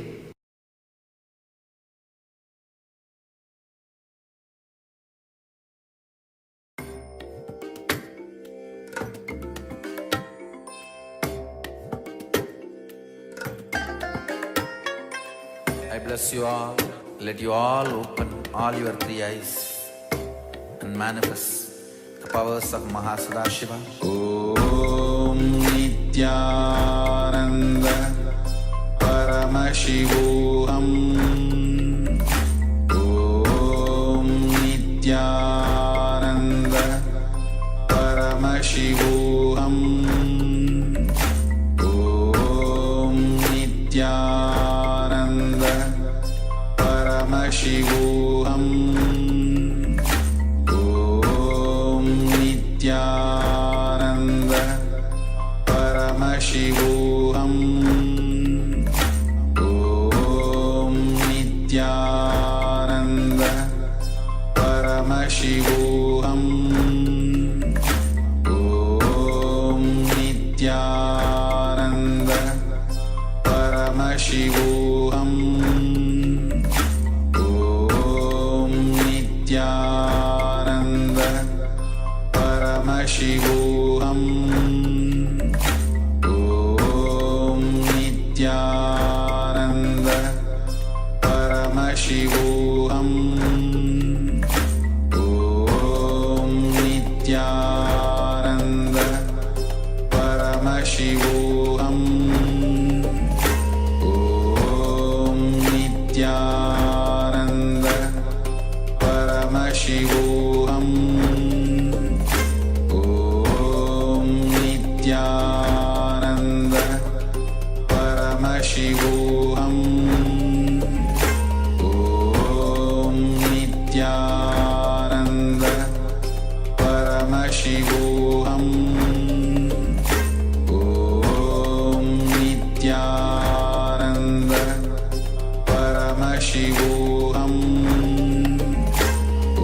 Paramashivoham Om Nityananda Paramashivoham Om Nityananda Paramashivoham Om Nityananda Paramashivoham Om Nityananda Paramashivoham Om Nityananda Paramashivoham Om Nityananda Paramashivoham Om Nityananda Paramashivoham Om Nityananda Paramashivoham Om Nityananda Paramashivoham. Yes, Nityanandam everyone. Sorry for the delay. So after this powerful video and the revelation by the Supreme Pontiff of Hinduism, let us now enter into the process. So let's start the Kalpataru process for us today. Okay, so we will start with the process. We'll understand more how to actually create the right space for whatever we want to manifest, and then from that space of completion we'll take Swamiji's blessings, his initiation, and with that initiation we'll be manifesting it. So to get a knack of how to really make this happen, how Kalpataru process really works, we'll start with at least one desire. We'll play with one desire today and make it into reality. Learn how to make it into reality. So as Swamiji explained before, we are all the time sitting under a Kalpataru tree, a wish fulfilling tree, because whatever our inner space, the words we utter in our inner space, cosmos is always giving us the blessing of Tathastu, so be it, so be it.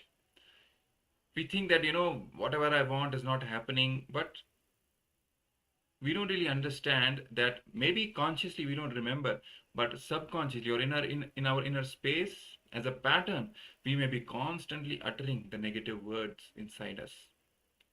And those negative words, when they strike against our inner space, the Chidakasha, they create the reality, they manifest the reality. Why? Because we are always sitting under this tree, Kalpataru tree, always blessing us with whatever we want to manifest. So whatever we want to manifest, we have to make sure that the words, the right words are uttered in our inner space. Even if we have the desire, but just having the desire for that is not necessary, that's not enough. That is not enough. We need to create the right space so that we utter the right words inside and we don't allow any conflicting words in our inner space. Okay, so we have to ask these questions. Are we asking for the right things? First of all, are we asking for the right things? And are we asking for them in the right way? Right? If we have this question, let's say that I want to manifest a job, a very good job, but it's not happening to me. I want to manifest a lot of money for me, but it's not happening. I don't know. I'm trying whatever I can, but it's not happening. We need to ask, first of all, are we really asking for the right things? We need to question, because many times we may, on the surface, it may look that we are asking for that thing, but deep inside, we may be asking for the opposite thing. And are we also, even if we are asking for the right thing, are we asking for it in the right way? And we'll be learning what is that right way to ask. So now we'll look deeply into these things, these two things, how to ask for the right thing and how to ask in the right way. So let's first start with one desire, right? We'll start with one desire, master this process. taking that one desire, making it into reality. And once we master this, we can simply replicate it to whatever we want to manifest. So today we will work only on one desire. So please take your notebooks and write down one desire that you want to work on today. Today's full day, let's give to this one desire that you want to manifest. Do not pick more than one. Just let's focus on one. You don't have to be insecure. No. This is my last chance, and whatever I want, I have to put everything here. You don't need to. You don't need to. Let's start with one.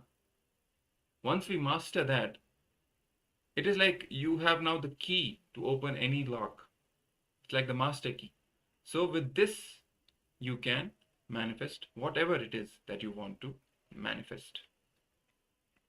So pick your notebooks, pen and paper, and write down that one desire that you want to manifest. And please understand, pick something that is important enough, because you are going to work on making this into reality. It has to be something that is right, just once you simply think about it, it should come up. It should pop up in your mind. It should be that important to you.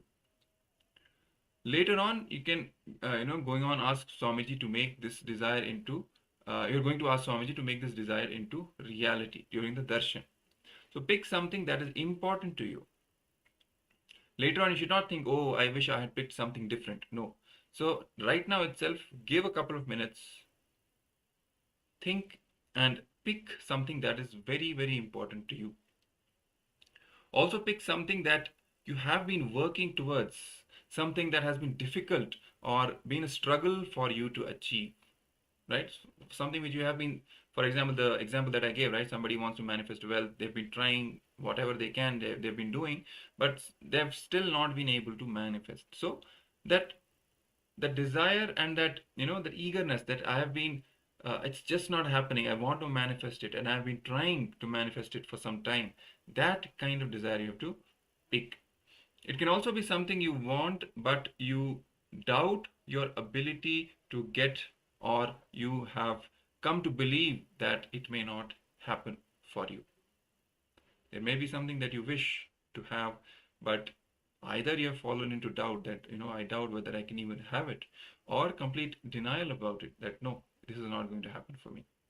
You can pick those desires, any one of those desires as well. For example, I want to have a happy relationship with my managers at work, but I don't think it is going to happen. Like complete denying the possibility. Think any of these desires. You just scan your whole life. Whatever is popping up as the strongest candidate among all the possible, all the desires that you have, something that you've also been working on. So that struggle is also there. That urgency is also there. So pick any of those desires, because we are going to work on making that desire into a reality today. So let's take a few minutes and pen down that one desire. First think for at least 2 to 3 minutes. Sit and scan through all your desires and pick the one that is most important to you. Okay? All right. So let's now enter into this process. Let's continue writing.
So hopefully you have all penned down that one desire that you wish to manifest today, because today we are going to work on how to manifest this one desire for all of you, for each one of you.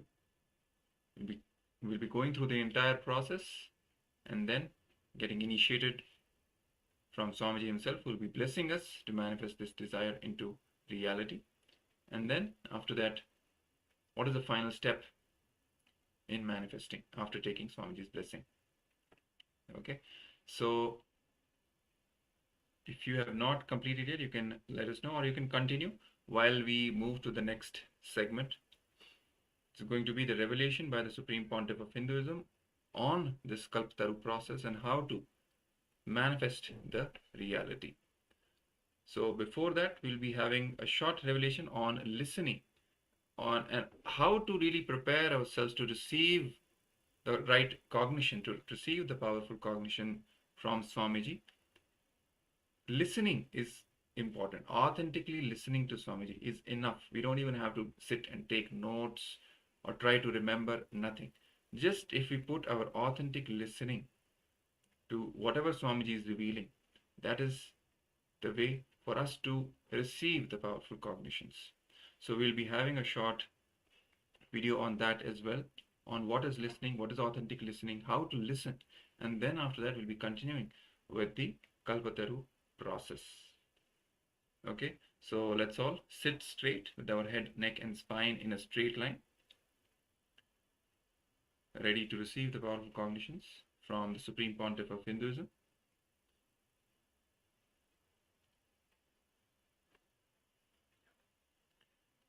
All right, let's watch.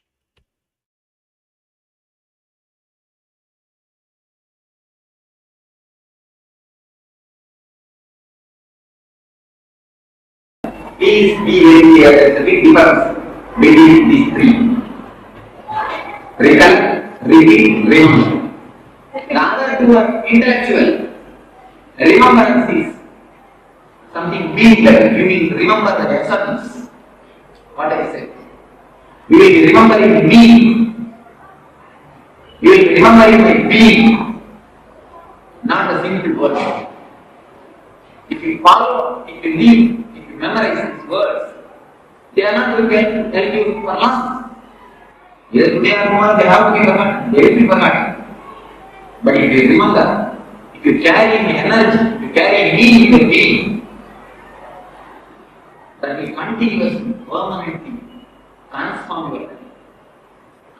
There is no need to remember that. Just allow, just sit in a relaxed way, as if you are chatting to your friend. Just participate, go on making some comments, listen to the life, listen to the life. Just if you listen in that way, the right listening will happen. Identity working, there is no need that you should go and work out. It's not some project I am giving you to go and work out. It is some deep experiences I am sharing with you. If you know that if I touch fire, I will touch one. Will you have to practice or become? If you know this clearly, do you explain that? Yes, I have now got the truth. Now I will practice this for 10 days, then only I will come to the conclusion that if I touch the fire, I will get burned. Then afterwards I will stop touching. Can you say that? If the things are clear, you will be directly experiencing. Truth is there.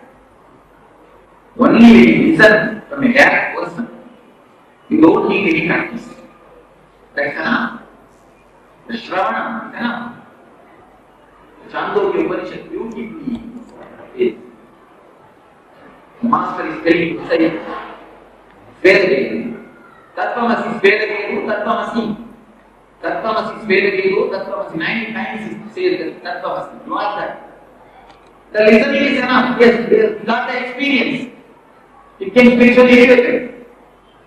Is attaining the spiritual experience just by listening. There is no need to undergo any practice. Listening is more than enough. The Shravana, the right Shravana, right listening will be more than enough. There is no need for anything else. That's not saying you will not go and practice meditation. You will go and practice. You You will go and practice, but you will not be forcing yourself to practice. Just it will be happening. Whatever you do is not worth doing. Whatever happens is only allow. Only allow it. If it happens in your life, then only it is allowed. It is what? It is working. If you have to do, it's not okay at all. So, just listen with the open heart, open being. I will crash your intellect. When you are crashed intellectually, you will fall into the abyss of the heart. I will there holding you. The energy with which I am delivering these words, the authenticity with which I am giving you these words, that energy will be holding you. That is more than enough. There is no need, there is no other extra preparations, there is no other extra plans are needed to work out these things. It is more than enough.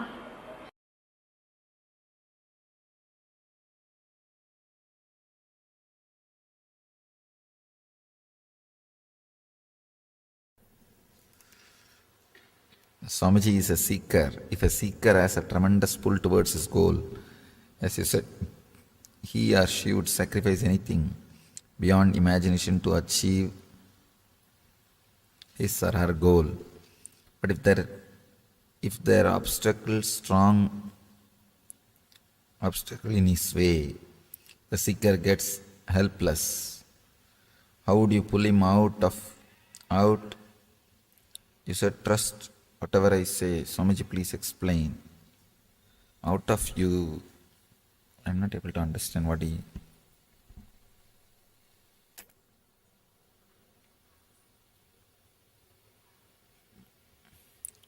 Manisha? What did you mean by this question? Seeker has a tremendous pull towards his goal. I think you are meaning some particular situation. If you write little more elaborate on this question, I can answer, because if a seeker has a tremendous pull towards his goal, as you said, he or she would sacrifice anything beyond imagination to achieve his or her goal. But if there are obstacles, strong obstacles in his way, there is no such thing as strong obstacles. It is just the mind playing two games, you see.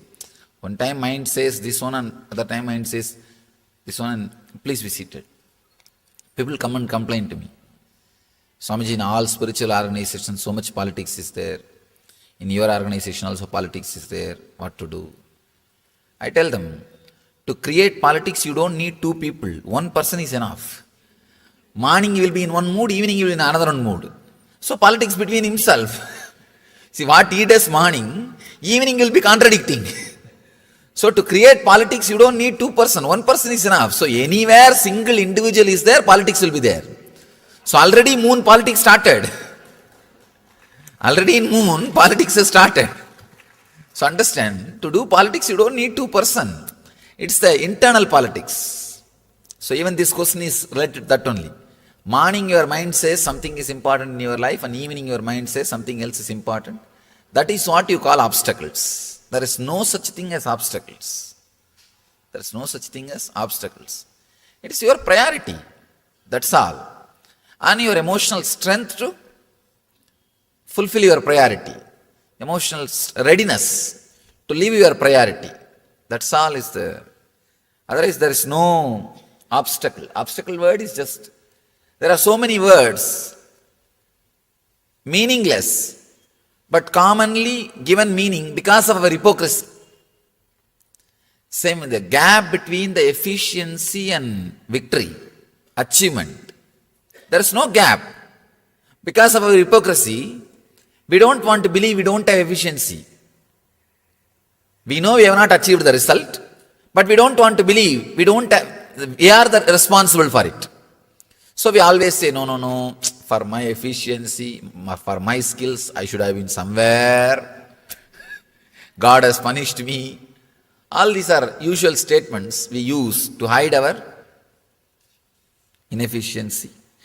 So these words like gap between the efficiency and success and these obstacles, all these words are just meaningless. How to know what our soul is searching for?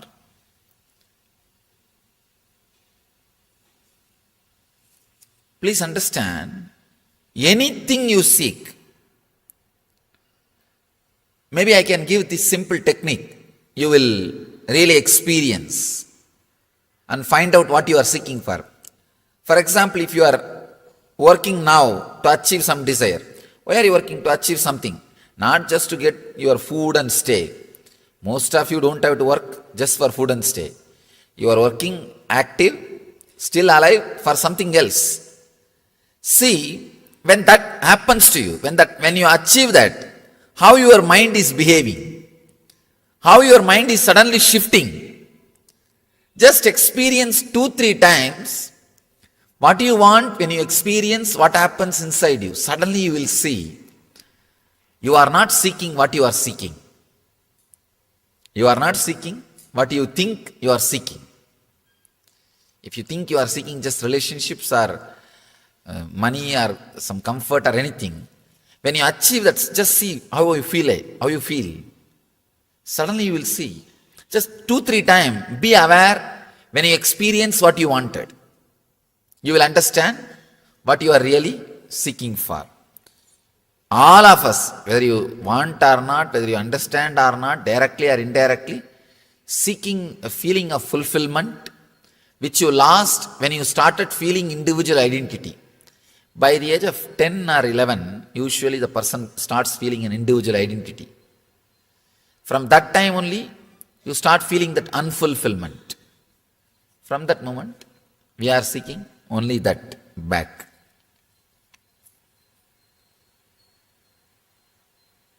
So many times I see the same kind of disturbing situations come in my life. Means you are carrying the blueprint of that. Straight away you are responsible. Nobody else is responsible. If it's an accident, even for accident we are only responsible. To tell you honestly, even for accident, we attract accidents. Please understand, I am not insensitive towards your suffering. I am not talking irresponsibly. I am talking responsibly. Even your accidents you are attracting. You may say, how can it be, Swamiji? I was driving in right lane, that fellow came and dashed. How can you say that I am attracting? Please understand, there's no effect without cause. There can't be anything without your silent permission. In the inner space, all of us, see, whenever after a certain incident, the result is liked by you, you call it as miracle and you are responsible. If that aftermath is not as you feel comfortable or connected or happy, then you say it is accident and you are not responsible. That's a drama we play. It's just hypocrisy. Whether you like or not, understand or not, it's a very deep but truth. Even your accidents, we attract. We attract our accidents. I can quote many incidents. Even the one incident can quote. Many times you would have heard from this from me. Because I am seeing 70% are regular devotees. Only 30% I am seeing new faces. But at least for the 30%, I'll repeat this incident. It's happened in USA. One 4-5-year-old child was brought to me for autism, to heal. Child was having autism, so they brought the kid to heal. He was born and brought up in Telugu family, settled in USA. They brought the child and they asked me, Swamiji, please heal the child. And he is suffering. He can't talk. And disturbed child. I put my hand on the head and started healing.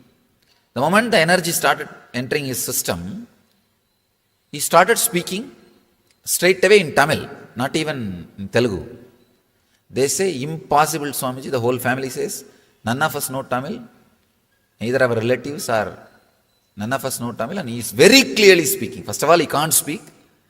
He is speaking in Tamil. He says, in singular he said, not even with respect, remove your hand. He told me in Tamil, Kaiye edra. In singular. I was shocked. I was really shocked. First thing, I was shocked because he was able to speak. Second thing, he is speaking a very clear, fluent Tamil. And in singular. I was shocked. I thought maybe he possessed some spirit or ghost. Even then, usually spirits don't stand in front of an enlightened energy. I was completely taken aback and I asked, who is speaking? May I know? That guy said, don't you understand? I am the owner of this body. Don't think I am ghost or some spirit. I am owner of this body. I am speaking. Remove your hand. First remove the hand and then we will talk. He was very strong. I said, why? Don't you understand? I am healing you. Why do you want me to remove the hand? He says, I don't want to be healed. I want to live like this. I was shocked. I asked, why? What made you to take this decision? He says, I am tired of living a responsible routine life. Taking bath, going to college, going to office, and I am tired of this responsible life. There is nothing. So I decided one life I will enjoy without any responsibility. I want others to take care of me. People to attend me. I was shocked. Now see, really, after the IT invention, IT civilization, that's what I have to use, that is the word I have to use. After this IT revolution only, the artistic child have become more. Because people are tired of working 24 hours. What will you do? Unnecessarily creating infrastructure without enjoying.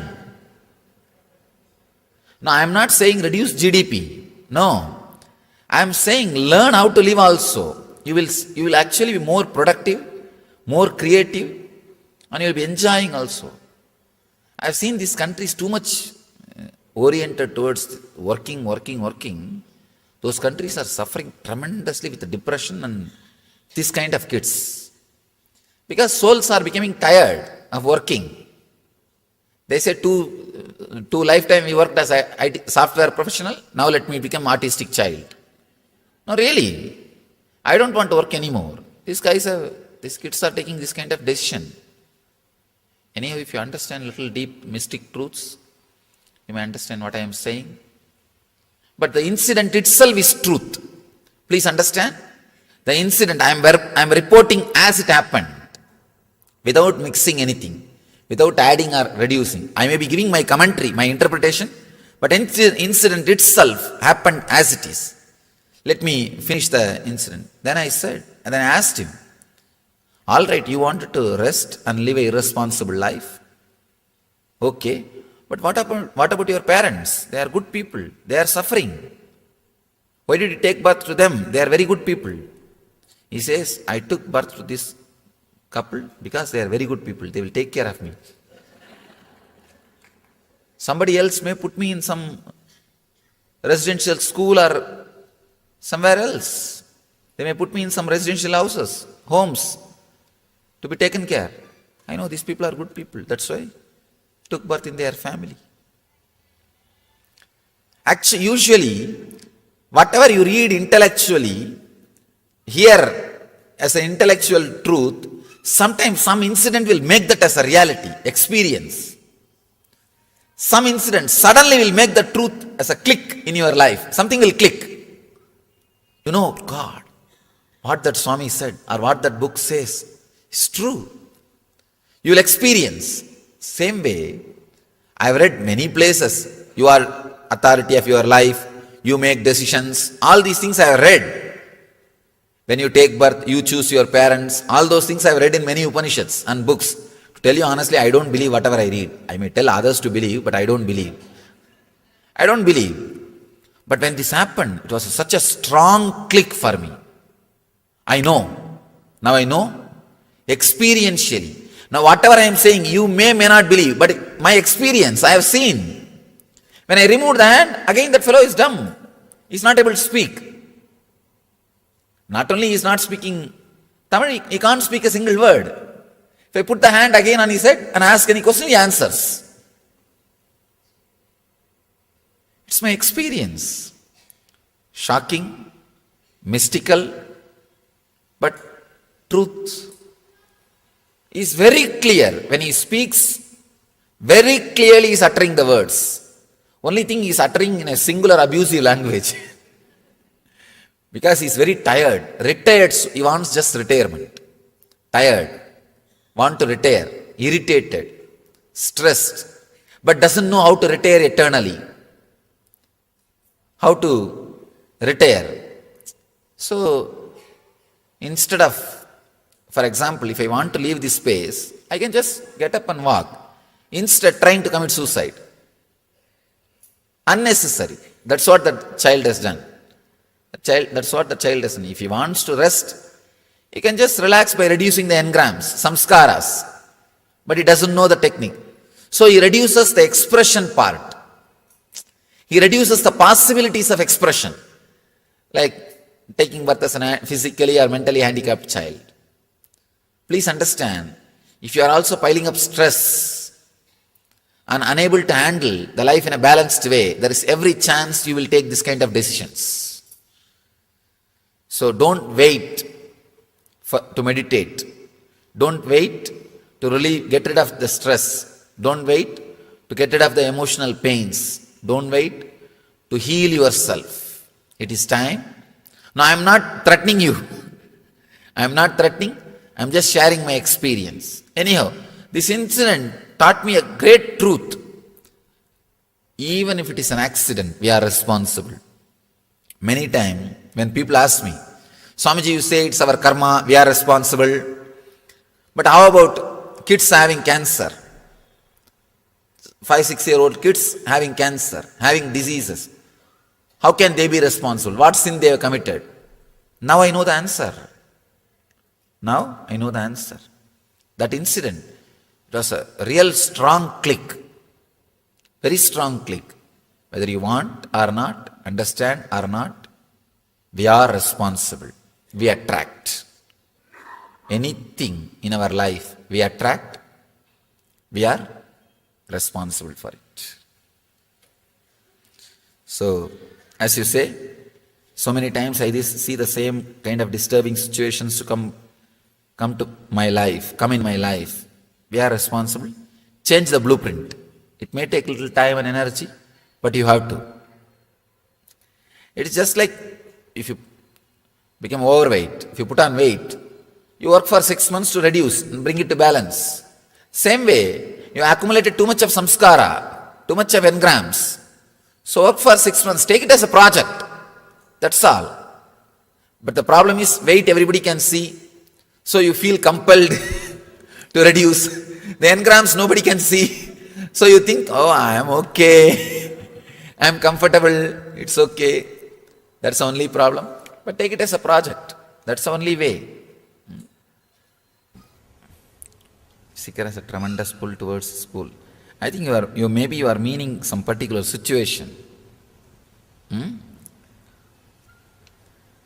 If you write little more elaborate on this question, I can answer, because if a seeker has a tremendous pull towards his goal, as you said, he or she would sacrifice anything beyond imagination to achieve his or her goal. But if there are strong obstacles in his way, there is no such thing as strong obstacles. It is just the mind playing two games, you see. One time mind says this one, and other time mind says this one, and please be seated. People come and complain to me. Swamiji, in all spiritual organizations, so much politics is there. In your organization also politics is there. What to do? I tell them, to create politics you don't need two people. One person is enough. Morning you will be in one mood, evening you will be in another one mood. So politics between himself.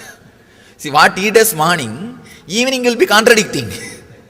So to create politics, you don't need two persons. One person is enough. So anywhere single individual is there, politics will be there. So already moon politics started. Already in moon, politics has started. So understand, to do politics, you don't need two person. It's the internal politics. So even this question is related to that only.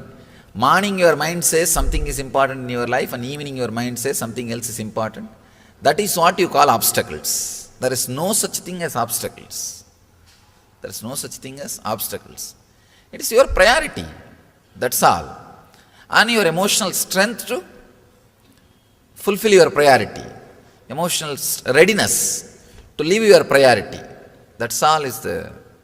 Otherwise there is no obstacle. Obstacle word is just, there are so many words, meaningless, but commonly given meaning because of our hypocrisy. Same with the gap between the efficiency and victory, achievement. There is no gap. Because of our hypocrisy, we don't want to believe we don't have efficiency. We know we have not achieved the result, but we don't want to believe we are the responsible for it. So we always say, no, for my efficiency, for my skills, I should have been somewhere. God has punished me. All these are usual statements we use to hide our inefficiency. So these words like gap between the efficiency and success and these obstacles, all these words are just meaningless. Please understand, there's no effect without cause. There can't be anything without your silent permission. In the inner space, all of us, see, whenever after a certain incident, the result is liked by you, you call it as miracle and you are responsible.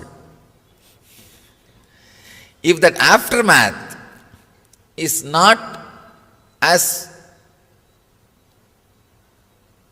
you feel comfortable or connected or happy, then you say it is accident and you are not responsible. That's a drama we play. It's just hypocrisy. Whether you like or not, understand or not, it's a very deep but truth. Even your accidents, we attract. We attract our accidents. I can quote many incidents. Even the one incident can quote. Many times you would have heard from this from me, because I am seeing 70% are regular devotees. Only 30% I am seeing new faces. But at least for the 30%, I'll repeat this incident. It's happened in USA. One 4 or 5-year-old child was brought to me for autism, to heal. Child was having autism, so they brought the kid to heal. He was born and brought up in Telugu family, settled in USA. They brought the child and they asked me, Swamiji, please heal the child. And he is suffering, he can't talk, and disturbed child. I put my hand on the head and started healing. The moment the energy started entering his system, he started speaking straight away in Tamil, not even in Telugu. They say, impossible, Swamiji. The whole family says, none of us know Tamil. Neither our relatives or none of us know Tamil. And he is very clearly speaking. First of all, he can't speak. He is speaking in Tamil. He says, in singular he said, not even with respect, remove your hand. He told me in Tamil, Kaiye edra. In singular. I was shocked. I was really shocked. First thing, I was shocked because he was able to speak. Second thing, he is speaking a very clear, fluent Tamil. And in singular. I was shocked. I thought maybe he is possessed some spirit or ghost. Even then, usually spirits don't stand in front of an enlightened energy. I was completely taken aback and I asked, who is speaking? May I know? That guy said, don't you understand? I am the owner of this body. Don't think I am ghost or some spirit. I am owner of this body. I am speaking. Remove your hand. First remove the hand and then we will talk. He was very strong. I said, why? Don't you understand I am healing you? Why do you want me to remove the hand? He says, I don't want to be healed. I want to live like this. I was shocked. I asked, why? What made you to take this decision? He says, I am tired of living a responsible routine life. Taking bath, going to college, going to office, and I am tired of this responsible life. There is nothing. So I decided one life I will enjoy without any responsibility. I want others to take care of me. People to attend me. I was shocked. No, see, really, after the IT invention, IT civilization, that's what I have to use, that is the word I have to use.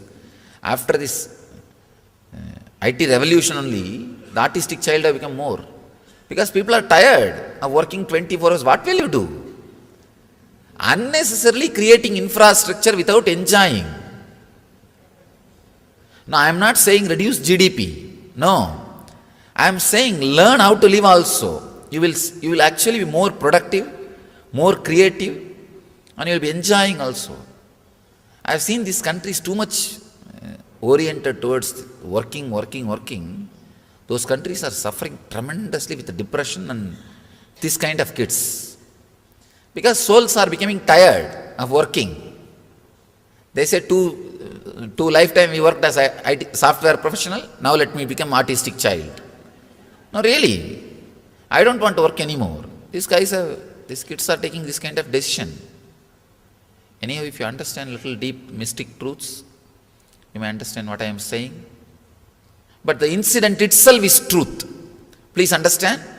The incident I am reporting as it happened, without mixing anything, without adding or reducing. I may be giving my commentary, my interpretation, but incident itself happened as it is.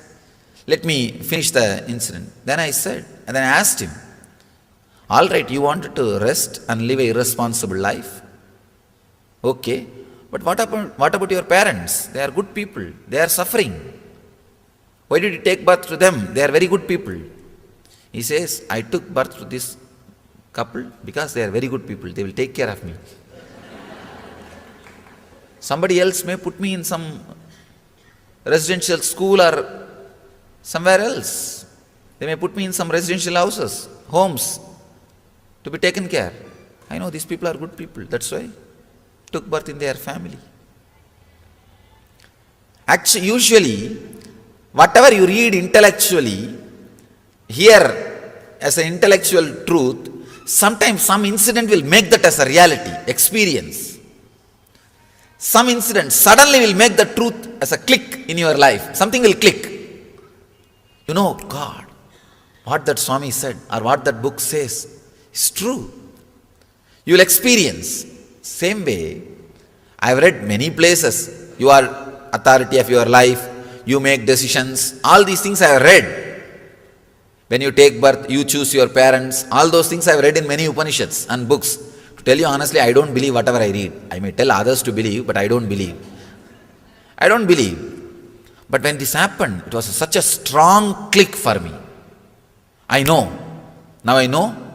Experientially. Now whatever I am saying, you may not believe, but my experience, I have seen. When I removed the hand, again that fellow is dumb. He is not able to speak. Not only he is not speaking Tamil, he can't speak a single word.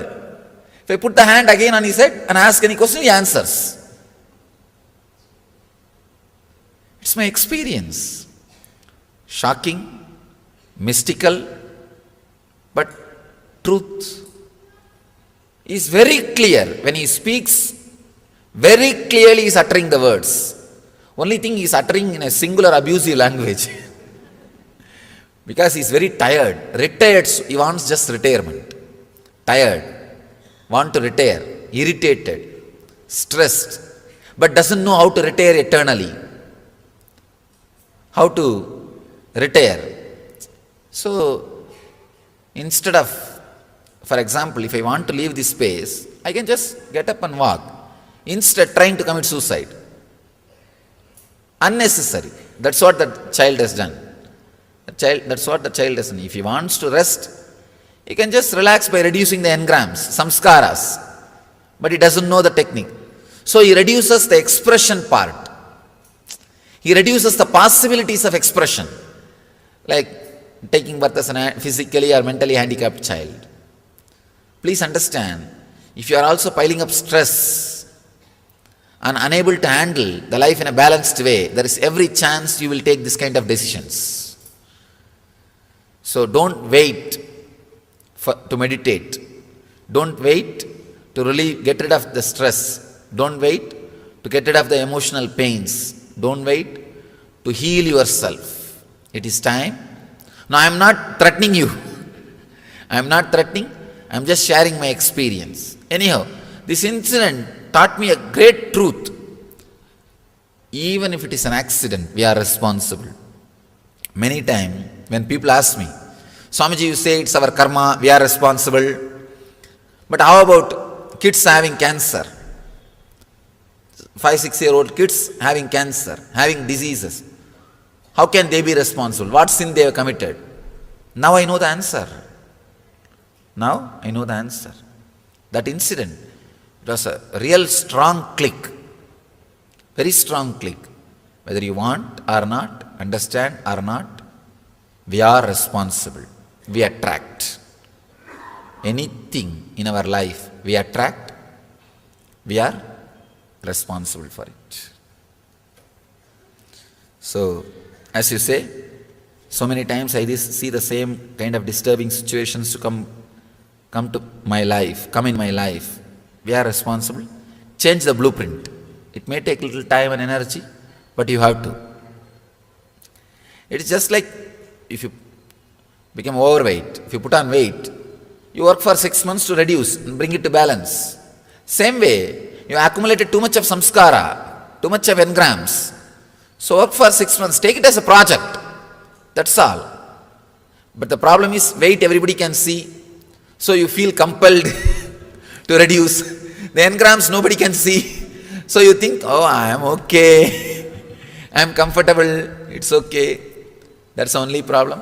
But take it as a project. That's the only way.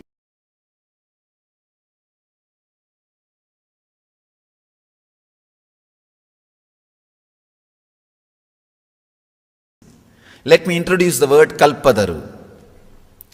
In Sanskrit, the literal translation, literal meaning, the kalpadaru word is Sanskrit word. Literal meaning is fulfilling your wishes, the tree which fulfills your wishes. Kalpataru means, kalpa means whatever you can visualize. Taru means the tree which fulfills it. Please understand. Fulfilling does not mean giving. There is a subtle difference.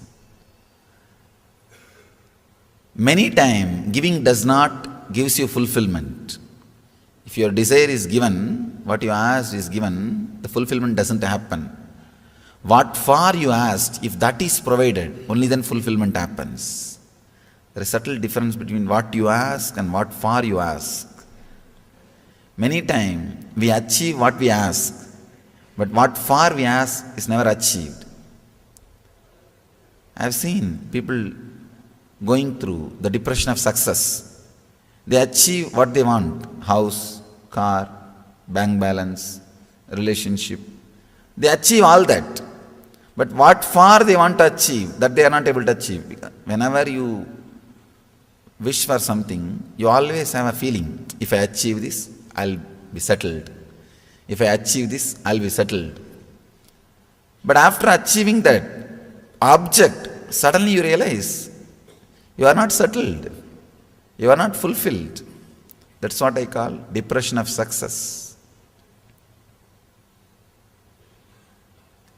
I've seen so many people, before achieving something, they think if I achieve that, I'll be completely fulfilled and settled. But after achieving, they are in opposite mood. Completely opposite mood, you can see. Kalpadaru means which can fulfill your visualizations.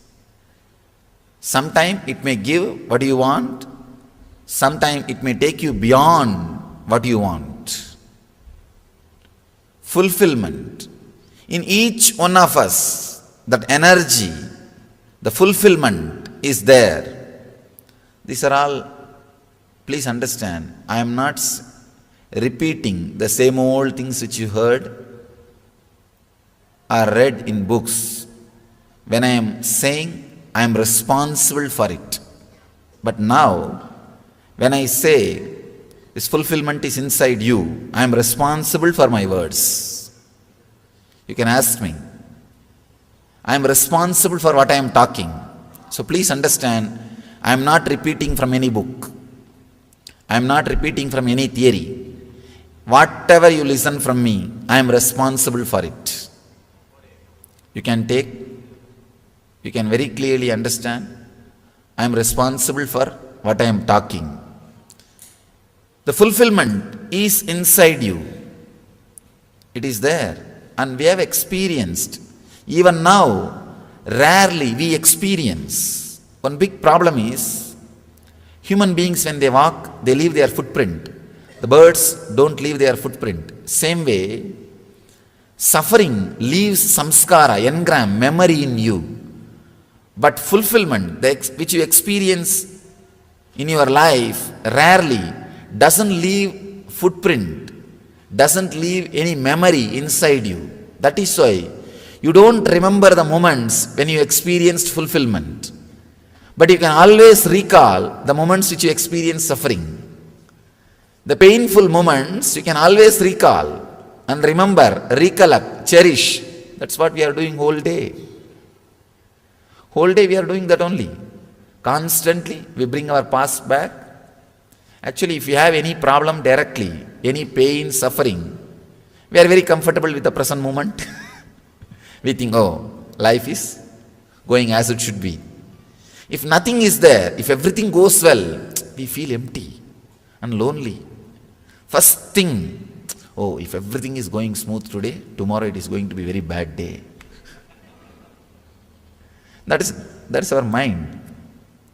Then, even if that is not satisfying, we bring all the old memories. See what happened to me a few days before. That shouldn't have happened. This shouldn't have happened. We cherish. In a way, we are habituated to cherish suffering. We are habituated to cherish pains. We are trained. We are enjoying. If they are not there, we are missing something. We feel lonely. They become our company.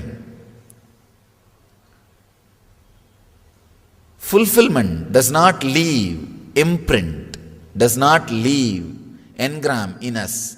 It is a gap.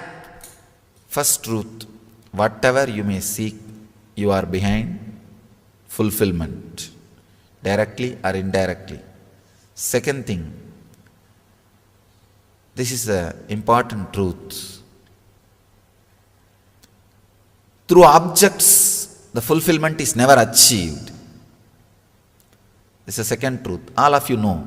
I don't need to give any explanation or any examples. All your lives are living examples for this truth. Just through objects, fulfillment is never achieved. If just through objects fulfillment is achieved, then in the whole world at least few should have achieved. There are so many people who achieved the status through money, whatever can be bought, they have. They can have. Either they have or they can have. Through money, whatever can be achieved, either they have or they can have.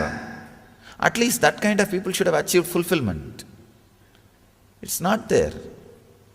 Means, just through objects, fulfillment is not achieved. That is, you are a living example for that truth. Almost everyone is living example for that truth. I want to share my experience, the third truth.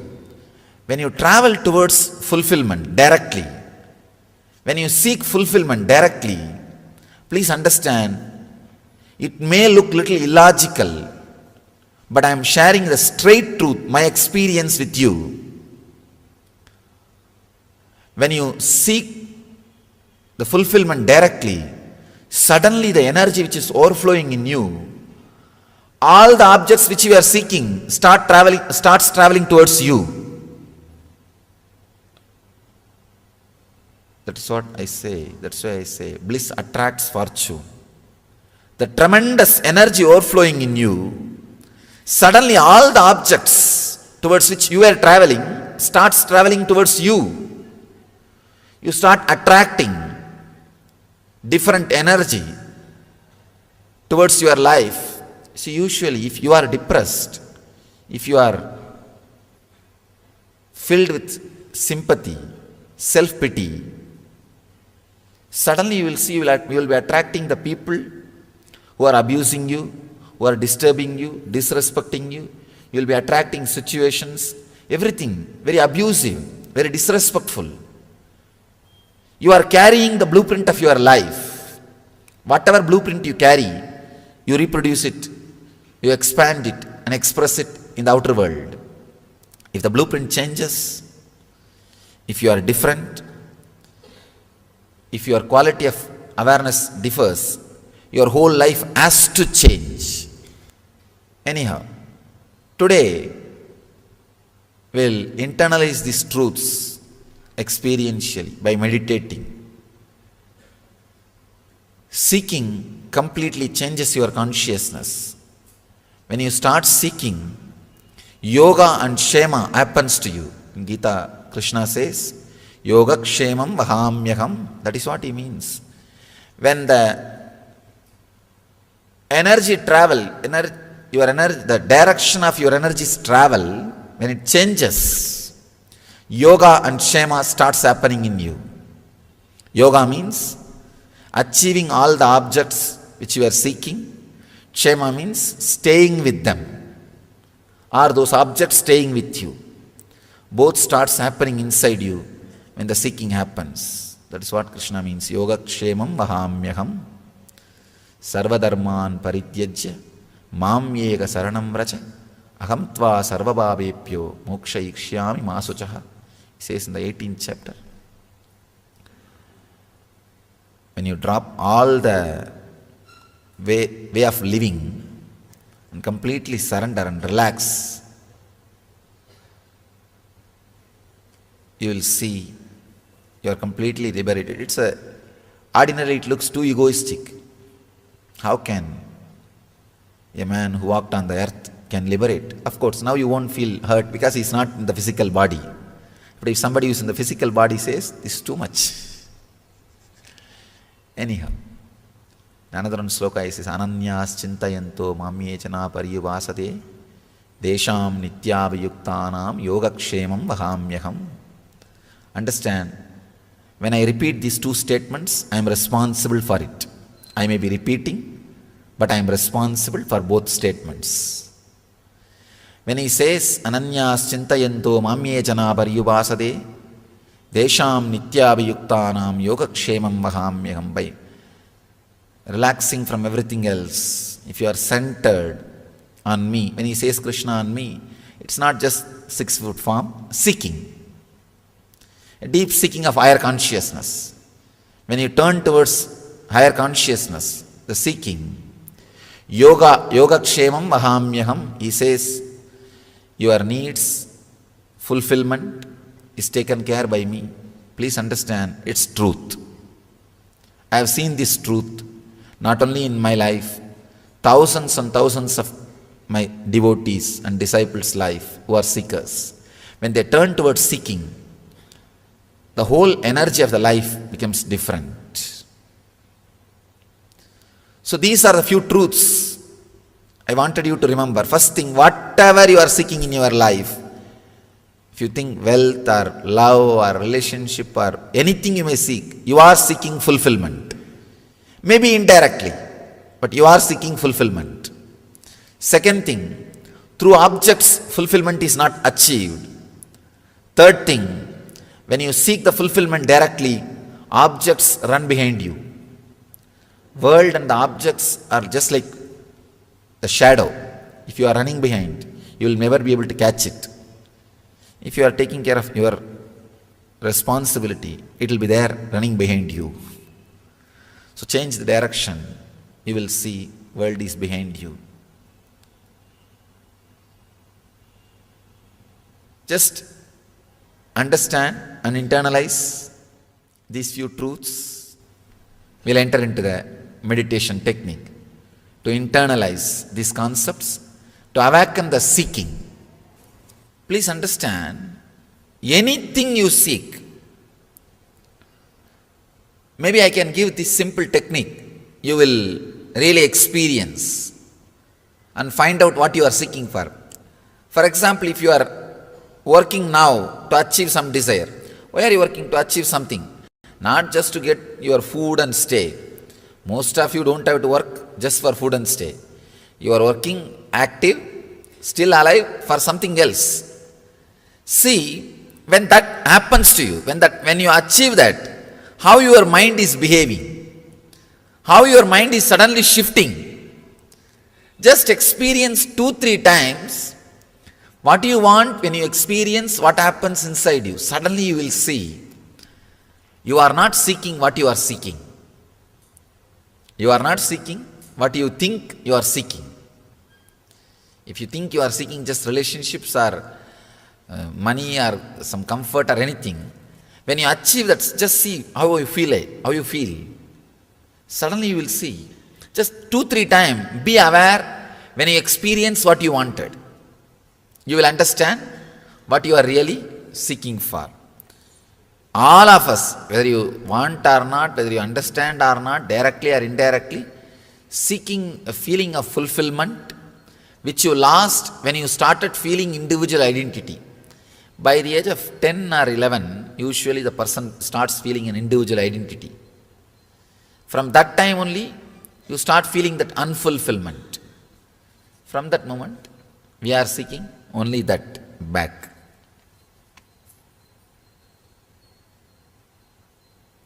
So many times I see the same kind of disturbing situations come in my life. Means you are carrying the blueprint of that. Straight away you are responsible. Nobody else is responsible. If it's an accident, even for accident we are only responsible. To tell you honestly, even for accident, we attract accidents. Please understand, I am not insensitive towards your suffering. I am not talking irresponsibly. I am talking responsibly.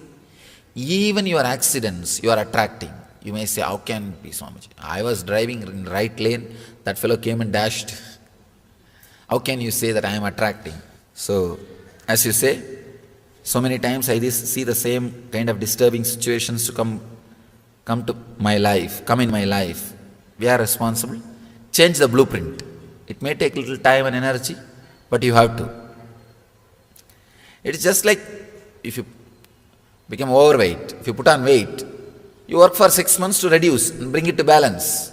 Same way, you accumulated too much of samskara, too much of engrams. So work for 6 months, take it as a project. That's all. But the problem is weight everybody can see, so you feel compelled to reduce.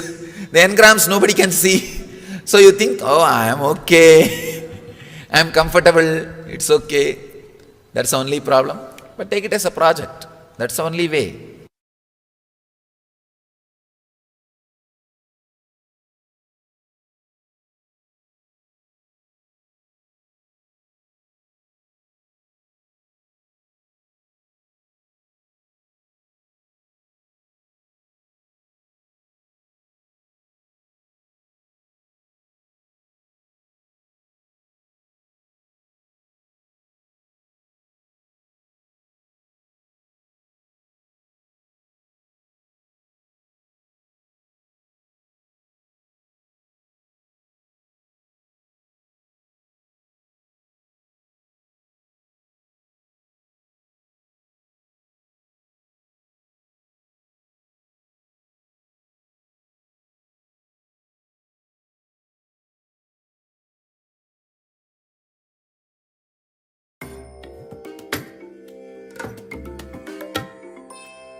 I bless you all.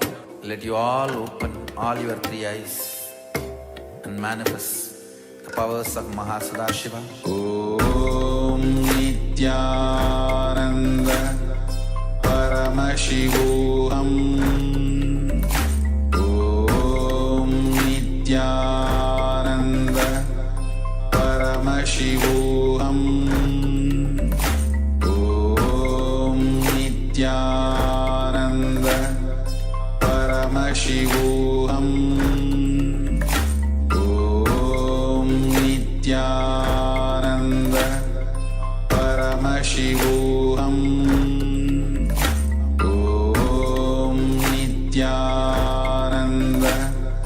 परमशिवोऽहम् ॐ नित्यानन्द परमशिवोऽहम् ॐ Nityanand.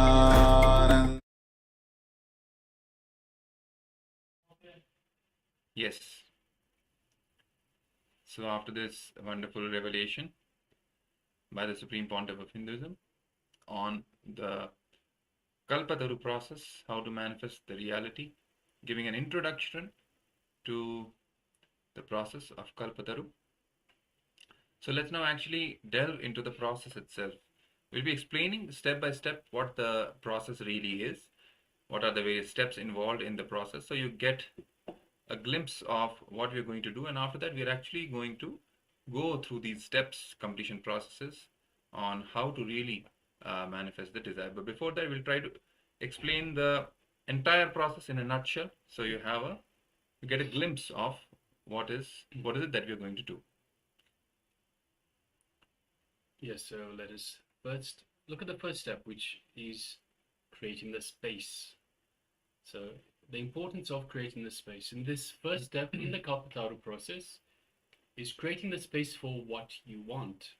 By space, we mean bringing your future possibility into the present moment. A space is created by strongly visualizing that what you desire has already become a reality. So imagine what you want is already present. So let us take a moment, and for that desire that we wanted, we will be creating the space. So for that same desire that we decided to work with today, we will be creating the space. So creating the space is like making a balloon, which is the visualization. So blowing up the balloon is the visualization. Infusing air into it is the second part. So first of all, creating the balloon itself, just the balloon, the rubber balloon itself, creating that is creating the space. Infusing air into the balloon is the second part, which is like infusing the energy for the reality to manifest.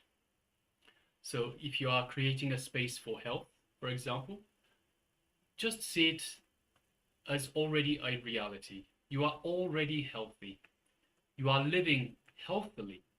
This is the creation of space for health. Your inner space is equivalent to your womb. The way a child can grow inside a womb, inside the mother, in the same way you can grow whatever you want in your inner space, and it can be made into reality. It can really be delivered. Yes. So this is the first step, how to create the space. Whatever we want to manifest, we create the space as if it has already happened. See, this is a very subtle but important part here. We don't create a space for the thing to manifest in the future. That is not what we are going to do. Whatever we want to manifest, we create the space as if it has already manifested. That is the visualization. That is the balloon which we are creating here. We want health, we create the visualization that we are already living in a healthy way. We have already become healthy. We want wealth, we create the space for it as if it has already happened. We have already become rich. We have already manifested wealth and abundance in our life. Now, once that first step is done, next is eliminating the self-doubt, self-hatred, self-denial, that is SDHD, as Swamiji puts it, in that space. So what really happens is, naturally your mind will not accept that space that you have just created. right? It'll say, no, no, no, I have knee pain, I can't even sit, I have back pain, right? If, let's say the example here is, if you want to manifest health, let's say, right? No disease, nothing. So you create the space for it. But what will happen? What will happen when you create the space as if you've already become healthy? Your mind will start questioning. It'll start throwing tantrum. It'll say, oh, no, no, no, how can you say that I've become healthy already? I've got knee pain, I've got back pain. See how many, how many aches I have. And see, I'm coughing, I'm sneezing, I have headache. All my, spare parts are functioning on their own. How can I be healthy? Your mind will question all of this. It will just throw all sorts of doubts and questions at you once you start creating the space in the first step. So when you create a space complete with all the doubts that happen in you, including the doubt whether you can create the space, the doubt whether the space will really become real, complete with all that. And this is important. Do not fight with the space created. Take responsibility for the space you created. If you have created a space that you will be completely healed, you will become healthy, don't fight with it. Don't challenge it. Take responsibility for it and act from that space of responsibility. That is very important for us to understand. Once our mind starts throwing questions and doubts at us, once it starts throwing these incompletions, it is called incompletion, right? All these patterns, negative patterns that we have inside us from our past experiences, which are not allowing us to live our present or live in our present moment with restful awareness, they are all called as incompletions. So all these doubts, for example, which our mind is throwing, they're also incompletions. These pains that, oh, I have been sick for so long, how can you say suddenly that I've already become sick? How is it possible? So all these doubts are incompletions. So for us, what needs to be done in this step is, once the space has been created and once the mind starts throwing all these self-doubt, self-hatred, self-denial. Let me also explain in brief what is this self-doubt, self-hatred, self-denial case, because it's a new term you might not have come across till now. So let's take an example. For example, let's continue with this itself. Suppose there's a person who has not been well for most part of his life, and suddenly now he hears this truth that you can manifest whatever you want, you can be completely healthy. All we have to do is follow this process, Kalpataru process. Okay, he starts with the first step, creating the space, right? Creates the space. Okay, I have no diseases whatsoever, I'm completely healthy, I'm already living a healthy life. Let me create that space. Now that the person has created the space, naturally his mind will suddenly start throwing all these doubts and questions at him, right? How can you say it is possible, suddenly for me to be healthy? Look, for all this while I've been not well, I've tried everything. I doubt whether it is possible at all. Now, in this whole, all sorts of incompletions, where the mind is saying, I am not sure whether this is going to happen or not, I doubt it, which this is called as self-doubt, right? All those statements or all those words where the mind says, I don't really think I really deserve it, those kinds of things. I don't think it is, it's for me. Maybe for someone else, but not for me. These kinds of statements constitute as self-hatred. You really don't, it's like you don't think that you should even have it. That is called as self-hatred. Then comes self-denial, where we completely deny even the possibility of it happening. It's like, okay, maybe, everyone, maybe for their situation it is possible, somebody, but for me, no, it's not possible. It is by birth I'm having it, or there is so many, it's so complicated. No, it's just not possible for me. It's not for me. Let me look into something else. These types of statements are known as self-denial. All of these, self-doubt, self-hatred, self-denial together, are nothing but incompletions sitting in our inner space. And all of them are coming from the past experiences, right? Past pains, past incompletions, whatever experiences we might have had in our life, where we tried to manifest but didn't succeed, right? Or past pains, whatever we have sufferings we have had in our life, all of them accumulate at this time and start throwing all this at us when we are trying to create this space. Now, what is important for us here to do is not to fight our mind when our mind is throwing this SDHD at us, not to challenge it, not to fight with it. Don't become powerless. Once we have created the space, take responsibility. Take responsibility. Own it. And then move from that space of responsibility and start completing with all these self-doubt, self-hatred, self-denial, one by one. This process is known as completion. Individually, these patterns, the negative patterns from the past, are known as incompletions. Once we complete with them, they stop having their negative impact on us. They stop influencing our future. In fact, even our present. Okay, so we'll be learning how this completion process really works. How do we complete these incompletions, this SDHD? How do we remove any sort of powerlessness inside us which is associated with all these self-doubt? Basically saying that how can I continue creating this space and manifest my reality without being influenced or impacted by my self-doubt, self-hatred, and self-denial.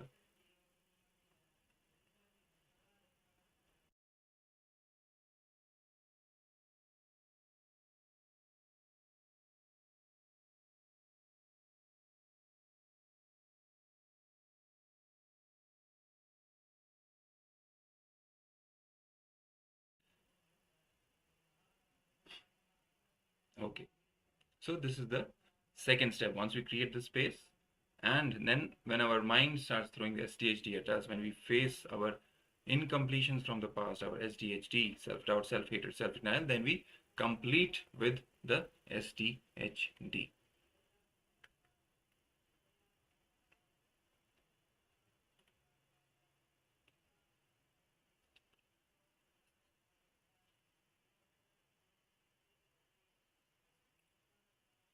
Yes. So you letting your possibility to happen to you, you trusting your possibility without self-doubt, you responding to your possibility without self-doubt is Kundalini energy. So without getting influenced by any self-doubt, you taking responsibility and having trust in your possibility, in the possibility that you're going to manifest the reality. The reality, the manifestation will happen. Responding based on this cognition is Kundalini energy. When the impossibilities come up, see what pattern is it. Is it self-doubt? Is it self-hatred or self-denial? Find out when this kind of pattern started in you. Now this is the part where we learn how to do this completion process. See and find out when this kind of pattern started in you. Any of these patterns, self-doubt, self-hatred, self-denial. Then constantly, this pattern of constantly doubting you and making you believe impossibility. Now, decide to relive and complete it and drop it.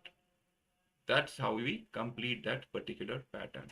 We find out the incident in our life, in our past, when that pattern started, when we started having this doubt on our possibility. In this example, let's say that person in one of his early years of his childhood, he got this belief somewhere that it is not possible for him to heal completely because of whatever reason, because some doctor might have told him, no, this is in birth, by birth you have this condition, it cannot be cured completely. Maybe you can just manage your life, but you cannot cure it. That word has stuck with that person and has created a self-denial, let's say. It is just not possible to cure it, So that pattern, you have to go back to that incident. When that doctor uttered those words to that individual, go back to that incident. What kind of impact it created on that person? Let's say on you, in your case, whatever example it is for you, whatever incident it is for you, go back to that initial situation. Go back to that person who you were at that time, become that person and relive that incident, relive that moment completely, emotionally. And once you relive that incident completely, you release all the emotions or the negativity that is associated with this pattern of self-denial. And that is how this whole pattern is completed. Okay? And once you complete that pattern, you just drop it. It gets removed from your inner space. So the next step, after completing with your self-denial, self-hate, and self-doubt, which is a very important step, the next step is to recreate the space. So the space itself is like a balloon, and self-hate, self-denial, self-doubt are like little holes that have drained the air out of the balloon. Don't you throw away the balloon with holes in them and get a new balloon? Similarly, after completing with the self-doubt, self-hate, self-denial, you have to recreate the space. So do not forget this important step. So we need to recreate. So to start off with, we've created the space. We've said, okay, this is what I want to do. Then we've identified there's all these patterns in me, all these patterns that are stopping me from making this a reality. All this self-doubt, self-hate, self-denial. So once we've removed all these from ourself, from all these patterns, we've completed with it. We've relived and relieved all these patterns. We've dropped them away. Now we need to recreate that very space. We recreate the space from the right context, from the right space, without having any of these limiting patterns, limiting thoughts, limiting engrams. So it is a very important step. So after completing with all the self-doubt, self-hate, self-denial, we have to recreate the space from the right context. Decide to hold on to this new space that you've created as a reality for your life.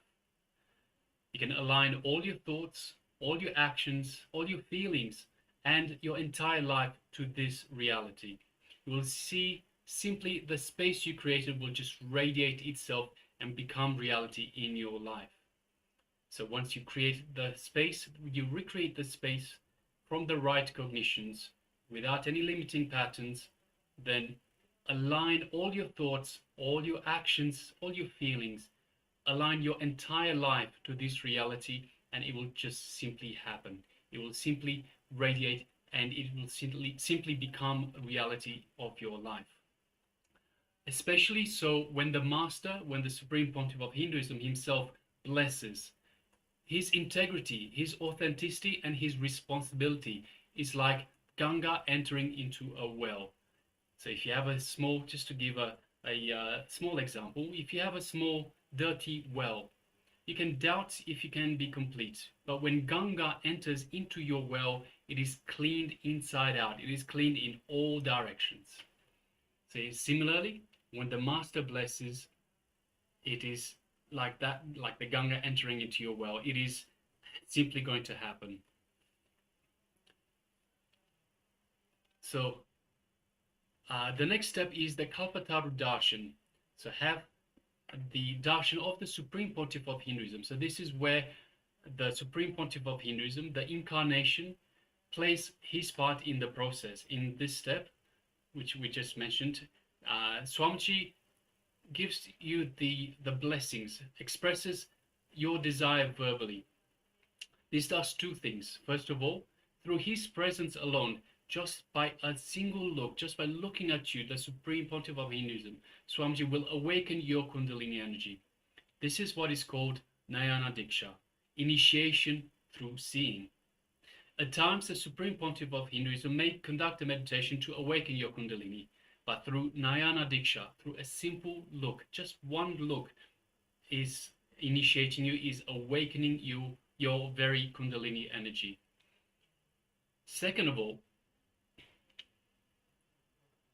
the Supreme Pontiff of Hinduism removes all cosmic obstacles to your desire by saying Tathastu, which means so be it. So in the previous steps, we remove the self-doubt, self-hate, self-denial. This is what we do on our side. But the Supreme Pontiff of Hinduism removes all cosmic obstacles for your desire by saying Tatastu, it will happen. This is a cosmic blessing. Since the Supreme Pontiff of Hinduism lives in the space of oneness with the entire cosmos, he is able to say yes on behalf of the cosmos. The very strength of his integrity also gives him the power of words, which we name as Vak Siddhi. Vak is words, Siddhi is the power.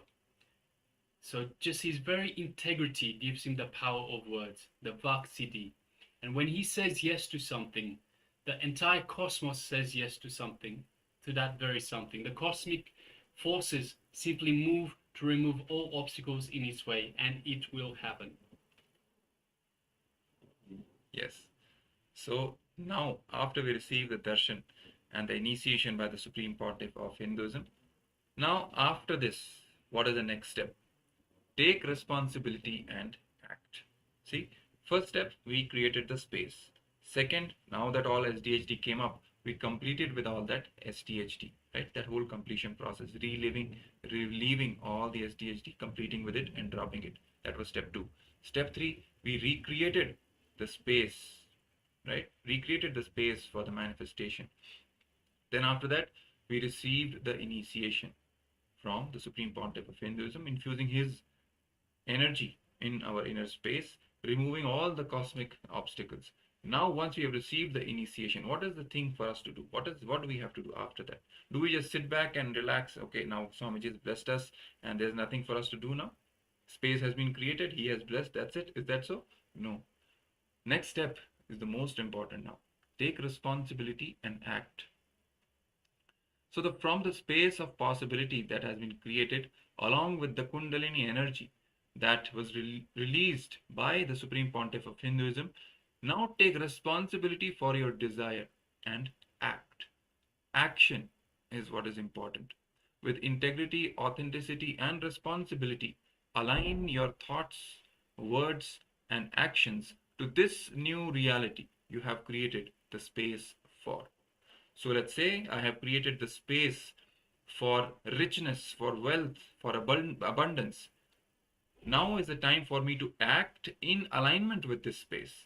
All my words that I am uttering, all my thoughts that I am thinking, all my actions, the way I am acting, moving, whatever decisions I am making, whatever I am doing, everything has to be aligned with this space that I have already manifested wealth.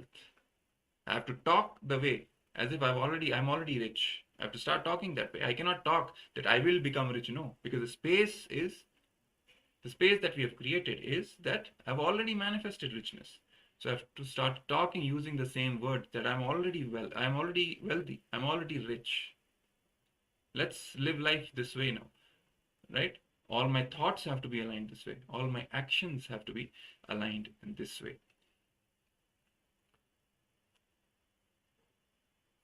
So Swamiji beautifully says in terms of water only becomes steam at 100 degrees. If you have even 99.9 degrees, it is still only water. It doesn't turn into steam until that 100 degrees is reached. So similarly, you can do the first 4 steps, but if you don't take responsibility and if you don't act from that very space of responsibility, then it is all for nothing. It is not enough. See, people often think that asking Swamiji for blessings is enough. They don't have to do anything else. Others think that it is enough for them to complete with that self-doubt, self-hate, self-denial, but they don't need to do anything after that. If you stop there, it's not enough. It is not enough. Nothing will come of it. So yes, you will have removed the self-doubt, self-hate, self-denial, but there's nothing after that. So your desire still will not have come through. So you have to do every step, including this very last one. Take responsibility and act from that very space of responsibility. Yes, and it's important to do both. Take responsibility and act from the space of responsibility. Often people think that, asking Swamiji, as Maharaj has put it, for blessing, that is enough. But they don't have, and they feel that they don't have to do anything, right? They just sit and relax and Swamiji will do everything. Of course Swamiji will do, but the manifestation, the way it will happen is along with our involvement, right? So, and many times we think that it is enough for us to complete with SDHD, but we do not need to do anything else.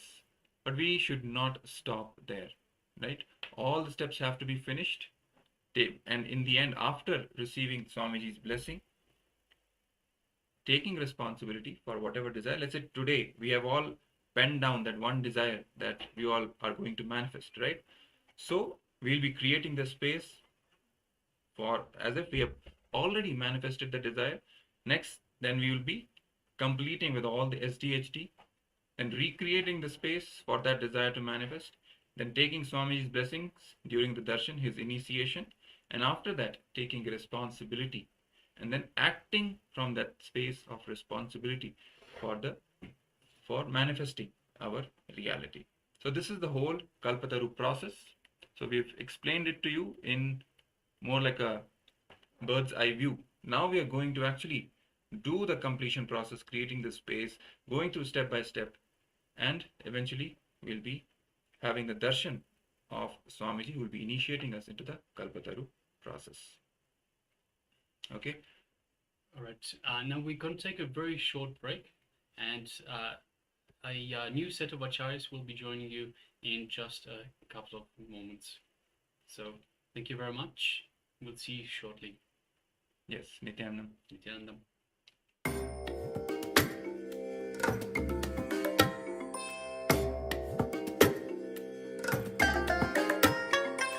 I bless you all. Let you all open all your three eyes and manifest the powers of Mahasudashiva. Om Nityananda Paramashivoham. Om Nityananda Paramashivoham. Om Nityananda Paramashivoham. Om Nityananda Paramashivoham. Om Nityananda Paramashivoham. Om Nityananda Paramashivoham. Om Nityananda Paramashivoham. Om Nityananda Paramashivoham. Om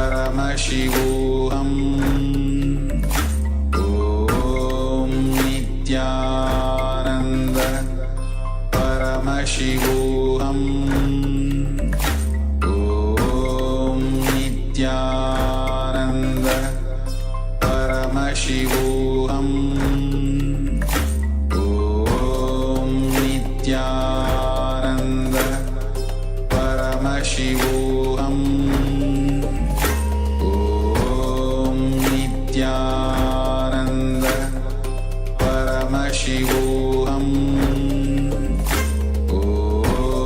Om Nityananda Paramashivoham. Om Nityananda Paramashivoham.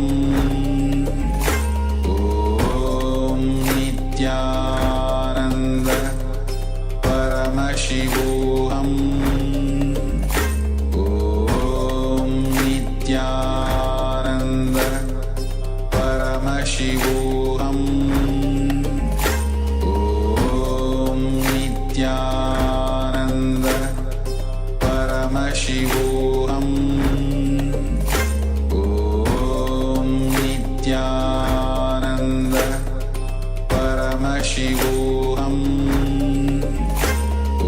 Paramashivoham. Om Nityananda Paramashivoham.